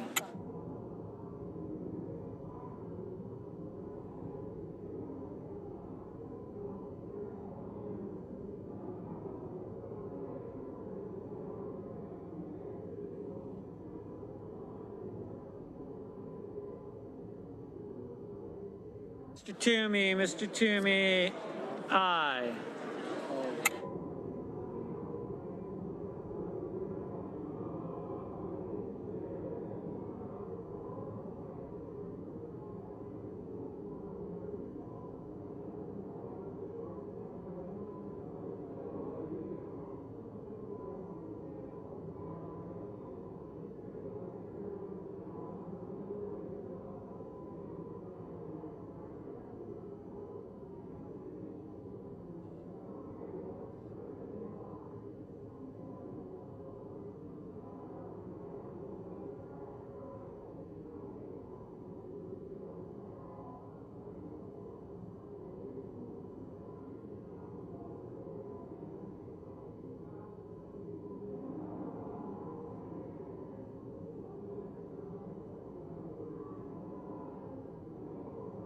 Mr. Schumer, no.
Miss Cinema, no.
All right, so as we await the Senate vote, we're going to go in and out of the Senate floor until they do actually start voting. But in the meantime, we want to switch gears here and cover some of the other stories that have been happening throughout the day. And if you may have seen this. This is out of Honolulu, Hawaii. The Kilauea volcano on Hawaii's Big Island roared back to life last night as lava went shooting into the air, boiling away a water lake and sending a massive plume of steam, gas, and ash soaring into the atmosphere. And a lot of crowds have been forming around this eruption on the crater there on Hawaii's Big Island. But we did do an interview a couple hours ago with a volcanologist. Her name is Wendy Stovall.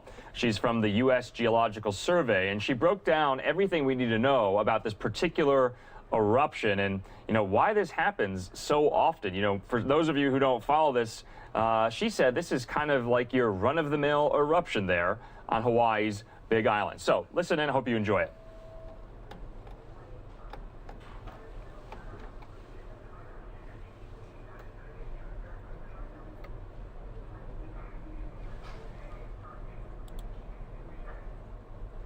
Just yesterday, and we're being joined by Wendy Stovall. She's the deputy scientist in charge of the Yellowstone Volcano Observatory.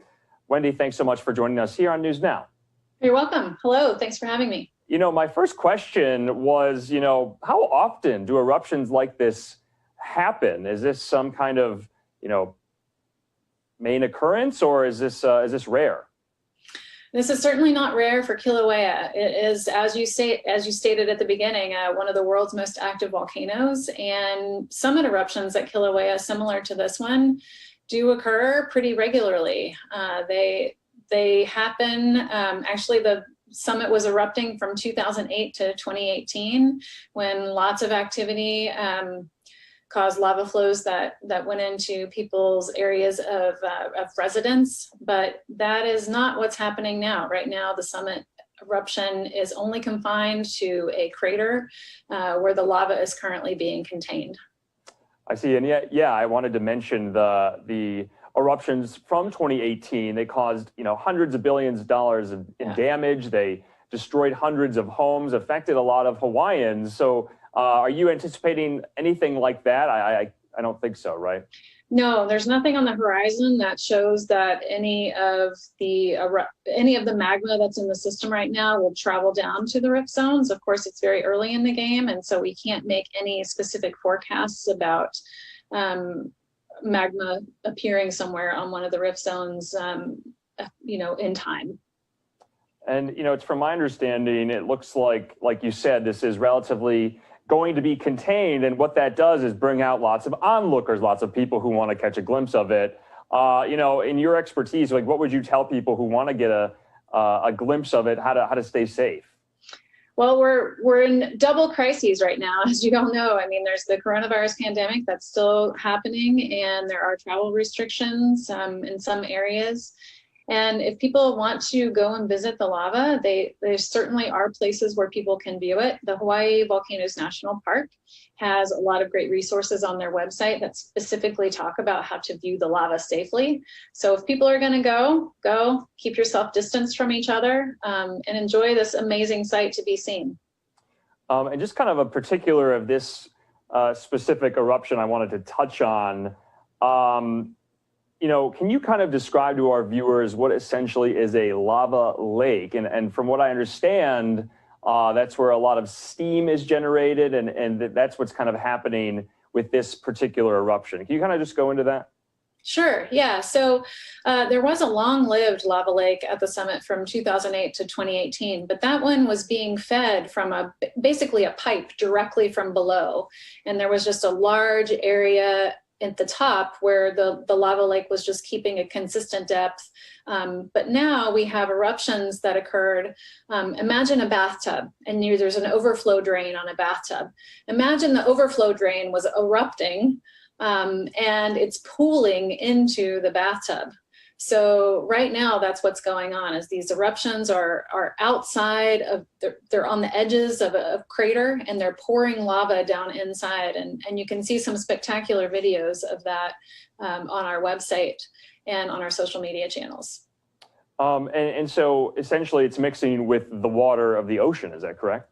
No, this is at the summit. So it's actually close, it's around 5,000 feet of elevation. So it's 4,000. It's pretty high up. And there was a water lake that existed in the crater, actually, which was a pretty rare occurrence. And when the eruption commenced last night, lava poured down into the crater and interacted with that lake, and it boiled the lake off. So there were huge steam plumes that were occurring, and that was just the water lake that used to reside in the crater being boiled away. And now there's no more water, it's just lava that's turned into a lake.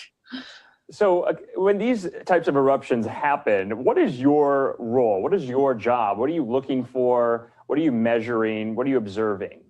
So there is a team of scientists from the USGS that is out observing things in person on the ground. There are people behind computer monitors that are looking at the earthquakes that are occurring, the ground movements that's occurring. There are people who are doing overflights, observing things from above. There's people that are out measuring gases. So we have a huge team of people doing many different things right now, because we're all teleworking. Essentially, we can't get together in a room, but we can be on like a messenger service behind the scenes where we're chatting with each other and making sure that everybody is kept up to date. And then we do our best to communicate information out to our partners at the National Park Service and also the emergency management of the Hawaii County Civil Defense. And then they would send out alerts for any types of evacuations that might occur. And then we also just try to keep our regular media channels updated, social media and our websites. So there's lots of different people doing many different things. Yeah, it seems like it. And, you know, just to kind of go into some of the threats that people just kind of have to be on the lookout for, you know, especially with eruptions like this. You mentioned earthquakes, just kind of being mindful of possible temblors and tremors, and also the ash, isn't that right, from the air? Yeah, so there maybe was a trace amount of ash early on, and I think that seems to have dissipated at this point.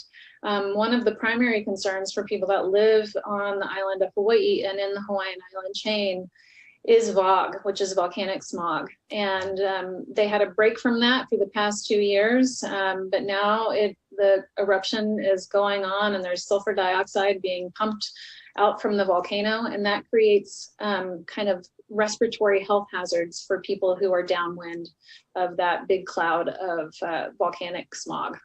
And definitely to be mindful of that, if that's a compounding factor for those who might test positive for the coronavirus. Wendy, you know, is there anything maybe I didn't mention that you want to discuss? If you kind of noticed with this eruption, anything unique or particular that you may not have seen before? Or is this kind of a run-of-the-mill Kilauea eruption? This is kind of a run-of-the-mill Kilauea eruption. So these things have happened. Similar eruptions have occurred. One happened in 1967 from the summit in a similar way. Another one in 1952. And then Kilauea Iki, which is just off of the main caldera, also was another eruption that happened in 1959, where these fissures opened up in the walls of the crater and lava poured into an open crater and formed this passive just lake of lava in the bottom. So we're seeing Kilauea do what it does. And these eruptions can last anywhere from several days to several months. So we'll see as time goes. All right. Well, Wendy Stovall from the USGS, thanks so much for joining us here on News Now from Fox, and we can bring this story to our viewers. Of course. Thank you. Have a good night. That was a really interesting conversation there. You know, these eruptions do happen pretty frequently in Hawaii, and Kilauea, like I said, last erupted in 2018, causing a lot of damage, destroying hundreds of homes. And it's one of the most active volcanoes on Earth. It had not erupted since that devastating one in 2018, but before then, it always has, you know, active lava flows for more than 3 decades. So I'm glad we could bring you that story here on News Now from Fox. We do want to take a quick commercial break, and then we're going to go head out back to the Senate floor as they're still deliberating, still debating on the COVID relief package and the government funding bill. So stick here with us on News Now from Fox. We'll see you back here in 2 minutes.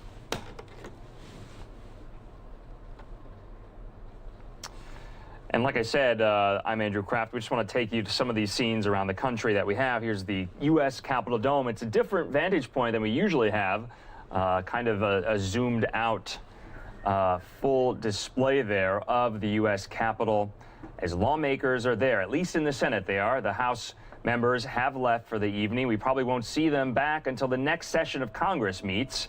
They are gone for the holidays unless, like I mentioned, unless President Trump does decide to follow through on his veto threat of the NDAA, and then they'll have to come back and override that veto, of which they have indicated they plan on doing. So remains to be seen if President Trump will follow through on that veto threat, but we'll be monitoring that and watching that here on News Now. And then let's go now to the live look on the Senate floor. Senators gathering in small groups, discussing, talking with each other, arms crossed. Some have masks on.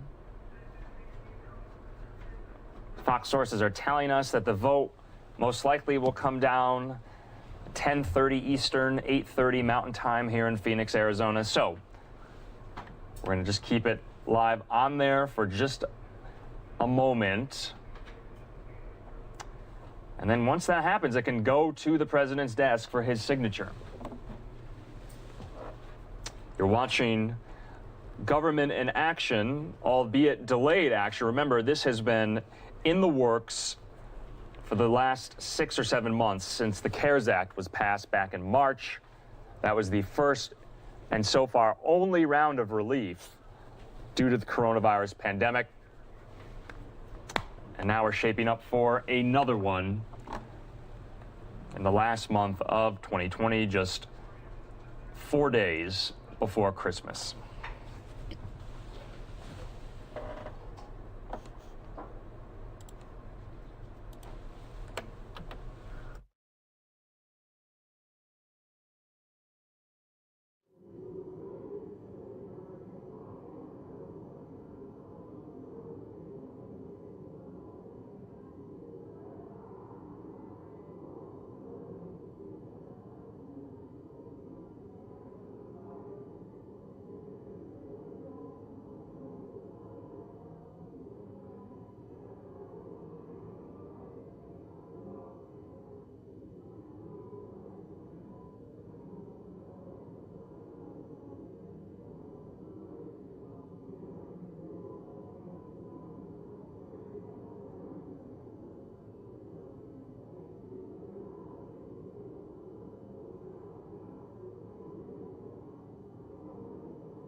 On this vote, the yeas are 48, the nays 47. The nomination is confirmed.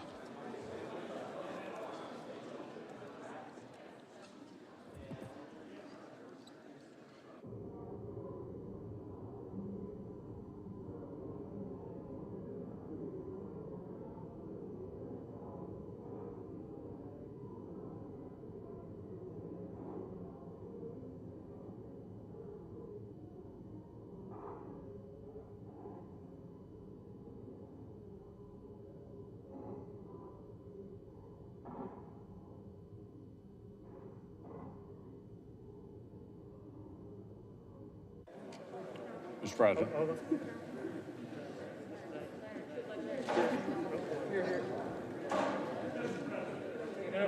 sec. Pledge. Mr. President. The Majority Leader. I ask unanimous consent the Senate proceed to legislative session and be in a period of morning business. The senators permitted to speak therein for up to 10 minutes each. Is there objection? I ask the Chair to lay before the Senate the message to accompany H.R. 133. The Chair lays before the Senate the following message from the House. Resolved that the House agree to the amendment of the Senate to the bill H.R. 133 entitled An Act to Promote Economic Partnership and Cooperation between the United States and Mexico with an amendment to the Senate amendment. I move to concur in the House amendment to the Senate amendment to H.R. 133.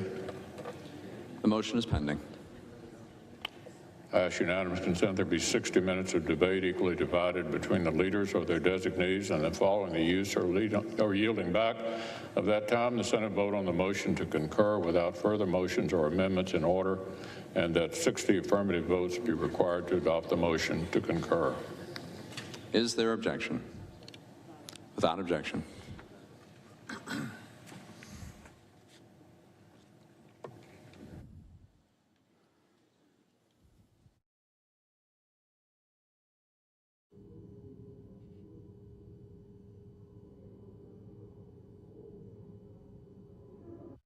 Mr. President. The Senator from North Dakota. Mr. President, North Dakota is an energy powerhouse, and our lignite producers work around the clock to ensure homes and businesses in the Midwest have affordable and reliable access to power when it's needed most. But the PTC, the wind production tax credit, is creating artificially low prices in markets for power generation. Qualified wind projects are receiving up to 2.5 cents per kilowatt hour from the taxpayer.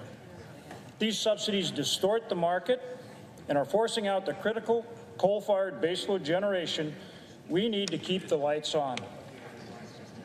Since Congress established a wind production tax credit in 1992, wind power has been able to transition from an emerging technology to a multi-billion-dollar industry that is clearly commercially viable. That's why we worked on a bipartisan agreement in 2015 to phase down and sunset the wind tax credit at the end of 2019. We had an agreement to do the phase out, and the wind industry agreed to it. I worked with Senator Thune and AWEA, the American Wind Energy Association, and others to do it. And they agreed. We had an agreement. That's why we are opposed to extending the PTC and offer an amendment to strike it.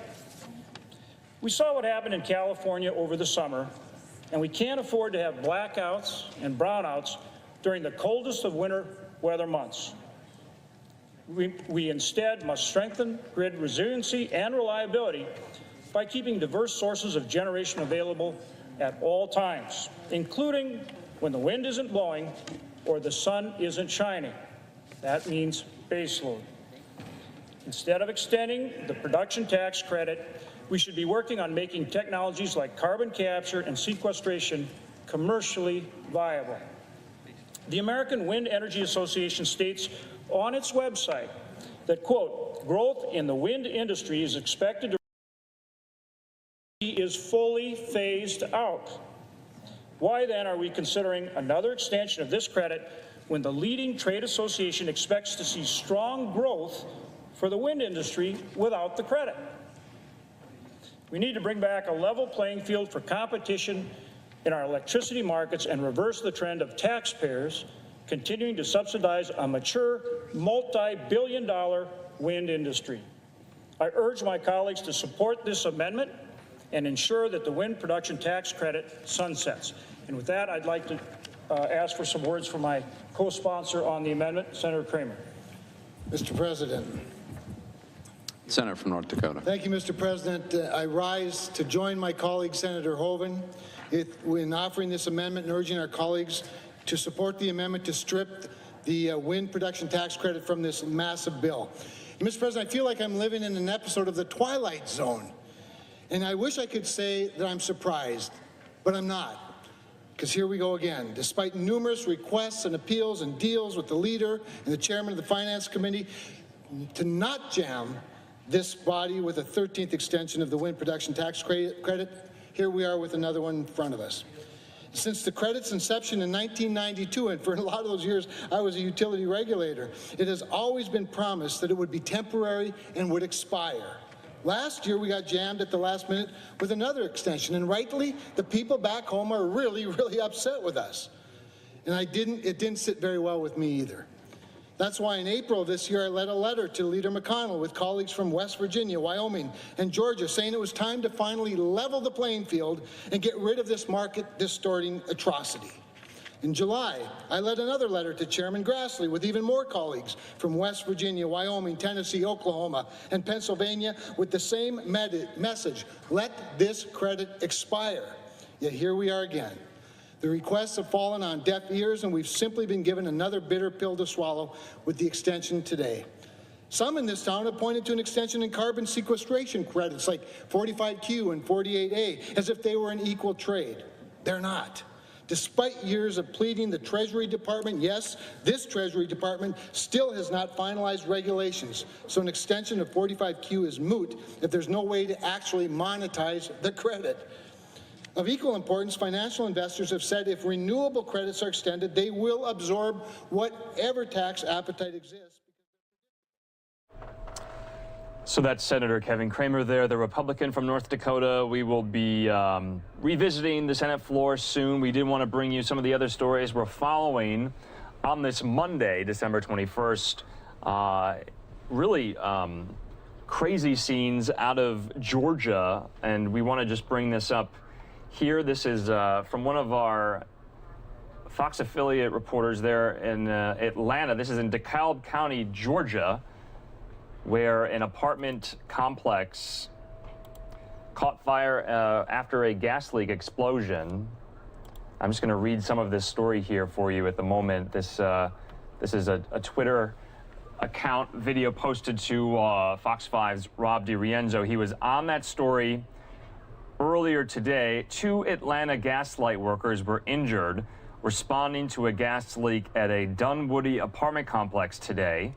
Happened at an apartment building, and DeKalb County firefighters said a construction crew struck a gas line, causing it to rupture. At some point, the gas leak caught fire, leading to this massive explosion. And if you were watching News Now from Fox, about 3 p.m. Mountain Time, 5 Eastern, we were showing you aerials of the scene in which, as you can see here, it was engulfed in flames at this apartment complex. The Skyfox chopper there that Fox 5 has in Atlanta flew around the scene and saw one of these buildings completely engulfed in flames. Witnesses told the reporter there, Rob DiRienzo, that they heard a loud boom and the ground shook. There was some construction going on near the scene, but it's not clear if that's what caused the leak. Also, Atlanta Gas Light released the following statement that I'm going to read. 2 Atlanta Gas Light field service employees sustained injuries while responding to an incident at a Dunwoody apartment complex where a contracting firm working on a project unrelated to our company damaged one of our lines. The Red Cross said 10 families were displaced by this fire. Volunteers will be helping those 25 people with temporary lodging, food, clothing, personal items, and emotional support. So, somewhat of a tragic story, though, out of the Atlanta suburbs there today with that massive fire ripping through that apartment complex. All right, we're going to take it back out now, though, to the Senate floor where senators are still debating and deliberating this recent round of COVID relief. That's Senator Lankford there, the Republican from Oklahoma. So let's take this live here on News Now from Fox. When all of us agreed it should die. In fact, the plan was take it down a little bit each and every year until it finally got to 0. The problem was when it got to 0, some lobbyists helped somebody get it back in last year, and it suddenly, after going to 0, reappeared. And then, so help me, it reappeared again. So this temporary credit that distorts the market, that literally changes the prices and all of our energy, whether that be oil or gas or coal or solar or hydroelectric or nuclear. It gives a special perk to one, and all of the rest of them get furious, but for whatever reason, this simple credit can't seem to go away. When we agree to something, we should probably stick to it. And we agreed years ago to phase this out. But yet this zombie keeps reappearing and walking the halls of the Senate. Our simple challenge is this. Let's put this zombie in the daylight. Let's have the real argument over it and determine, is this distorting the energy market for everybody else, including all of our renewables? Is it something we need to keep? Now, I live in Oklahoma, and if you know our song, you know the wind comes sweeping down the plains. We have been called the Saudi Arabia of wind power. I promise you can't drive very far in Oklahoma without seeing a field of windmills. We've got lots of wind power, and we think it's a great energy source. But it's a mature energy source, and it does not need the wind production tax credit. So let's sunset it. With that, I yield. Mr. President, I'd like to thank my colleague, Senator Langford. Also, we'd like to thank Senator Lamar Alexander, Senator Barrasso, others that support this legislation. And with that, I ask unanimous consent that our motion to concur with the amendment, which is at the desk, be agreed to, and that the motion to reconsider be considered made and laid upon the table. Is there objection? Reserving the right to object, Mr. President. The senator from Oregon. Mr. President and colleagues, I am going to be brief. And I just want to give the Senate a sense of where we are. All right, just wanted to give everyone an update on this. Some more developments that we're getting, a little difference in the timing of the vote. We're learning that the Senate is expected to begin voting around 10:45 Eastern, so a little 15 minutes or so after what was initially said. So about in the final hour, in the next hour rather, final passage of this is imminent, and we will be bringing you these live pictures from the Senate floor. There's Senator Wyden, the Democrat from Oregon.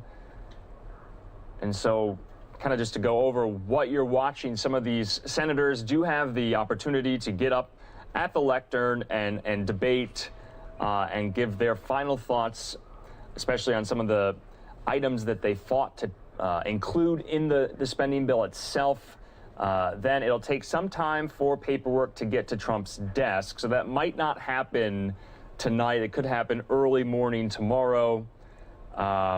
And then the Senate will also pass a week-long stopgap to keep the government open, which government funding does run out at midnight tonight. So remember, the Senate has to take up both the COVID relief package and the full government funding package, which totals $1.4 trillion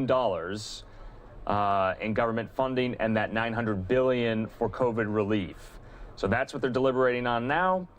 And we'll bring you these pictures throughout the evening here on News Now from Fox. It's 8:30 Mountain Time, around 10:30 Eastern. So just wanted to update everyone on that is where we stand on Capitol Hill. We do have a lot of other events to get to that we did not get to throughout the day, mostly concerning the coronavirus, with states and cities giving their daily updates on the situations in their cities and states respectively. So we do want to take a quick commercial break. We try to fit those in for an hour. It just depends on what's happening at the moment. So see you back here in 2 minutes. Some of you watching will see this, some of you will not, but keep it right here on News Now from Fox.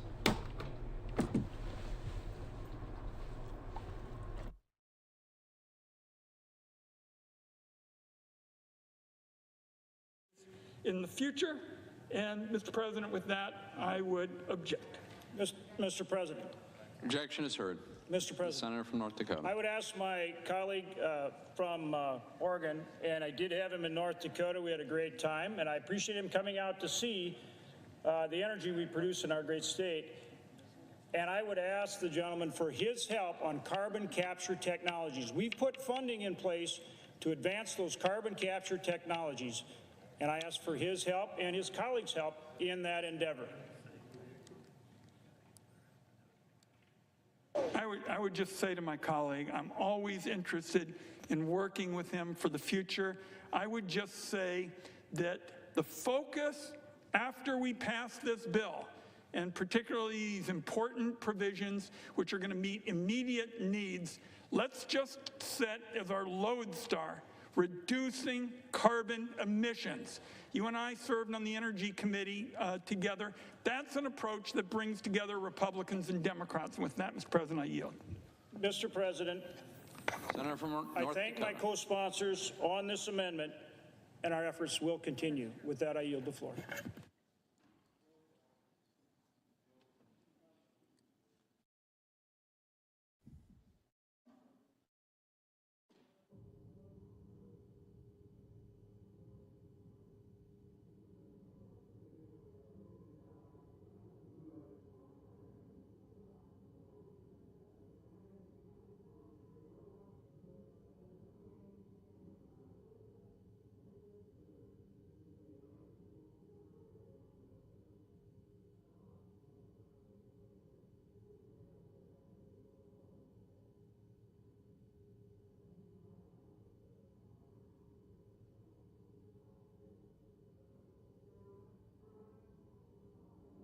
I'd note the absence of a quorum. Clerk will call the roll. Mr. Alexander.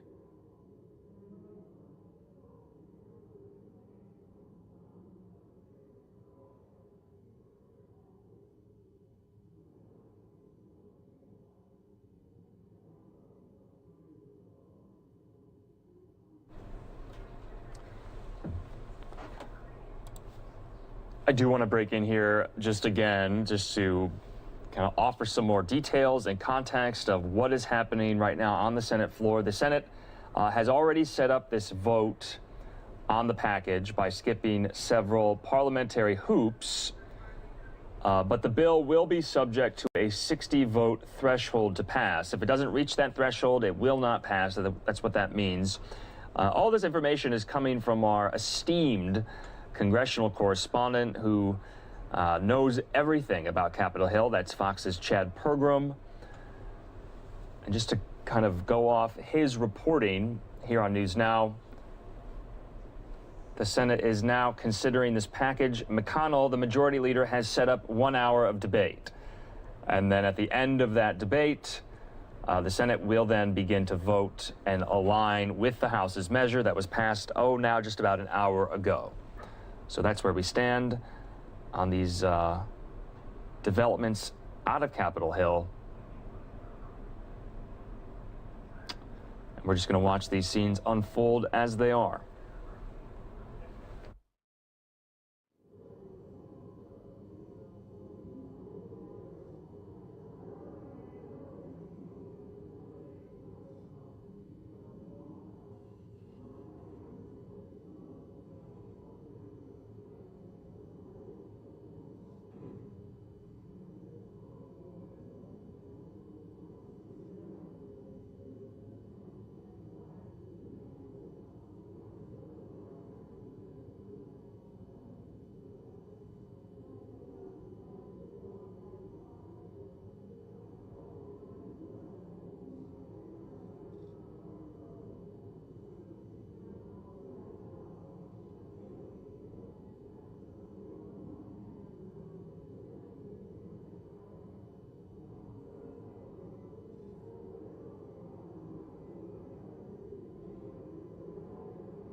Mr.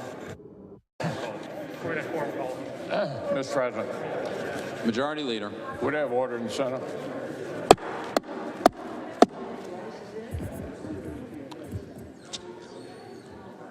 Mr. President, Senators will please take their conversations off the floor. The Majority Leader.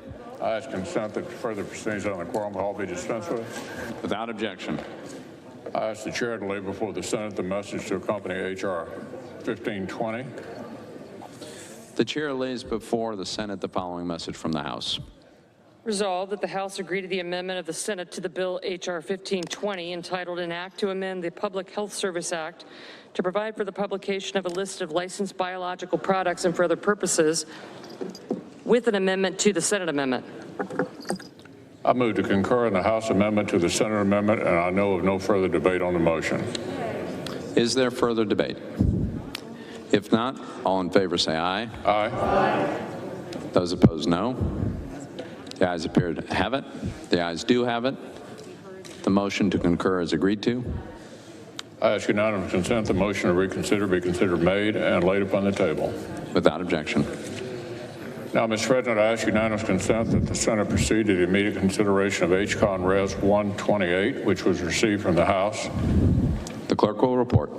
House Concurrent Resolution 128, directing the Clerk of the House of Representatives to make a correction in the enrollment of H.R. 1520. Is there objection to proceeding to the measure? Without an objection, the Senate will proceed. I ask unanimous consent the resolution be agreed to. The motion be to reconsider be considered made and laid upon the table with no intervening action or debate. Is there objection? Without objection, so ordered.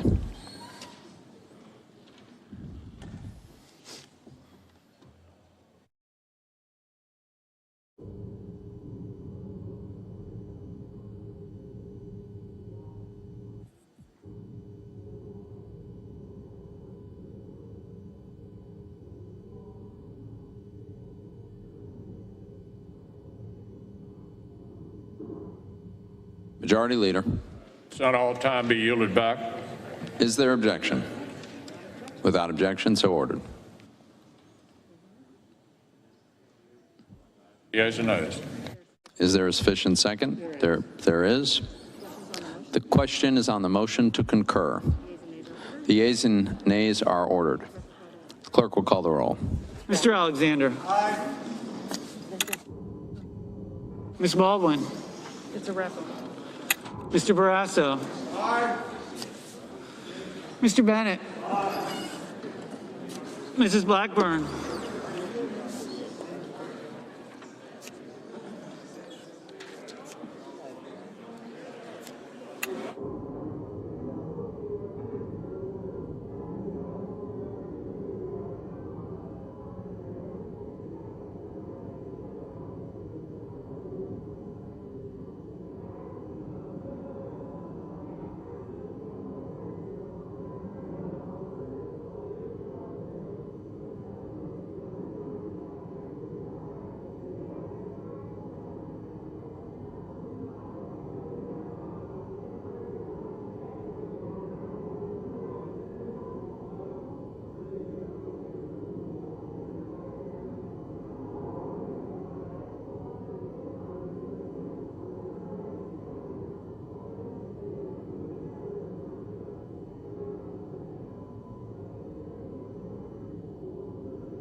All right, so the voting has begun on this combination, excuse me, COVID relief package and government funding plan to sync up with what the House passed just about an hour ago.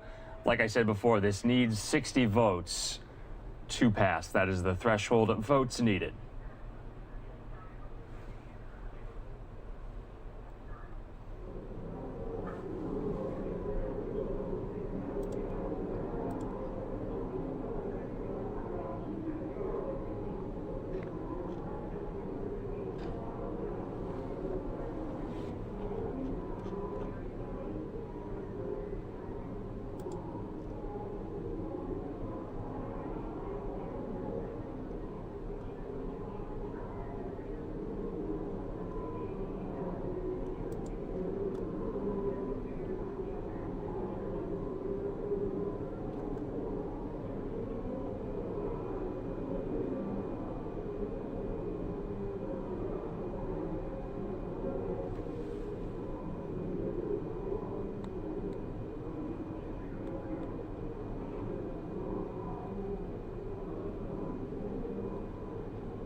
Mr. Blumenthal, Mr. Blunt, Mr. Booker, Mr. Bozeman, Mr. Braun, Mr. Brown,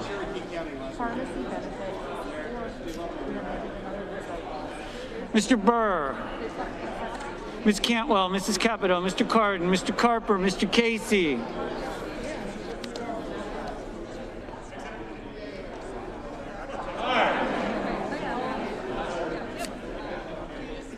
Mr. Cassidy.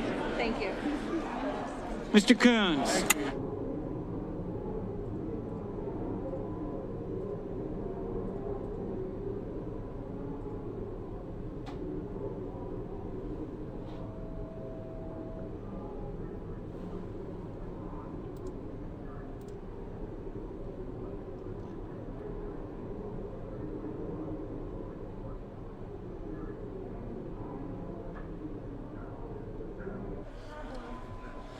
Mr. Coons, Mr. Cornyn, Ms. Cortez Masto, Mr. Cotton, Mr. Kramer, Mr. Crapo, Mr. Cruz, Mr. Daines, Ms. Duckworth, Mr. Durbin,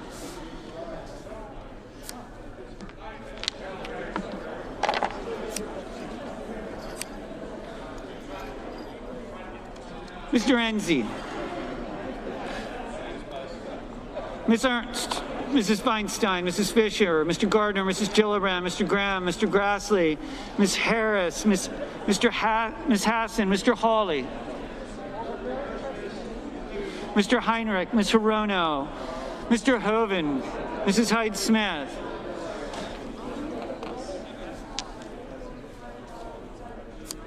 Mr. Inhofe, Mr. Johnson, Mr. Jones, Mr. Kane, Mr. Kelly, Mr. Kennedy, Mr. King, Ms. Klobuchar, Mr. Langford, Mr. Leahy, Mr. Lee, Mrs. Leffler, Mr. Manchin, Mr. Markey, Mr. McConnell, Mr. Menendez, Mr. Merkley, Mr. Moran, Ms. Murkowski, Mr. Murphy, Mrs. Murray, Mr. Paul, Mr. Perdue, Mr. Peters, Mr. Portman, Mr. Reed, Mr. Risch, Mr. Roberts, Mr. Romney, Ms. Rosen, Mr. Rounds, Mr. Rubio,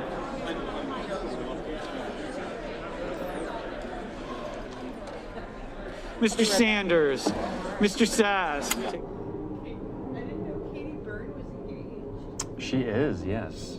Mr. Schatz, Mr. Schumer, Mr. Scott of Florida, Mr. Scott of South Carolina, After consideration of red spread of Mrs. Shaheen, Mr. Shelby, Ms. Sinema, Ms. Smith, Ms. Stabenow, Mr. Sullivan, Mr. Tester, Mr. Thune, Mr. Tillis, Mr. Toomey.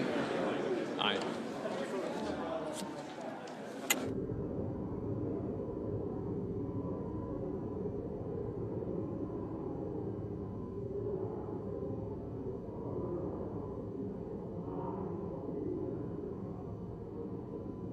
Mr. Udall. Mr. Van Hollen, Mr. Warner, Ms. Warren, Mr. Whitehouse, Mr. Wicker, Mr. Wyden, Mr. Young.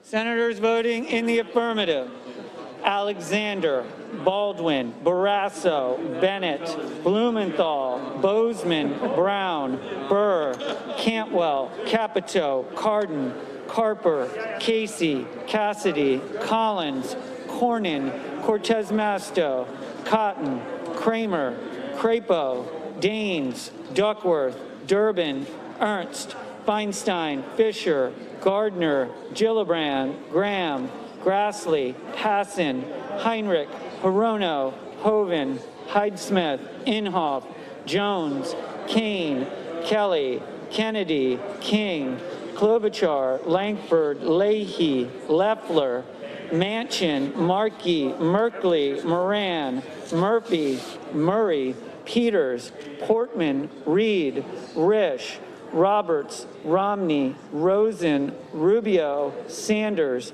Schatz, Schumer, Shaheen, Shelby, Sinema, Smith, Stabenow, Sullivan, Tester, Thune, Tillis, Toomey, Van Hollen, Warner, Warren, Wicker, Wyden, Young.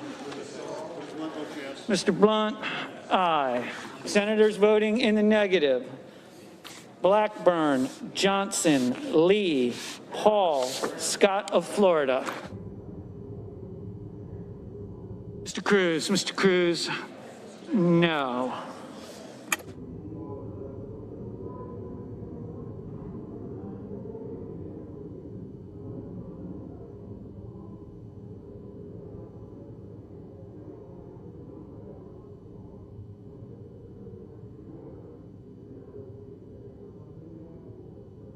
Mr. Coons, aye. Mr. McConnell, aye.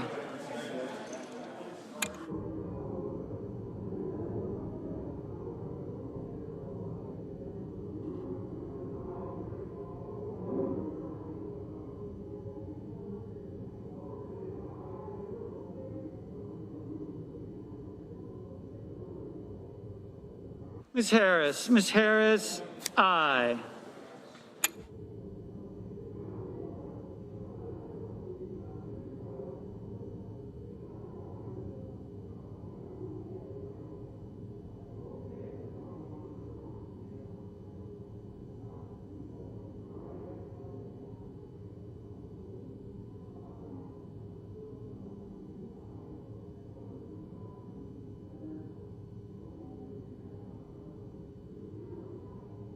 Ms. Murkowski, aye. Mr. Menendez, aye.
Mr. Booker, aye.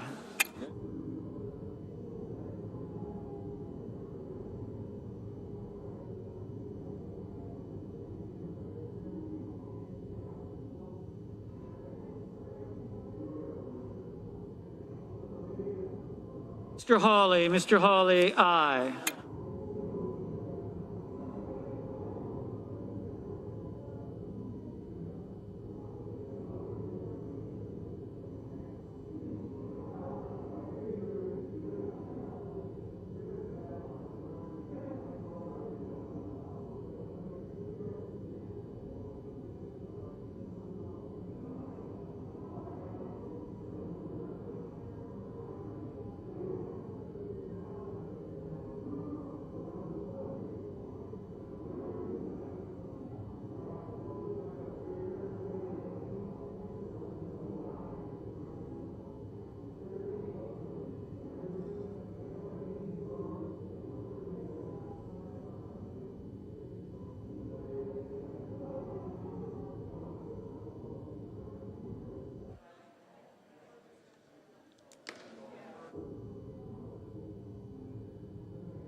Mr. Udall, aye.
Mr.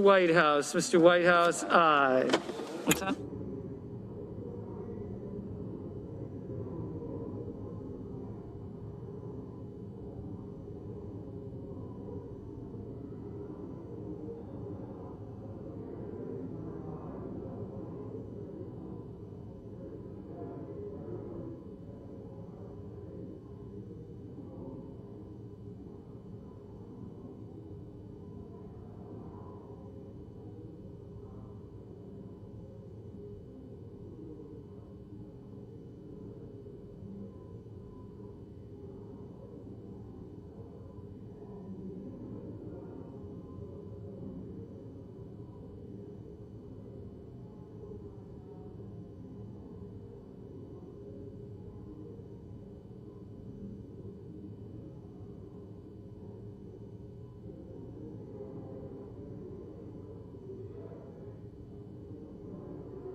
Mr. Purdue, aye. So yeah, 5, because we have to do.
Mr. Braun, aye.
we're still waiting for some of the senators to cast their vote for the relief bill and the government funding package.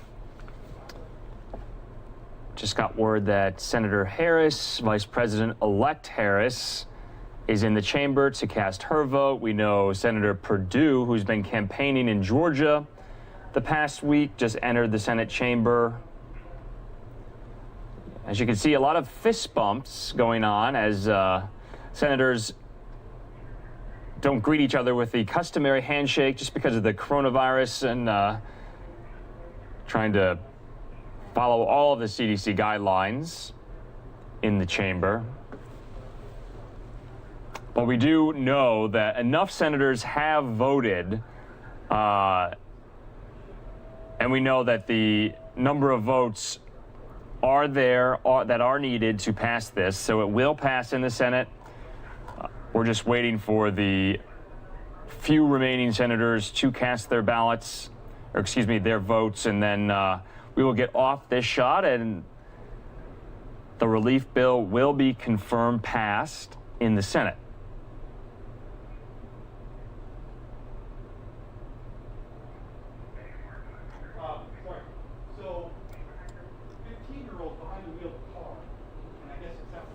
Also, Senator Loeffler was back in the chamber tonight. Remember, she was campaigning in Georgia today as well. She was joined by senior advisor and daughter to the president, Ivanka Trump, who was campaigning in Georgia on her behalf.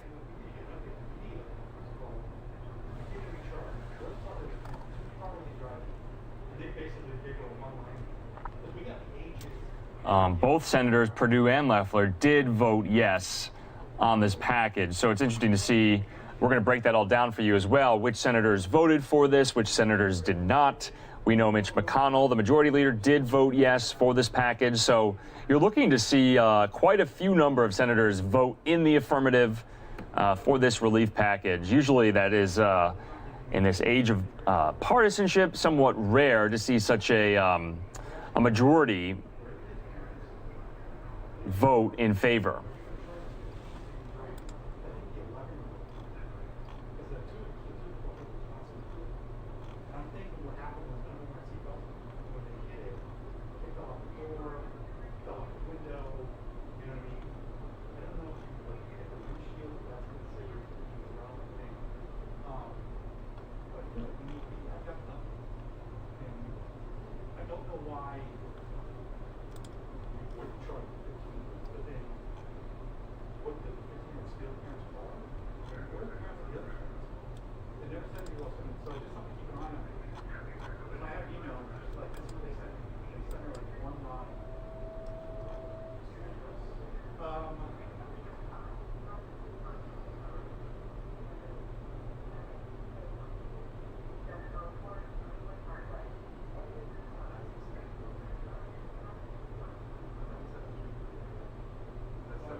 And like I said before, this is Andrew Kraft with NewsNOW from Fox. We've been showing you these live pictures previously of the House chamber, now of the Senate chamber, for a good majority of our time here in live coverage on NewsNOW. This is important. Americans have been waiting for this for the past 6-7 months. So we wanted to bring it to you in full. Remember, they needed 60 votes to pass this. They have gotten that number, but the voting is not done yet. We're still waiting for some senators to get there and vote. But as of right now, it is slated to pass in the chamber. $900 billion for COVID-19 relief, $1.4 trillion to fund the government through next September. And it seems like it's cruising to easy passage at the moment. Barring any unforeseen hiccups or errors, this will pass in the Senate. It has not done so officially. We're going to keep it on here for just a minute more. You can see senators deliberating on the floor still. There's Senator Portman, Mitch McConnell, Senator Inhofe there. You'll see Arizona's own Senator Kristen Sinema and the pink wig.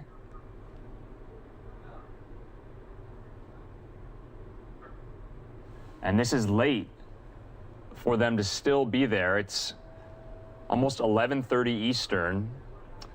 But they wanted to get this done, especially before the Christmas holiday. It needs to go to the president for his signature as well. But like I said, much needed relief coming to many Americans 4 days before Christmas.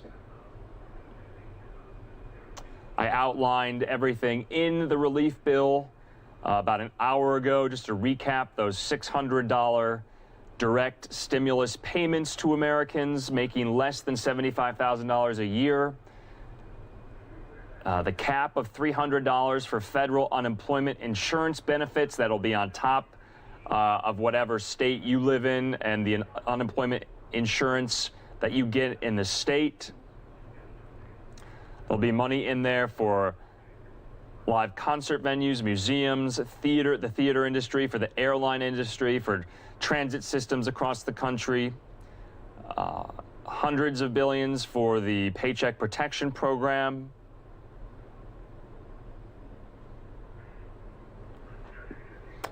Notably, what this bill does not have is money for state and local governments who have seen their tax revenues eviscerated since the pandemic began. That's not going to be in here. That liability shield Republicans wanted will not be in there as well. Remember, that's to protect business owners from having their employees sue them if they get the coronavirus, or patrons sue establishments if they get the coronavirus. That liability shield is not in this bill. Carve-outs for money to go specifically to the restaurant industry, that's also not in this bill. Restaurants, though, can apply for the Paycheck Protection Program for loans under that program.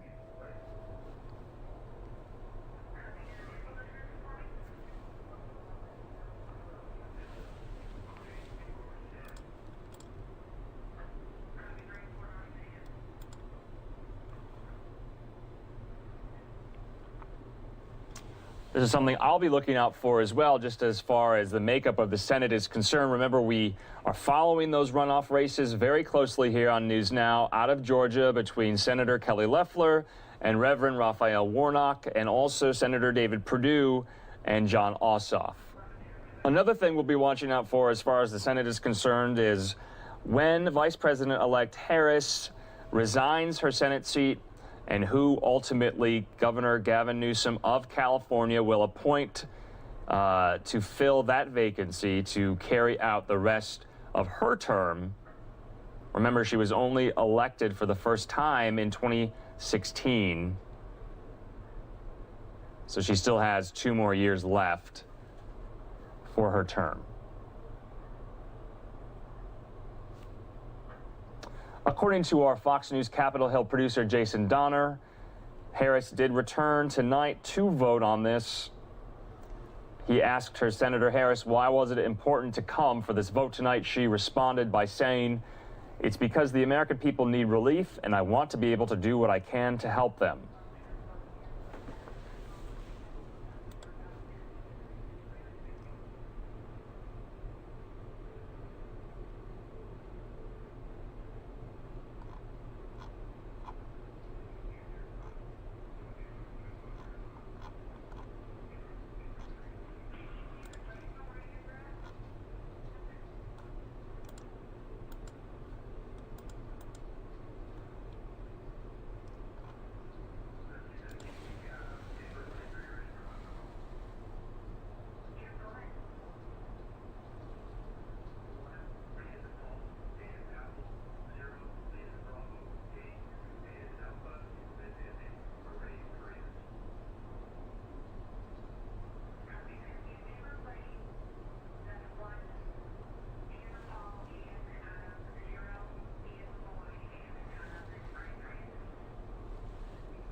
Also included in the COVID relief bill are billions of dollars to ease the distribution of the 2 approved vaccines around the country. Remember, a lot of lawmakers have already been administered the vaccine and have taken it, including Speaker Pelosi, including Leader McConnell, and dozens of House members and senators. We saw a lot of senators post pictures of themselves on their social media getting inoculated against the virus. And obviously, they've been prioritized because these are our legislators. This is one branch of government in order for the continuity of government to persist.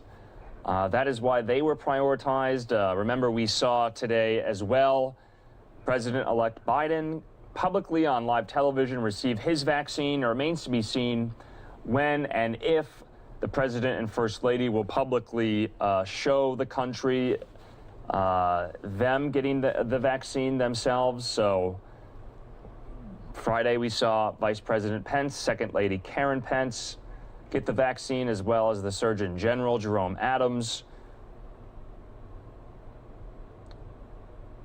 So a lot of big wigs are getting the big shots these days.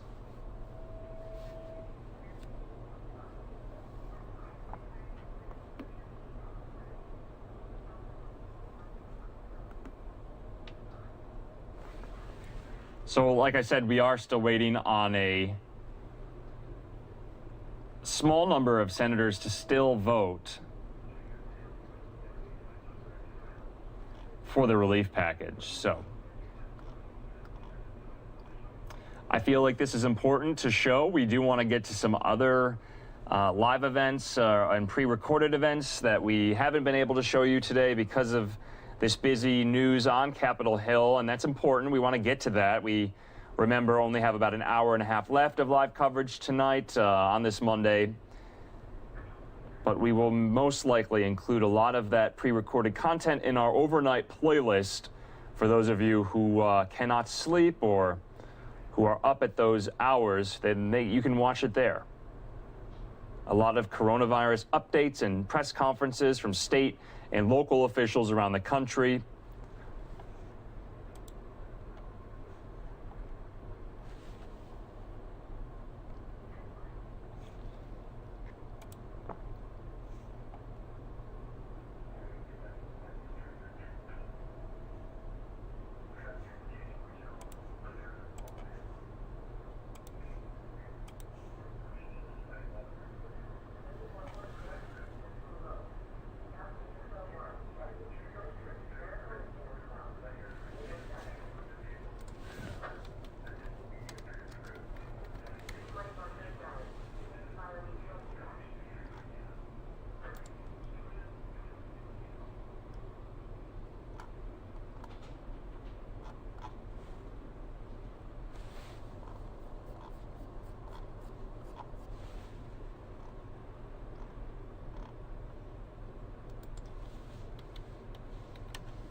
Doesn't look like many senators are still left in the chamber, but we are still waiting for some to come down and vote on this. believe I see Senator Klobuchar there. It looks like Senator Kaine.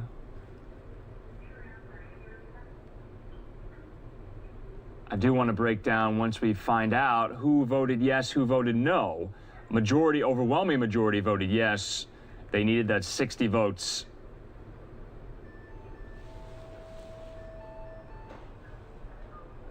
Which they have already cleared that threshold. It will pass. Right now, we here at NewsNOW just want to wait a little bit longer for it to become official.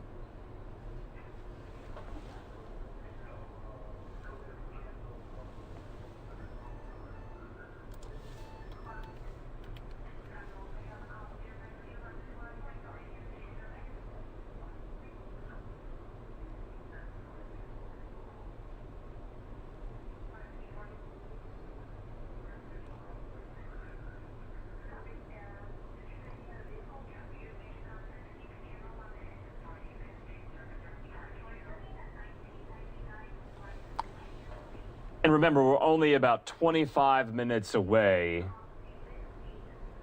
from the government funding deadline. If no agreement was reached by that deadline, as is how this goes when funding runs out, the government shuts down.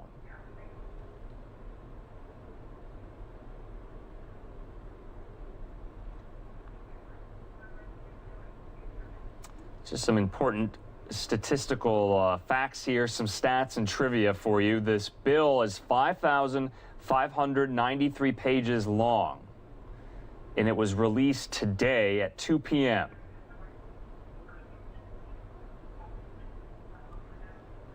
The House passed it some 9 hours later, and if you do the math, if you had tried to read the whole thing, by the time it was through Congress, you'd have to have read almost 10 pages per minute. Obviously, most of these lawmakers, well, all of these lawmakers did not do that.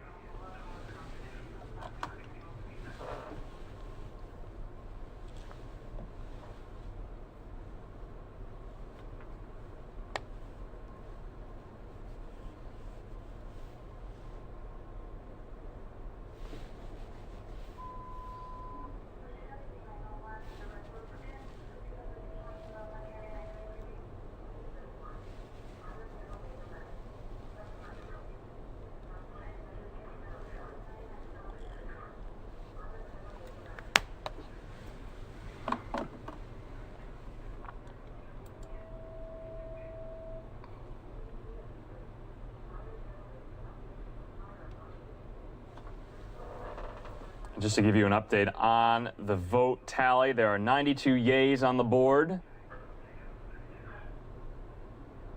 The bill will pass. It's still open, though, on the floor of the Senate. It has not closed, but it will pass.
Are there any senators in the chamber wishing to vote or wishing to change their vote? If not in this vote, the yeas are 91, the nays are 7. The 60 vote threshold having been achieved, the motion to concur is agreed to. Mr. President. Senator from South Dakota. I ask unanimous consent that the senior senator from South Dakota, the senior senator from Kansas, and the senior senator from Missouri be authorized to sign duly enrolled bills or joint resolutions from December 21st, 2020 through January 3rd, 2021. Without objection. Did you note the absence of a quorum? I would suggest the absence of a quorum. Clerk will call the roll. Mr. Alexander.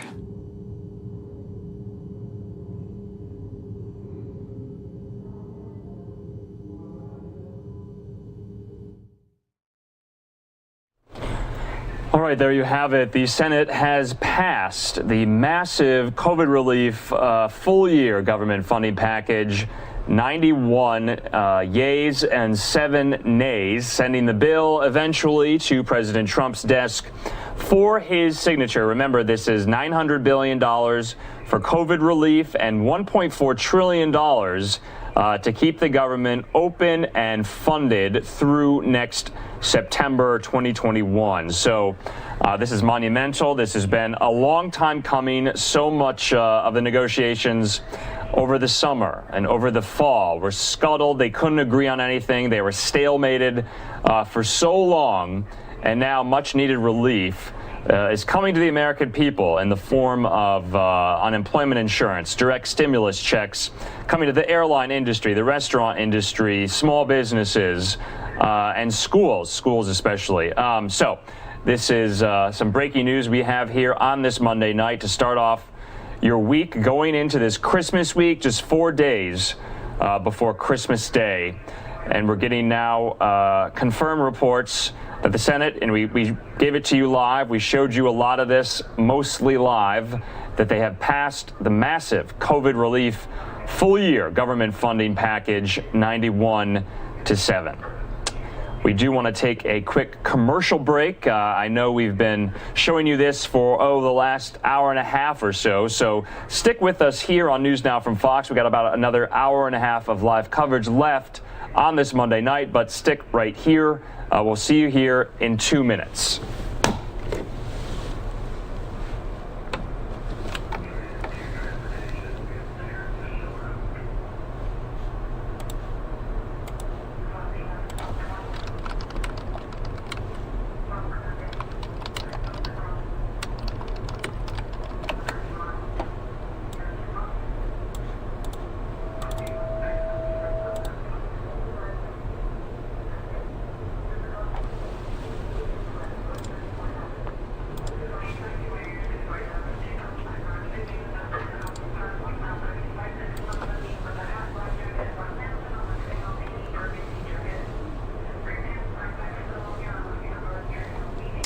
And just to break in again, we wanted to reiterate that the Senate has passed the coronavirus relief package and the government funding package together.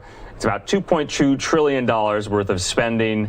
And now senators will go home for the holidays. The president will sign this eventually. It'll go to his desk for his signature. And this is welcome news, good news for the American people who have been waiting so long for the next round of relief. Remember, they haven't gotten any relief since March in the CARES Act, right at the beginning of the pandemic, where Congress quickly, by any standard or measure, quickly passed a relief package, but it took them almost 7 months now to come up with another one, and tonight they have. The House passed it first, now the Senate, and so we'll be following any more developments on this front throughout the night here on News Now from Fox. I want to thank everyone for watching tonight. I'm Andrew Kraft, and we're going to clip this, and you can watch this on our page, our newsnowfox.com.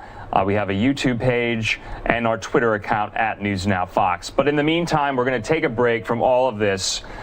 We didn't get to show you Eric Garcetti, the mayor of Los Angeles. He held a press conference from his office earlier today. He's in self-imposed quarantine because one of his family members has tested positive.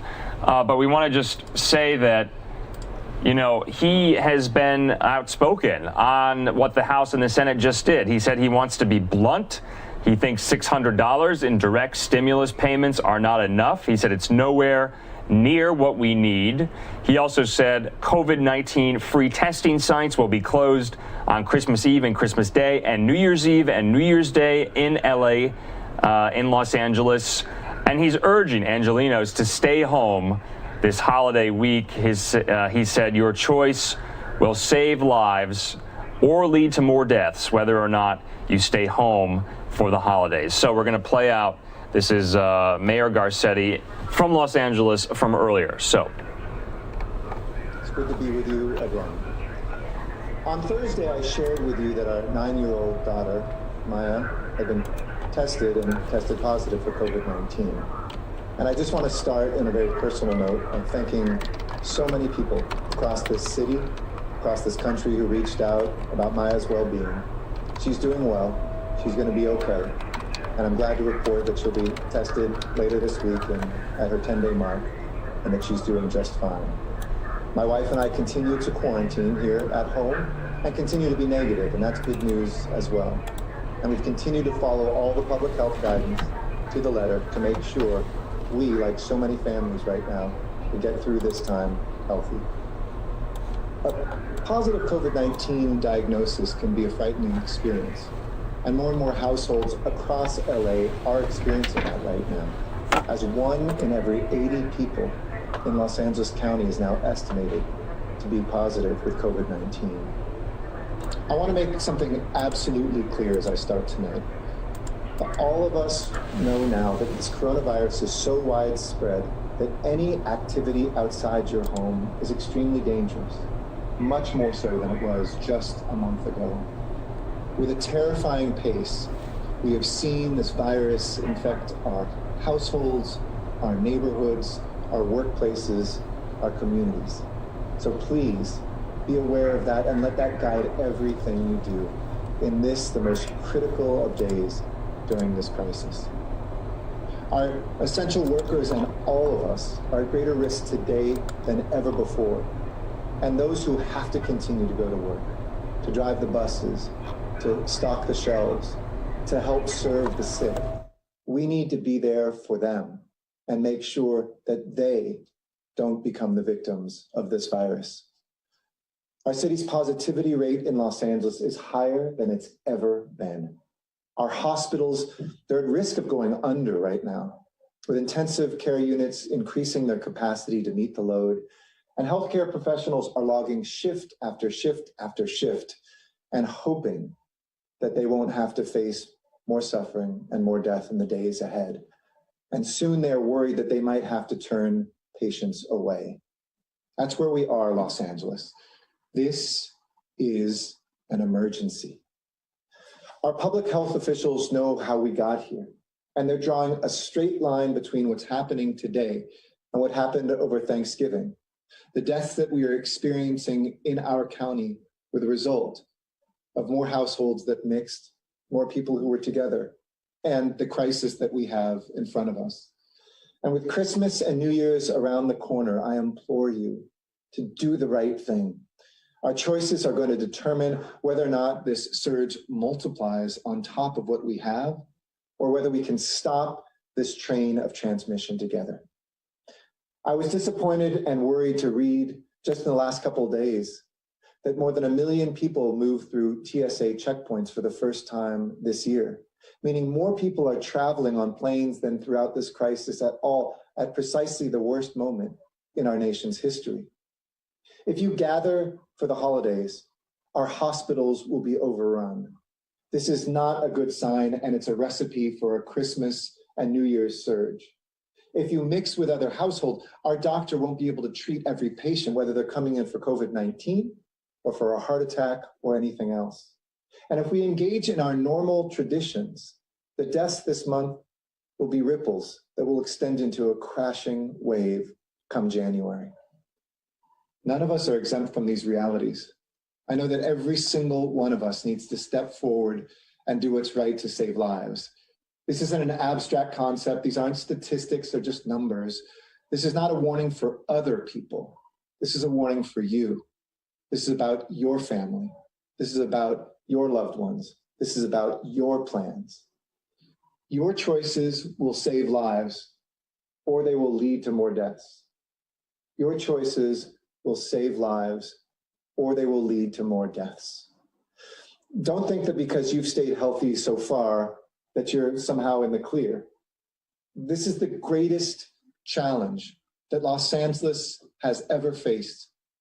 I know it's tough to feel that because we can see some light at the end of the tunnel and we just want it to be over so badly that all we are is focused on the future when we need, unfortunately, to stare right here at the present and do something about it to make sure that future is even brighter than it looks today.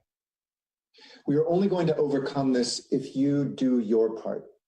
And so let's talk a little bit about where we're at tonight and some of the things we're doing. As I speak to you tonight from my home, some 6,000 people are hospitalized for COVID-19. That's a 3% increase since just yesterday, and nearly 4 times more than what we had just last month. 4 times more in a single month. And of those patients, 1,202 of them are severely sick in an ICU unit, up 2.3% since yesterday, and more than double last month. A system-wide crisis care declaration for our hospitals now looks imminent. That means instead of keeping a careful eye on every patient, medical personnel could now ask patients to self-monitor for oxygen drops and other critical symptoms because there isn't enough staff to watch everybody at all times. It means nurses and doctors are preparing to save as many lives as possible with the knowledge that they might not have beds for everyone or the staff resources to care for everyone. We heard today from Dr. Christina Galli, a hospital that struggled to provide care to a family who had suffered major injuries after being hit by a drunk driver because there were so many COVID-19 patients already in the hospital. More and more patients are spending their final days saying goodbye to their family through a screen. Today, we learned of 56 new deaths in our county, 21 of them in the city of Los Angeles. And these numbers of our positivity rate, our hospitals, our deaths, they're nothing short of staggering. Deaths at this rate, loss on this level day after day after day, isn't normal, but it was predictable. And we have to be honest, our public health experts warned us about this. They said we should limit our contact, that we should always wear masks. Dr. Fauci told us in March that December and January would be the worst months, and they are. Now, each of us, though, has the tools to slow the spread and to save lives. The vaccines are on their way, and I was thrilled to see Joe Biden and Dr. Jill Biden be able to get the first doses of their vaccines today. Another indication that FDA-approved vaccines are safe and effective. And medical personnel who are getting them each day are matching at least the new cases in our state. But we're treading water. And it will be several months before most people get a vaccine, before they're widely available, and until they make a meaningful difference in slowing the spread of this virus and ending this pandemic. So as we confront this dangerous moments, my friend, there are a few practical things that we all have to do together to make sure that we keep ourselves and our families safe. First, go to as few places as possible. Stop any travel unless it's essential, and stay home as much as possible. Cancel activities or do them remotely wherever you can. That's what you need to do. Second, it's time to seal the leaks in our bubble, because you're only as safe as the least safe person in your bubble, in your pod. If they're tolerating a little bit more risk, you're tolerating a little bit more risk. If they're exposing themselves to more people, you're exposing yourself to more people. Doesn't matter if you are staying home. If they get COVID-19, chances are you will as well.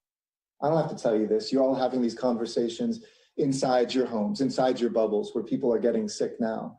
So it's a really important moment to check in with everyone around you. And I know these can be awkward and sometimes even painful conversations, but they'll save lives. It requires us asking everybody in our world to step up and to seal that bubble, to keep people healthy and to save a life. And third, wherever you go, whatever you do when you have to leave, wear a mask. It's estimated that vaccines will save 30,000 lives in the coming weeks. but masks will save 50,000 if we just continue to wear them. Think about that. A mask is as powerful as a vaccine right now, even more so today. And finally, fourth, if you have COVID-19 symptoms, please get tested. If you think you've been exposed, find out your status and quarantine until you are able to get that negative result back. And if you do come back positive, remember to isolate for 10 days and at least 24 hours after your last fever. As of this week, city testing sites have now passed the 3 million threshold, providing tests to more than 3 million people. And the current 7-day positivity rate at these city test sites is a staggering 20.85%.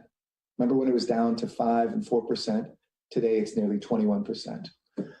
But we're also continuing to bring testing to you.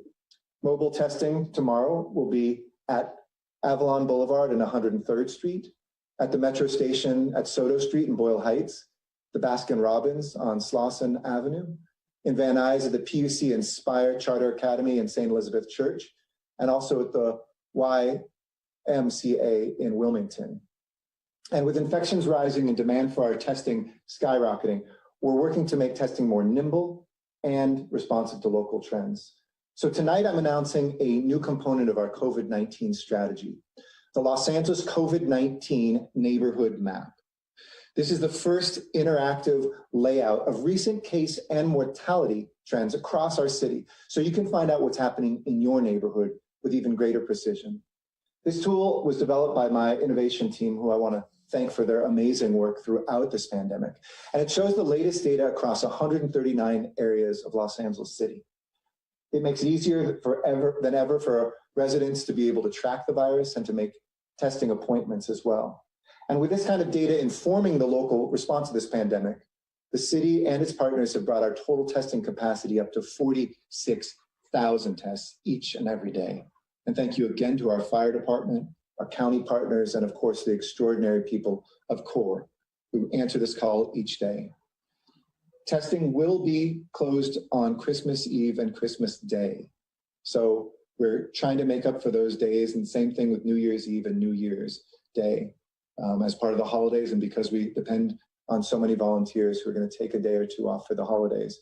But we will continue bringing testing to you wherever you are, and of course, you can always get tested through your medical provider as well. To access this new map and to empower yourself with this information, please visit coronavirus.lacity.org/map.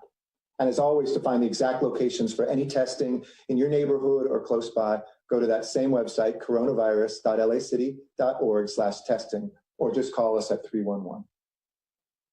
So many Angelenos aren't just facing threats to their lives, but have experienced the threats to their livelihoods during this pandemic. Here in Los Angeles, we've done everything we can, working closely with the city council, working together with the county and neighboring cities. We're doing everything to lift up our most vulnerable people. To help our restaurant workers recently, we scrambled and looked for all the dollars we could and have continued raising dollars from generous foundations and companies and individuals like you to be able to launch the Secure Emergency Relief for Vulnerable Employees, or SERVE initiative. And I have good news to share with you. We've raised $3.6 million for this program. We've delivered an $800 emergency stipend now to the 4,000 food service workers. That was our goal, but tens of thousands more applied. So I hope you'll consider giving, because that money goes straight out the door, no overhead, to those restaurant workers right now who are so vulnerable. We also established for families and other residents the Grocery Intervention for Vital Emergency Needs, or GIVEN program, to help folks get $300 to put food on the table during the holidays, to bridge their essential needs in this tough moment. And also, I'm proud to announce we've raised $3.4 million for that effort. So if you want to give a present, a last-minute gift to a family, instead of maybe buying a present for loved ones that are okay, log on to the Mayor's Fund and donate to help a family get those groceries, to help a restaurant worker get through the holidays. And you can go to mayorsfundla.org/COVID-19. That's mayorsfundla.org/COVID-19. And I want to thank everybody who's given, whether it's that $5 or whether it's the $1 million+ dollars. So many people have given, and so many generous people given anonymously. because they know this is the moment we are called to serve one another and to give to one another. As we support our most vulnerable in every way that I can find, we also need more help from Washington. Tonight, Congress is on the brink of passing some measures of relief, including critical funds to accelerate free distribution of vaccines, additional rental assistance for renters and small business aid, transit assistance that will come to Metro, expanded unemployment benefits, and a $600 direct payment to millions of struggling Americans. I'll be blunt, $600 isn't enough. We're forced to try to fill that gap. It should have been at least double that. And while these programs will make a difference, let's not kid ourselves. It's nowhere near what this country needs or deserves from our tax dollars. To quote Senate Minority Leader Chuck Schumer, he said, "This is not a stimulus bill, this is a survival bill." And Senate Republicans cut in half that relief that was coming to families, cut out relief for cities altogether. The local communities of every size, led by people of every political background, were literally cut and left to dry when we're the ones with those frontline workers, librarians who are working as contact tracers, first responders who are answering the call, transporting and dealing with COVID-19. So as we enter 2021, I say to Washington, your work is not done, not close to it. Step up for the American people, step up for our economy, and step up for local governments that are doing the work and having excruciating decisions between whether we lay off and furlough people, cut programs, or whether we help this nation survive. I know that hope right now feels so far away for so many in our city. It feels distant for families who've lost their income and worry about paying their rent. For the kids who are wondering about their future, wonder if they'll ever see their friends back in a school. For every Angelino who lies awake at night with the fear that someone in their household who's vulnerable might become infected. And it seems so far off for those who have a family member hanging on, or worse, who they've lost. I share these worries and I share those fears. But I also share your conviction that we will get through this. As your mayor, I know it is in us. It is in the LA DNA to rise to this moment, to help each other, and to get through this. Tonight is the longest night of the year, more darkness than any other day of 2020. That means starting tomorrow, the days will get just a little bit brighter. A couple minutes tomorrow, a couple more the day after that, until little by little, the winter recedes and the spring comes. We have to plant the seeds in our actions to make sure what blossoms is something beautiful and bold. That while we mourn the loss of winter, that we will be able to emerge stronger than ever with as many people still with us as possible. That more of our neighbors and of our loved ones will survive if we make these small sacrifices. They are small, even if collectively they feel like a heavy weight on us. I know if you're living alone, how lonely it feels. I know if you're cut off from your children or your grandchildren, how much you yearn to just hold them. But we will get through this. Each individual decision we make is a lifesaver. And we will look back in these days and say, yes, we summoned that courage. Yes, we found that strength. Yes, we found the ability to see each other and to have small acts of love make sure that this city survives.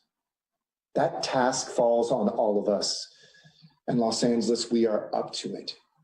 So let's work together to stay safe and to stay healthy and to stay home in these dark days of winter until the spring arrives. Sending you strength and love, Los Angeles. With that, I'd be happy to answer questions. First question comes from the line of Ron Witt with the Los Angeles Times. Please go ahead.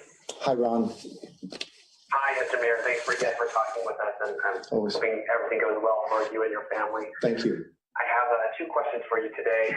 Do you know when you're going to get the vaccine? And second question is, now seeing the surge in cases reach crisis level, do you think it was a mistake for elected officials like Supervisors Hahn and Barger and a number of other other city councils to attack the credibility of the public health department when it wanted to pursue the ban on outdoor restaurant dining and warn of the crisis we are now facing? Thanks so much. Sure. Thank you, Ron. I'm not jumping any queue. I'm happy to take vaccines to show people that I absolutely will be and that it's safe, but I'd rather do that with side by side with people who are vulnerable. I think it's so important for the folks that are in our senior nursing facilities, after our medical workers, and then other essential workers. So I'll wait for my place when it would naturally come and not go ahead of that. I think that's absolutely critical. We don't need every elected official showing that it's safe. I'm glad that President Biden did. That's obviously important for national security, and other folks that are in that vulnerable age group or pre-existing condition. So when they tell me I would normally get it, that's when I'm going to get it. I'm not going to, put the words in the mouths or second guess, my fellow elected officials who are just dealing, I know, with immensely difficult decisions, and there's never right ones. I'll just speak for myself that public health input is the most critical piece of information. I don't blindly follow it, for people think that, oh, do our elected officials use their judgment? Of course. I've used my judgment sometimes to go further than the county. I've sometimes used my judgment to push the state level to do things. And I've sometimes assessed things in private conversations, said we do or don't need to go in a different direction than what is recommended. But by and large, I think all of us should acknowledge that public health officials aren't singular people. They're full of teams that talk all the time to other teams across the state, across the country, who look at the data, monitor them, put models out, and when they make recommendations, I have to a T back those up. So when people say why, it's because those decisions are life and death ones. And I think it's absolutely critical. There is always a good case to be made to second guess anything. Open this, close that, that's a mistake. To all of us, I think it seems crystal clear that what public health professionals have told us throughout this, early on, they were the first to say masks probably stopped the transmission before the research came in. Why not just do it? So we became the first big city in the country to mandate that. Testing of asymptomatic people, that came from public health experts. And so we started doing that in the face of criticism. We looked at equity, that came from public health. Why are African Americans dying at higher rates than their population? And we addressed that and did that. So all the things that I've been proud to do are really in support of those professionals who, in the face of criticism, in the face of attacks, but in the face of good hearts and a lot of experience, do weigh these decisions. I have those conversations all the time. I talked this weekend with Dr. Ferrer. I talked with Supervisor Solis, who's now the new chair, as I did with her predecessor, Catherine Barger. So it's not my place to comment on everybody else's, but I will continue to follow the facts, the science, and public health advice. I'll process it, but 9 out of 10 times, it's not more often it is right, and I'm going to follow it. Thanks, Ron. One follow-up question. Go ahead. Can you talk about how you might feel about LA becoming the epicenter of the pandemic after all of our work to try to keep COVID at bay? Yeah, we follow these statistics very closely, and we're still, if we were a state, for instance, the rate that we've been at for the last week or so would be, I think, 23rd. We're a dense city, and we have a lot of people. So there's a lot of ways of saying we're the epicenter, in the same way, that other populous cities have the biggest number. Everybody always says California has the most cases. Of course, we have the most people too. We've always been a vulnerable city. We've always been a dense city. We're a denser city in terms of our metro area than New York. And so, no, none of us love to see this. None of us like to see it. All of us hate to see the cases explode here. But it also is one of those things where people said this was coming in the winter, and more powerful than anything a government can do is what we all do ourselves.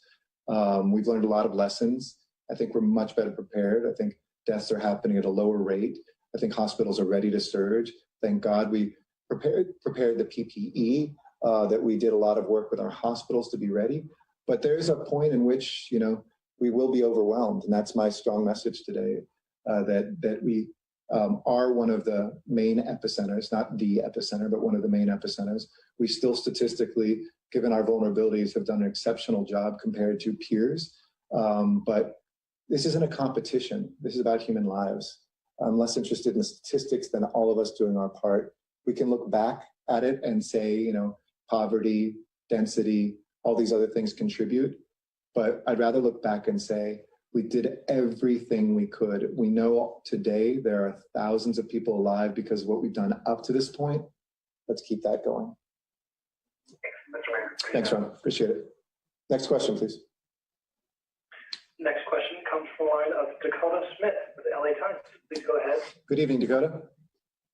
Good evening, Mayor. I know you said the relief plan put forward by Congress doesn't include money for cities. Does that make the proposed City Hall layoffs more likely to occur? How long can you delay those layoffs? And is it your feeling or hope that, I guess not your hope, that you're understanding that there could be another relief package that could come early next year too? Sure. I mean, everybody's going to try to, and certainly I'd be very supportive of what I know. So we just wanted to show you a little bit of Mayor Garcetti's press conference from earlier. He's taking questions right now from reporters. So if you are watching and you're from the LA area or you're traveling there soon, we hope you found that somewhat informative. I'm Andrew Kraft. We have about 45 minutes left of live coverage here on this Monday night. But no, that was really interesting. Remember, what was not included in the COVID relief package was this relief for state and local governments. Remember, a lot of their tax revenue has dried up because people are just not spending. They're not going out and purchasing and doing the normal things that they would pre-pandemic. So that affects, firefighter, police salaries, workers in state and local government. So you just saw that question there. Will these states and cities like Los Angeles and California have to lay off workers because they don't have enough money in tax revenue to pay them? So that remains to be seen. Remains to be seen if there will be another relief package passed early next year in a Biden administration. So we'll be on the lookout for that as well. Though we want to take a quick commercial break, so we'll be back here in 2 minutes on News Now from Fox.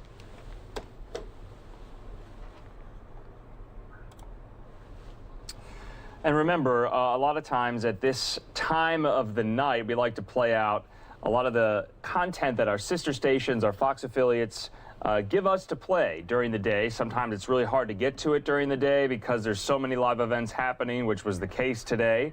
So we're going to play out a lot of these stories from our affiliates. We're going to start off with a stimulus update out of our affiliate, Fox 32 in Chicago.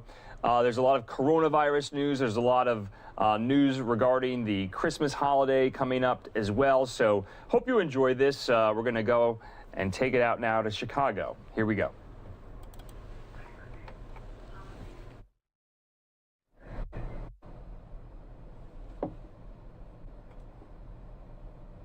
And I'm Sylvia Perez. Members of Congress spent much of their weekend ironing out the final details of that long-sought coronavirus aid package. And we want to bring in Congressman Jesus Chuy Garcia to share some of the details of the plan. Congressman, good morning to you. Nice to have you on. Thank you so much. You know, Appreciate it. We know so many people. We talk to them all the time. We interview them. They've been waiting to hear, am I going to get another stimulus check? Am I going to be helped? What do you want people to know about what has come forward and what they can expect from this as far as what they're going to see in their pocketbooks or in the mail? Well, it shouldn't be this hard to get people relief, but I think we have an agreement that should be approved today.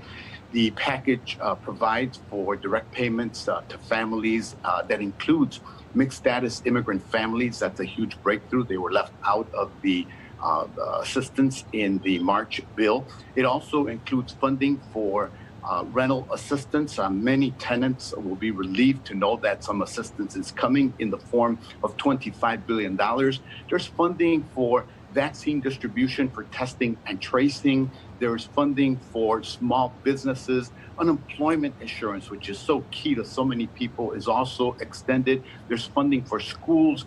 Many small businesses can also benefit from this package. And of course, we also increase the allotment for food stamp benefits. Many people are hungry throughout. So all in all, it has many good provisions in the bill.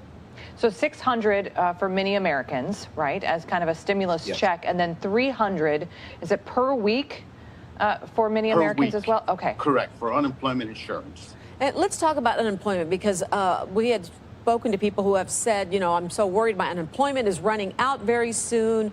When can they see that this will continue? Is it going to be direct continuation? Will there be a stop? Because we know there's going to be some time before the checks actually arrive. But what about unemployment?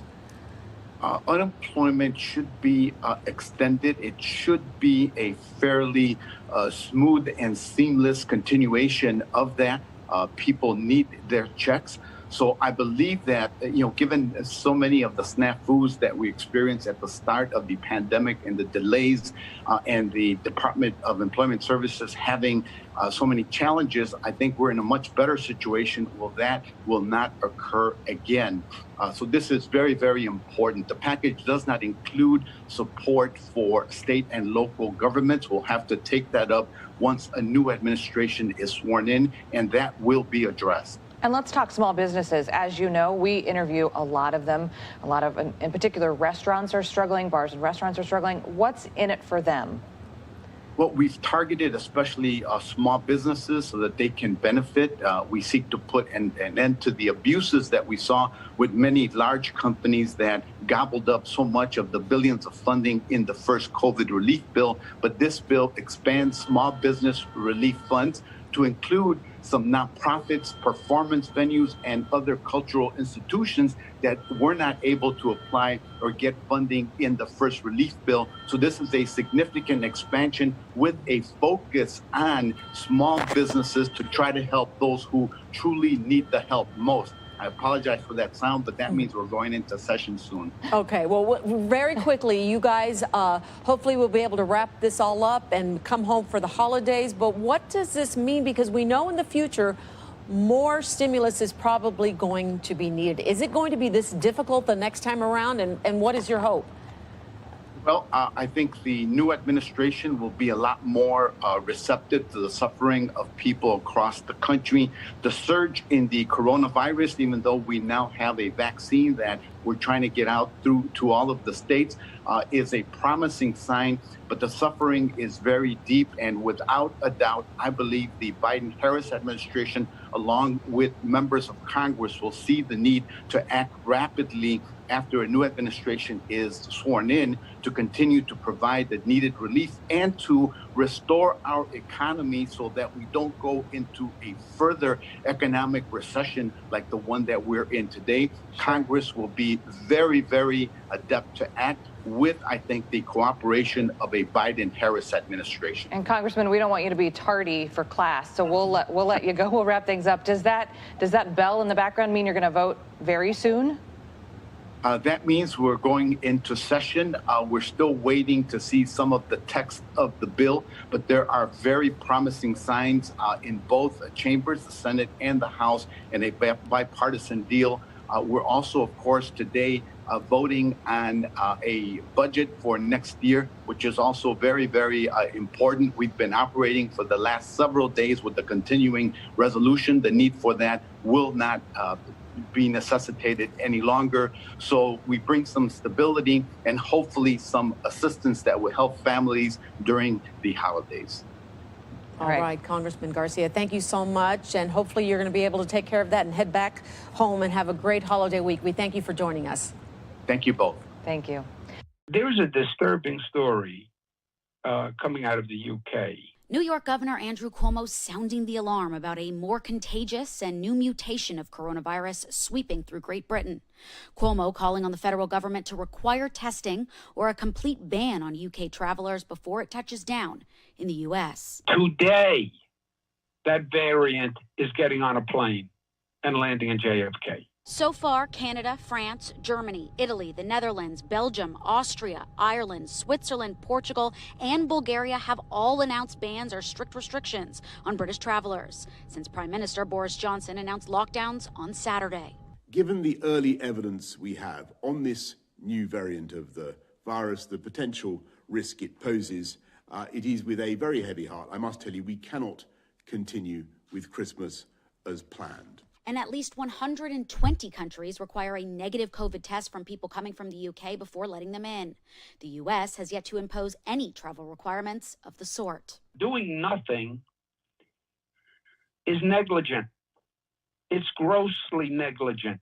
Cuomo saying he's concerned the federal government is making the same mistakes it made back in March.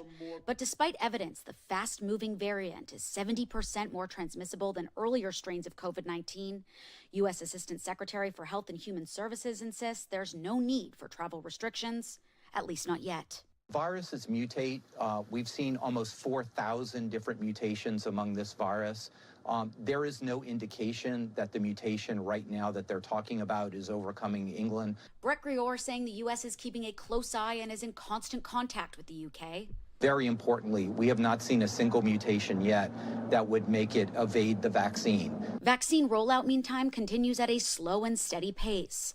A CDC panel has issued its recommendations for who should be in the second and third groups to get vaccinated. They say Phase 1B should include anyone 75 and older, as well as frontline essential workers. These are people who are considered necessary for the economy to function and are at high risk for exposure to the virus. They include police officers, firefighters, teachers, postal workers, manufacturing workers, and grocery store employees. The next phase, 1C, consists of anyone 65 and older, anyone 16 and older with a high-risk medical condition, and other essential workers.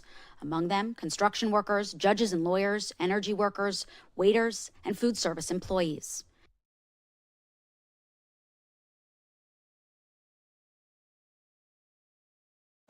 Today, another weapon in the fight against the coronavirus should be arriving in the form of Moderna's vaccine. On Friday, Vice President Mike Pence and the Second Lady, Karen, and the U.S. Surgeon General Jerome Adams, they all received shots of the Pfizer vaccine live on TV in an effort to convince skeptics that the vaccine is safe. All right, this comes as we continue to hear the concerning news of a new strain sweeping its way through Europe. Joining us this morning from D.C., the U.S. Surgeon General Vice Admiral Dr. Jerome Adams. Nice to have you back on Good Day New York. Thank you. Great to be with you. Sorry I have so many titles. My kids just call me Dad, and I usually get called a whole lot worse on Twitter. But I got to tell you, it's good to be back with you, Lori and Rosanna. And I know we've got a lot to talk about, but I just want to start off by letting people know I put out a call to action today to the over 15 million people out there who have recovered from COVID-19. And that is to consider donating your plasma. If you've had COVID, your body put up a fight to recover. And I want you to understand you can be a hero this holiday season by sharing your virus-fighting antibodies to give another person, one of those people in the hospital right now, a better shot at winning their fight against COVID. So let me ask you something. We're talking about giving plasma while we're rolling out these new vaccines. Is it a different way to kind of treat the virus? Is one way better than the other?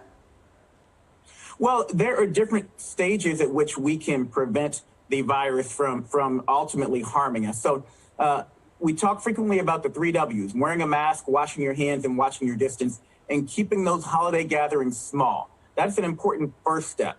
But we know a certain percentage of people are still going to get the virus. And if they do, we can treat them with antibodies from people who have recovered. That is what is in plasma. And so go to thefightisinuS.org if you're someone who has recovered from COVID to find out how you can give plasma. And then the vaccine comes in, because once we all get vaccinated, then that will lessen our chances of severe complications and hopefully of spread of this virus. And my hope is that we can get back to normal by next summer. We're expecting 100 million doses of vaccine to be out there by February, which will cover half of the adult population. So prevention up front, secondary prevention with vaccinations. Get your COVID vaccine as soon as you can. I got mine, and I'm feeling great.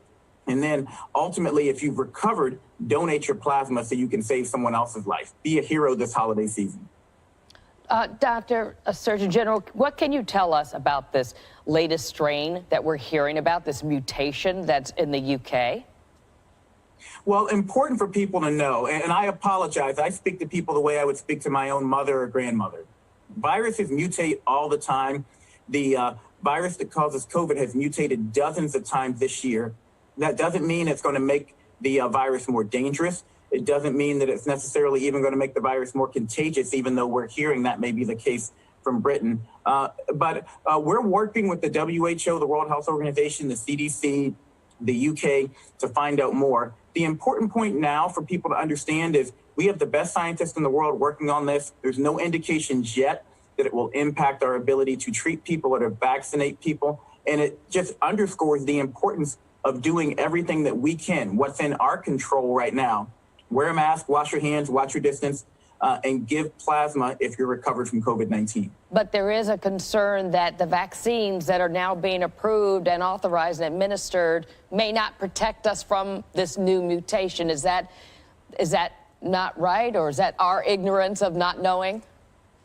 Well, right now we don't know for sure, but I talked to Dr. Collins, the head of the National Institutes of Health, just a few minutes ago, one of the smartest people on the planet, and he's on this. And he says right now the information we have does not suggest that this will affect the vaccine. But I want to remind people, we have to change the vaccine for the flu every single year. So even if we eventually do get a mutation, which causes us to have to shift the vaccine, we know how to handle it. We know what to do. So important for people right now to get the vaccine that's available for the flu and for COVID, and trust the science to lead us as we continue on into the future, into the end of this pandemic. So Lori and I can't wait to take the vaccine. We don't know where we are on the list, but we're wondering, we're seeing that these European nations are closing down borders to the UK. Should the United States be doing that right now? Well, we have a task force meeting today, and we'll be talking about that. One of the things that I never want to do is fault a leader for trying to protect their people. But again, we also want to make sure we're following the science, and we don't want to be overreactionary.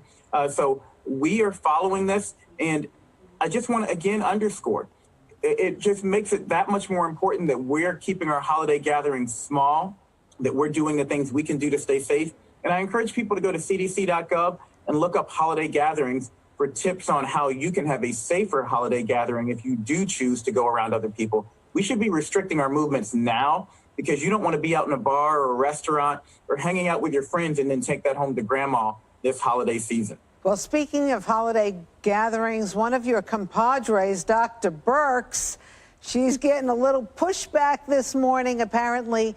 She says it wasn't a holiday gathering. She was packing up her house with her family. And I don't know, a lot of people are thinking that she's not practicing what she's preaching. Have you had a chance to talk to Dr. Birx? What's going on over there? I haven't, and to be honest with you, I didn't hear about that yet. But that's why we tell people, look, the safest way to spend the holidays is with your immediate household. But we know not everyone is going to do that or going to be able to do that. And so you should do things like limit your movements beforehand.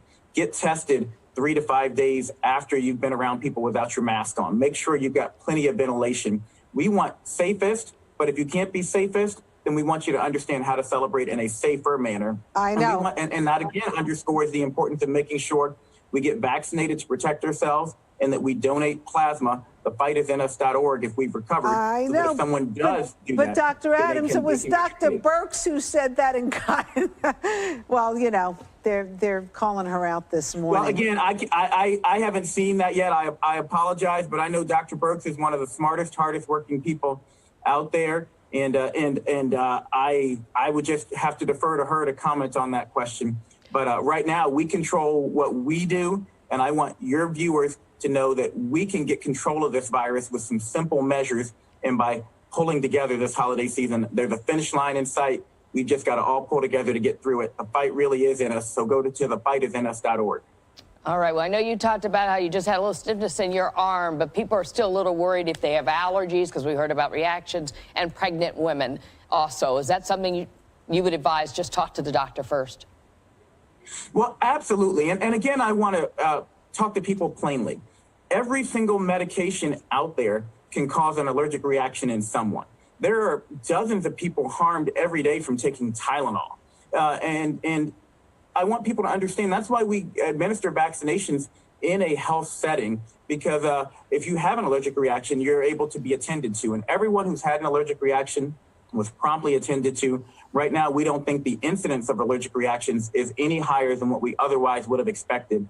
And the benefit of this vaccination still far outweighs the risk. If you have questions, talk to your doctor. Dr. Adams, always great to see you. Do you want to say hello to any of your family in the area?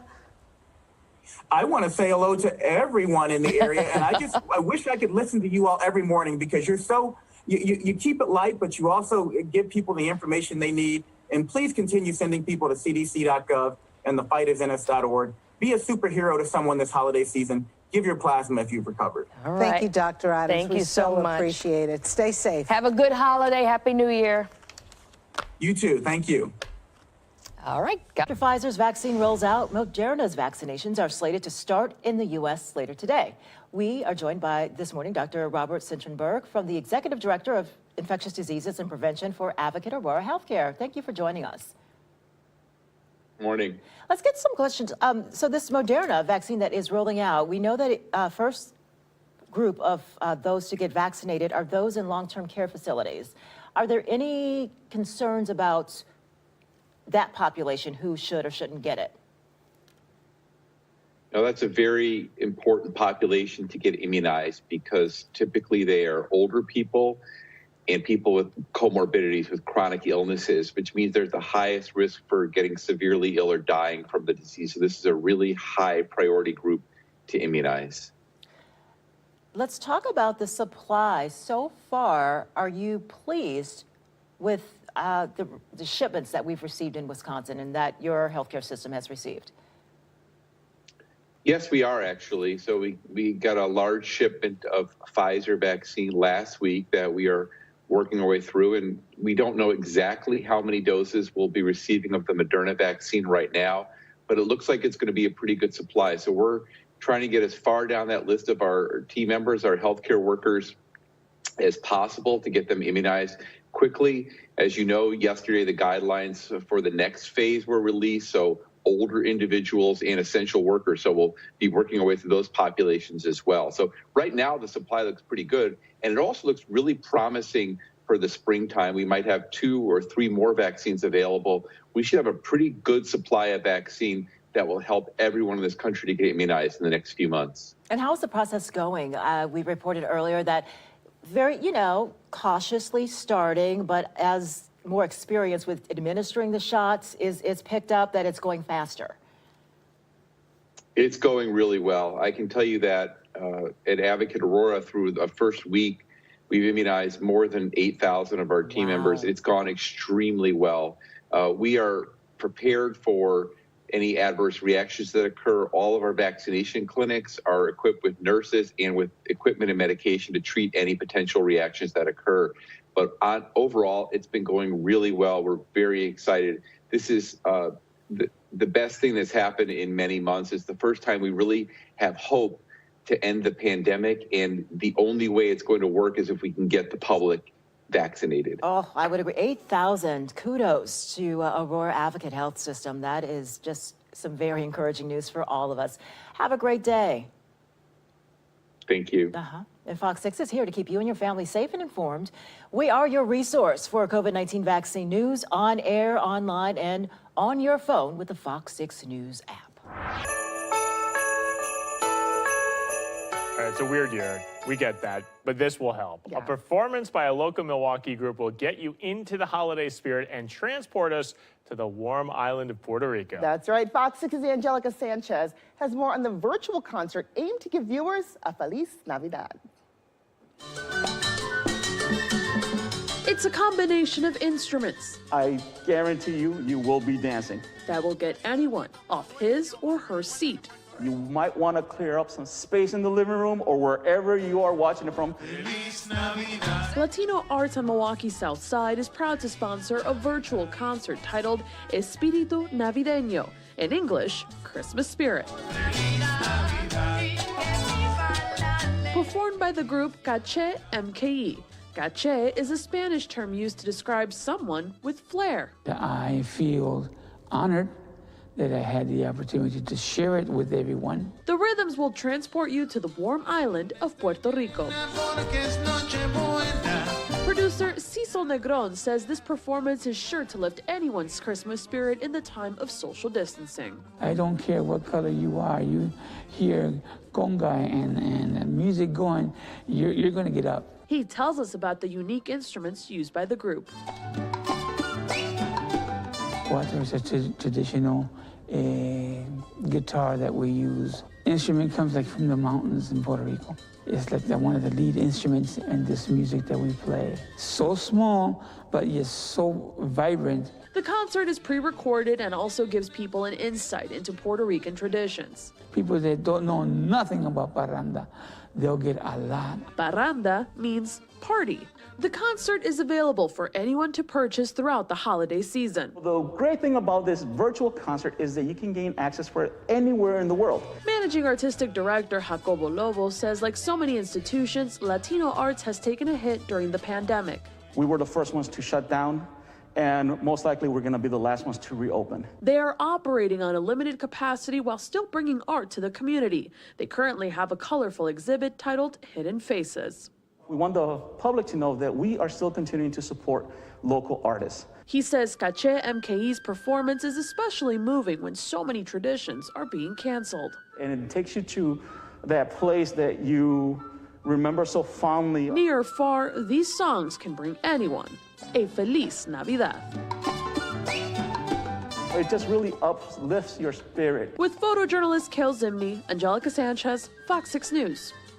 Close my eyes, I could picture myself on the beach with a drink in hand. We have direct links on our website on where you can purchase that concert, as well as where you can make a donation to Latino Arts Inc. They're doing great work. Just head over to fox6now.com. Well, let's face it, there's just no getting around it. It's been a really rough year. But through some dark times, one family in Whitefish Bay found a way to light up hearts in their neighborhood and beyond with a COVID-friendly activity for all to enjoy. Fox 6's Hannah Jewell shows us the holiday light show at their house is drawing some big crowds. This year is really about 2020 and how to bring some positivity and cheer. A front yard holiday light display is putting some others in the neighborhood to shame. It's probably 1,000 hours of work. Lights set to music you can tune in on your radio. Matt's the engineer and he's the creator of all light show. Like a lot of hobbies, I got a little addicted to it. Drawing families to East Circle Drive for a second year in a row. We come every single night around this time. It's a lot of fun for them and it's fun for us too. They say it's inspired some neighbors to put up lights themselves. These lights are bringing a lot of holiday cheer to people after what's been a tough year, and it's also bringing some light to people who will be spending this holiday season stuck in the hospital. How can we give back? What can we do? 3.5-year-old identical twins Emmy and Addie were born at just 28 weeks into Christine's pregnancy, each weighing just over 2 pounds. I couldn't believe that our girls could ever be that small. The girls grew healthy and happy. Christine and Matt wanted to give back. It all really stemmed out of these two little ladies. Creating Littlest, a nonprofit organization supplying boxes of gifts to families in the same situation. Guiding them through what we call like the NICU journey. We wanted to include everything that we thought we would have wanted back then. Make it a memorable experience, not necessarily a scary one all of the time. This year, they put out a sign asking for donations. Just something where those who saw it and wanted to give more, then they could. They've raised $1,000 in donations from spectators and offers to volunteer to help pack the boxes. I think we all feel good giving. They've made 100 so far. Starting with just one light, the Osman family found a way to make a difference in a difficult year. Turning something negative into something positive is what we'd hope everybody can do. In Whitefish Bay, Hannah Jewell, Fox 6 News. That is gorgeous. Can you imagine going every night? We need to go, Mom and Dad. Can you imagine that? Like that one family? If you would like to see that show, it starts at 4:45 each night. It's going to go through New Year's Eve. We have all the information laid out for you on our website. Just head over to fox6now.com, including how you can help with making boxes for the NICU. Christmas came a bit early for some Kenosha girls. One of the things topping their wish list, a bed of their own. Our Evan Peterson shows us why Santa couldn't wait and called on his friends to get that gift delivered ASAP. This is tangible Christmas spirit. And it's on the move. Thank you. You're welcome. Making an early holiday delivery for these two young ladies. We always wanted a bunk bed. A bed may sound like a surprising thing for a child to ask for during the holidays, We wanted our own bed because she keeps pulling my hair. but not when it's something you don't have. On a bed. Well, on a couch. We slept on a couch. Yeah. Their family's living room couch has been where these two tuck in at the end of each day. And as you can imagine, getting a restful night's sleep isn't easy. She sleeps like this. I'll show you. She sleeps like this, and then she moves her feet like this right on me. We always do this. Like. Santa knew this gift couldn't wait. And thanks to some holiday help, he got his friends in Kenosha to come through for him. Sleep in Heavenly Peace is a nonprofit nationwide organization that builds beds for kids who don't have them. This group, along with volunteers from the company Odd Job Larry, means these girls don't have to go another night without a bed of their own.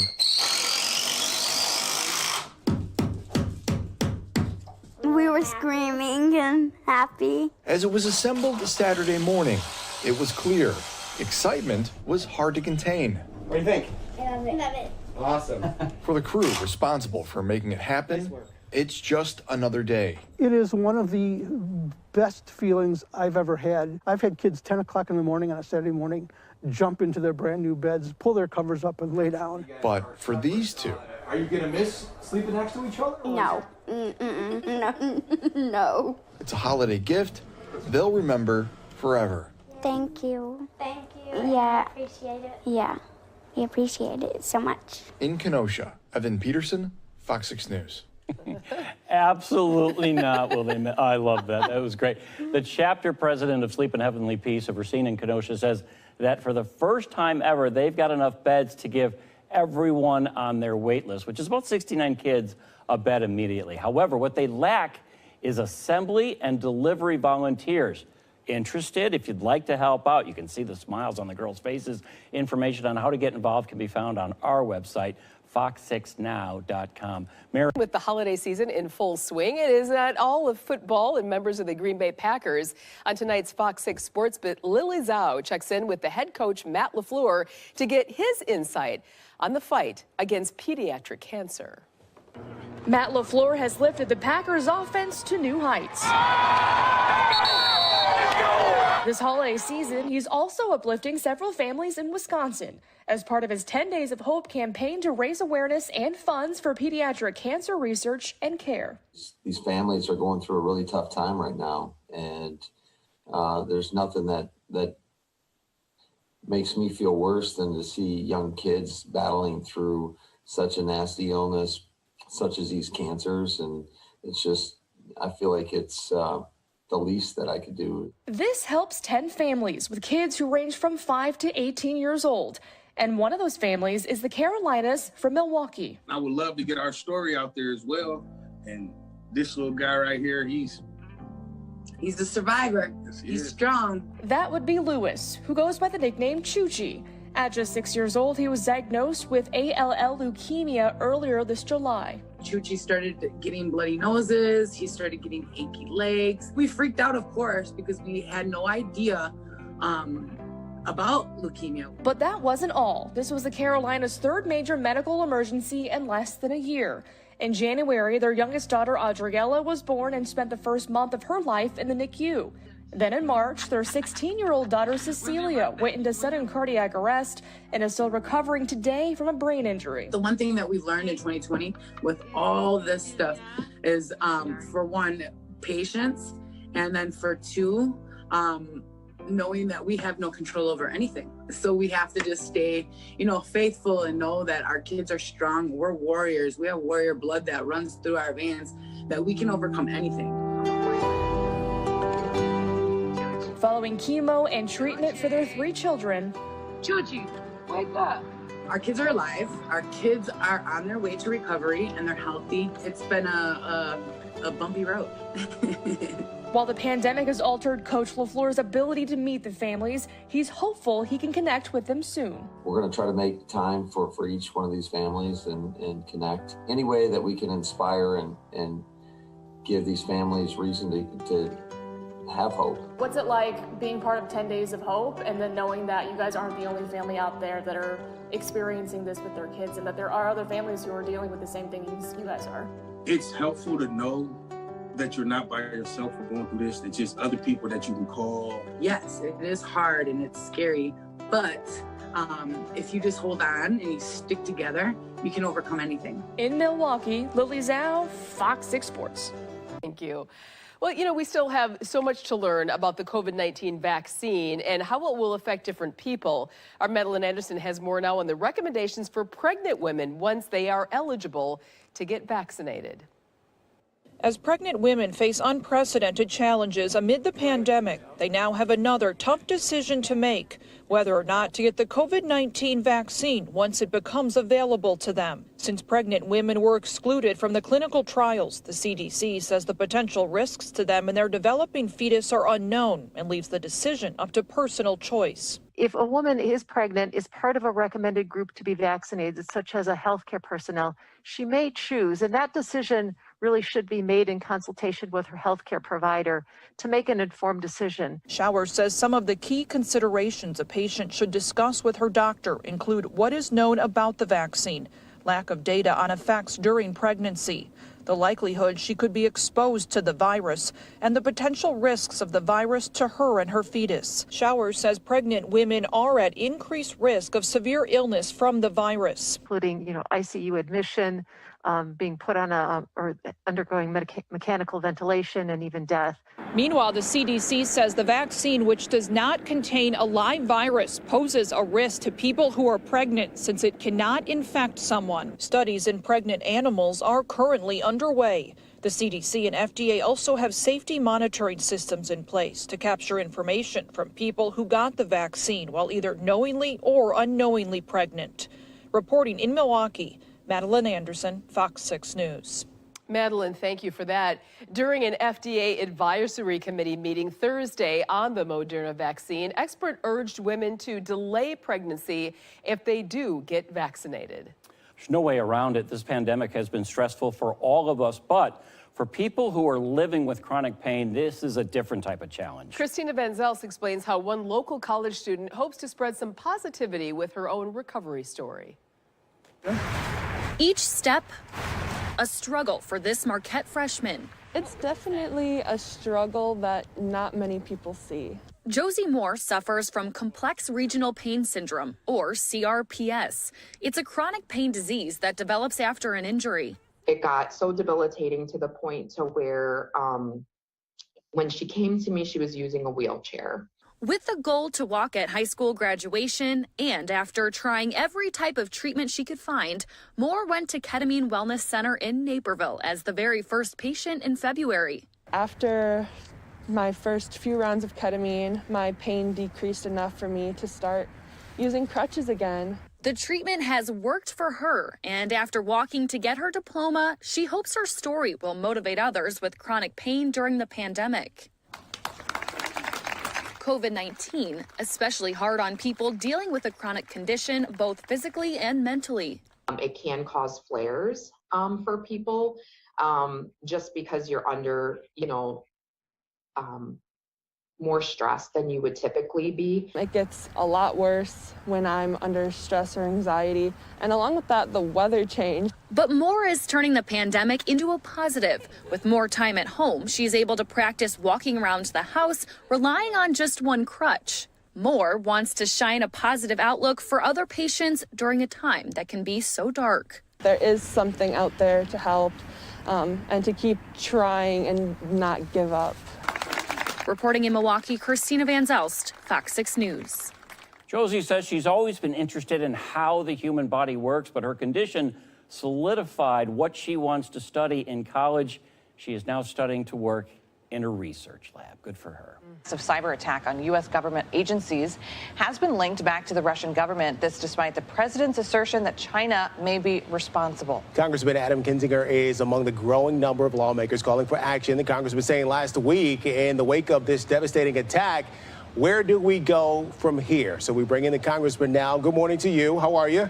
Good morning. Great. Thanks. So let me just start with the first question here. The question you yourself asked, where do we go from here? Well, it's going to depend what's available. So, for too long, we've allowed countries and non-actor states take advantage of the U.S. cyber infrastructure. We know about, the Sony hack. We know about the OPM hack by China. We know about Snowden, the fact that Americans are dead now because of Edward Snowden. And we've really never retaliated in a big way. I got to tell you guys, this is massive. And I'm not sure if anybody has a clue yet how massive this is, but I'm going to tell you, we are deeply concerned to the point where this basically rises to an act of war. And it doesn't mean that, we're going to send now 200,000 troops to Russia, but it does mean that there has to be a proportional response, or this is going to keep going on. This is worse than I think people even begin to understand right now. What do we know about the attack, Congressman? How long? It's been going on for a while, right? This isn't something that just happened over the past few weeks. No, we know now, and we've just learned this within the last week or two, that this has actually been the case since about March, and maybe even before. We know that there is a small company called SolarWinds that plays a certain part with a piece of software that is on most government agencies' computers, and they found a way into that, and through that process exploited a lot of things. But see, here's the other thing. We are not even sure if we've found everything yet. We don't know if there's back doors to these systems that exist that we don't even know about or even know about in theory, because it's so far advanced beyond what we know. And I got to tell you, it's bad. I mean, to include, understanding our nuclear weapons, to include hacking into FERC, which is the Energy Regulatory Commission, so they know details about bulk power grids. There has got to be a pushback more than, saying that you're naughty and, a couple of sanctions. So lawmakers on both sides of the aisle, your colleagues in both parties, they're calling for the president to call out Russians. What action exactly do you want the Trump administration to take? Well, what would be nice is if he actually agreed and admitted that it's Russia. For whatever reason, the politics of it now matters to everybody, where, if you're a Republican, you have to be against China. If you're a Democrat, that's insane. Both these countries are actually competitors to the United States, for goodness sakes. We're Americans. And so I think the president needs to explore offensive cyber capabilities that we have. And I think to an extent there may even be a necessary need, if we don't have quite the equivalent offensive cyber capability, to do kinetic action against Russian proxies, for instance, in Libya, Syria, and elsewhere. I mean, this is that massive of an attack that I think over the next few months we're going to understand that it may cross into a kinetic response against proxies of Russia. What do you expect President-elect Biden to do, excuse me, when he takes office? Well, he's said a good line. He said, look, we're going to take this very seriously. We're going to explore our options for pretty serious retribution. In essence, I'm paraphrasing him. So I hope it's a pretty aggressive response. Look, nobody is sitting here saying we want to go to war with Russia. Let's get that clear. But if people attack you and they hit you and you do nothing in response, you're only encouraging further and further attacks. I mean, I still get amazed when people want to just walk away, and it's the same people that used to, for instance, admire Ronald Reagan for talking about, peace through strength. Well, we need peace through strength in this case, and sometimes that means punching the bully right back in the nose. Congressman Adam Kinzinger joining us this morning. Good to hear your perspective on this. Another question here, too, is we all know we can put antiviral software on our computers to protect us from hacks, but you'd imagine the government has to do something on a little larger scale. Thank you for joining us this morning, and happy holidays to you. You too. See you guys. All right, well, we want to thank everyone for watching News Now today. We've covered so many of the top stories, bringing you them in their entirety on News Now from Fox. We hope you enjoyed it. We'll be back at 6 a.m. Eastern on in our East Coast Bureau, our Eastern Outpost there in Orlando, Florida, with some familiar faces you might know, Regina, Pilar, and Rain. So they're going to take over in about, 5 or 6 hours here on the East Coast, as we're just days away from Christmas. We wanted to plug again our Christmas Eve special coverage. We'll be tracking Santa via NORAD for most of the night on Christmas Eve, so you're not going to want to miss that. But now, as we always do at this time of night, we start our overnight playlist where we play out the top events of the day that we showed you live. And we're going to start out with President-elect Joe Biden getting his vaccine today. Then we're going to go into that press conference from Attorney General Bill Barr. So I'm Andrew Kraft for News Now from Fox. I want to thank everyone for watching, and we will see you tomorrow. Have a good night. It's done. It's done. It looks like it's done. All right.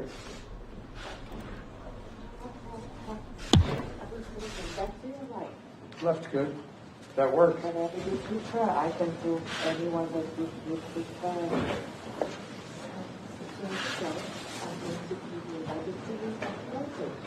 Okay.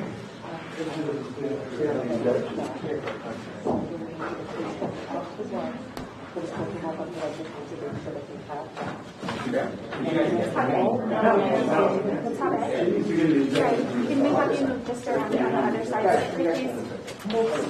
Yeah, right behind on that other side. Thank you.